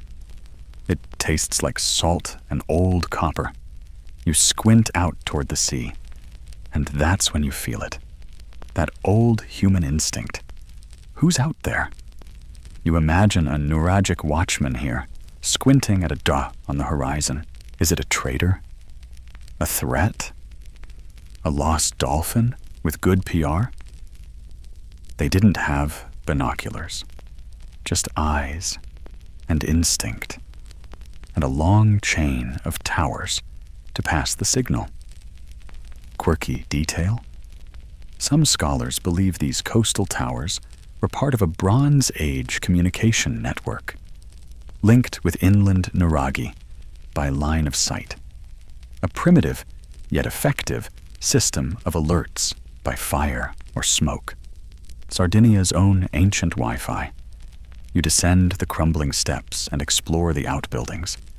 A few roofless rooms, probably for storing goods or sheltering messengers when storms hit.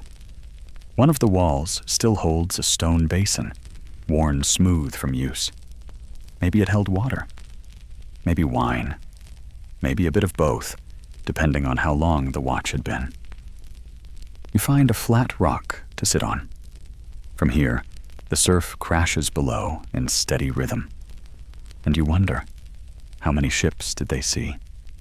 How many strangers? Sardinia was no isolated backwater. It was plugged in, connected. Phoenicians, Mycenaeans, Carthaginians, goods flowed, ideas traveled. So did rumors and danger.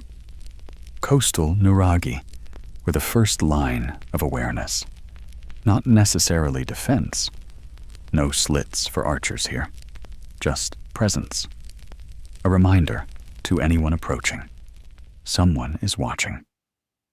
You wander down to a narrow path that snakes behind the outpost and drops toward the rocky beach. There, embedded in the cliffside, are stones that look too square to be natural. A landing platform, perhaps. A dock long since swallowed by tide and time. Historians still debate whether the Nuragic people had seaworthy ships. Some say yes, dugout canoes, maybe even small sailboats. Others argue they mostly left seafaring to others. But bronze artifacts found offshore in sunken hoards suggest something more, that the sea wasn't just a boundary. It was a highway. Quirky theory. Some believe certain coastal sites weren't just functional. They were ritual landing spots, places where incoming traders offered symbolic gifts before moving inland, a sort of diplomatic welcome mat. Here's a shiny axe. Now please don't murder us. You smile, imagining that trade encounter. A Mycenaean merchant steps off his ship, fancy tunic flowing. A Nuragic leader approaches, bronze bracelet glinting, goat hide sandals squeaking. Awkward silence. Then someone offers cheese. Peace is declared. You climb back up to the tower and circle it one last time. The stones are coarse here, less uniform. Local. Whatever this outpost was, it wasn't for show. It was a tool. And like all Nuragic tools, it lasted. You look out again at the sea, still vast, still whispering. And you realize the Nuragic people didn't just build for land. They built for edges. They built where things began and ended, where water met rock, where known met unknown, where the future drifted in on sails, unseen, undecided, but always coming. You turn inland, the path waiting, the sky softening, and as the sea fades behind you, the tower still stands, just like it always did. Section 34. The light is changing again, low, golden, syrupy. The kind that makes every rock look like it's glowing from within, and every bush seem dramatic enough to deserve a musical score. You're walking through an open plain now, surrounded by nothing but silence and soft wind. And ahead, rising slowly, like a memory you forgot you had, is something different. Not a tower, not a tomb, a sacred well. You slow your pace automatically. There's something about it, half submerged, framed by thick stone blocks in a triangular pattern, with steps leading downward into shadow. You walk up to the edge and peer down. Still water, very still, dark as ink, and framed by perfect symmetry. This isn't a cistern. This is architecture with purpose. You step down slowly, your feet echoing softly with each descent. The temperature drops with every step. The air becomes heavier, moister, laced with the scent of moss and forgotten prayers. It's the kind of cool that makes your skin instantly goosebump and your brain whisper, "Be quiet now." You reach the base, and there it is, water pooled in a perfect basin. The light from the entrance barely touches it, just enough to reveal a reflection. Yours. And maybe something else, too. Historians still argue about what these sacred wells were for. Water worship, fertility rites, moonlight rituals, all of the above? None of the above? They're found throughout Sardinia. And everyone seems to be deliberately aligned. Not randomly built, but cosmically considered. Some wells line up with the lunar standstill, an 18.6-year cycle where the moon reaches its most extreme northern or southern rising points. The Nuragic people likely tracked this. No joke. They were watching the sky long before telescopes, and some sacred wells are built so that on these rare nights, moonlight shines directly onto the water at the bottom. Quirky fact, that phenomenon still happens. You can go, today, and see it. Stand in a Bronze Age stone hallway and watch the moon touch water it's been visiting for millennia. If that doesn't give you chills, you might be an emotionally unavailable robot. You kneel by the edge of the pool. It's silent, deeper than it looks. You could drop a coin in and probably never hear it hit bottom. But coins weren't what they offered. They found figurines, votive swords, even miniature boats in sacred wells. Bronze gifts, lowered carefully into the water. Not tossed, placed. This wasn't about luck. It was about respect, and maybe hope. You close your eyes and picture the ritual. Figures descending the steps, carrying torches. A priestess leading the way. The group silent, not mournful, just focused. The moment is more than performance. It's about asking something from the place they trusted most, the earth itself. You open your eyes and look again into the water. Still, unbothered. You wonder if they thought of it as a portal, a doorway, not just to the gods, but to the other side of things, the inside of the earth, the realm beneath.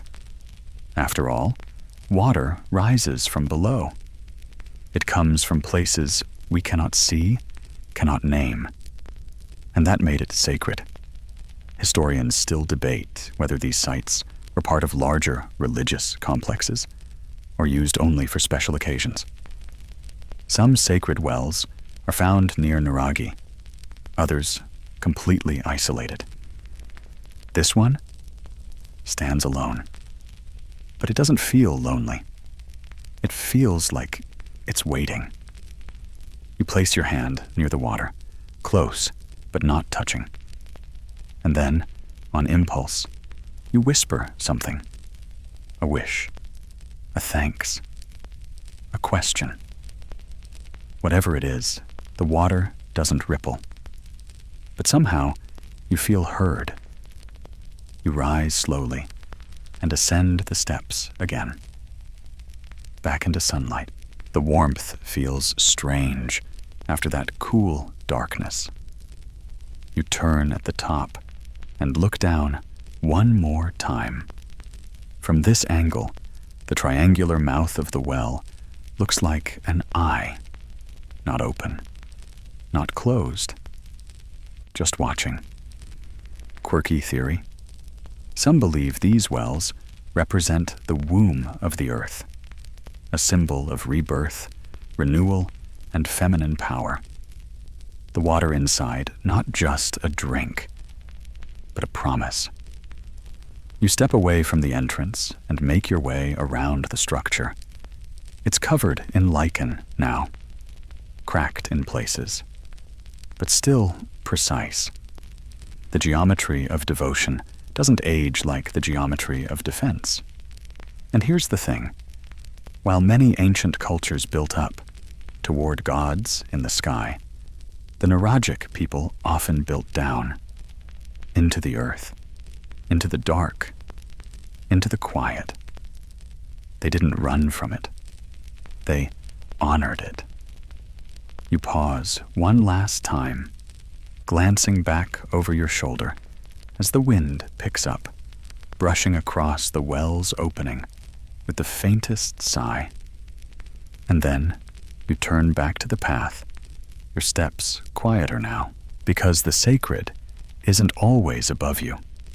Sometimes it's beneath your feet, and sometimes it listens. Section 35. You're walking through twilight now. The air is thick with the kind of hush that settles just before the stars come out. The sky is a bruised indigo, smeared with the last streaks of orange, and your footsteps fall softer with every step, as if the land itself is asking you to tread gently. Because this is the end of the trail, but not the end of the story. You crest a final ridge, your body tired, but your mind still wide awake. And there it is, a Nuraghe. Not the biggest one you've seen, not the best preserved, but somehow the right one. It stands on a low rise, framed by ancient oaks and wild thyme, the stones dark in the fading light. A quiet guardian, a final punctuation mark. You walk toward it, slowly now, letting the moments stretch. This whole journey, through towers, tombs, wells, fields, and forests, has led here, to this solitary tower, where the past leans into the present like a grandfather at the edge of sleep, still holding your hand. You enter through the narrow doorway, ducking low. Inside, the space swallows sound. The thick stone walls hush the world. You sit on a slab near the back wall, the floor cool beneath you, and lean your head back against the ancient curve. Breathe in, breathe out. Let the silence settle in your chest. Historians still debate what Nuraghe truly meant. Were they homes, fortresses, temples, signals, status symbols? And maybe the answer is yes. Maybe they were all of that, and something else too. Maybe they were memory machines, built not just to protect or impress, but to anchor, to hold on to the stories and rhythms of people who had no books, no scrolls, no monuments to themselves, just stone, and time, and each other. You think of them, the ones who carved these stones, who stacked them, who watched them rise. You think of the calloused hands, the tired backs, the quiet triumph of locking in that final capstone. They didn't do it to be remembered by name. They did it because it mattered. Because to build something that might outlast you is one of the most human acts of all. You walk back outside. The stars are coming out now, slowly, one by one. First the bold ones, then the shyer ones. You lie down in the grass near the tower and look up. And you wonder, how many Nuragic eyes once looked at these same constellations? How many songs were sung under this sky? How many promises made, hearts broken, children born, dreams whispered? The stories didn't vanish. They just changed form, from voice to silence, from flesh to stone, from daily life to archaeological curiosity. Quirky thought? Maybe those towers were meant to talk to the stars. Maybe the Nuragic people believed they could send messages into the sky, stacked stone syllables in a language we've forgotten how to read. Or maybe, like you, they just needed a quiet place to sit, to think, to be small, and not afraid. You reach out and touch the grass. Feel the coolness, the pulse of the ground beneath you. The same ground they've walked, the same sky they watched, the same island. Time folds here. And as you close your eyes, the tower beside you, the stars above you, and the breath in your chest all align. It doesn't feel like the end. It feels like being held. Wind down. Now, just breathe. Let everything slow. The towers fade first, slipping behind the curtain of sleep. Then the wells, their water still and deep. Then the forests, where ancient rituals echo like lullabies in the rustle of leaves. The people grow softer, too, figures of shadow and warmth, walking beside you until they no longer need to. Their footsteps leave impressions that only dreams can hold. Even the stones relax. They've carried the weight of time long enough. You lie still, wrapped in the hush of Sardinia's past, in the warmth of memory, in the kind of stillness that doesn't ask anything of you, just that you rest. Because you've walked far tonight, through centuries, through questions and dust and light, through the ordinary magic of people who built with no manuals, no blueprints, just intention and belief and stone. Let your breath match the rhythm of this ancient land. In, out. Like waves on a distant coast you'll visit in sleep. No towers to climb now, no questions to chase. Just the soft echo of a world that lived and loved and labored and left behind the gentlest kind of legacy. A place that holds you, even after everyone has gone. Good night. Word count, 1,100 plus 300 wind down. End of story. Wish you have a sweet dreams.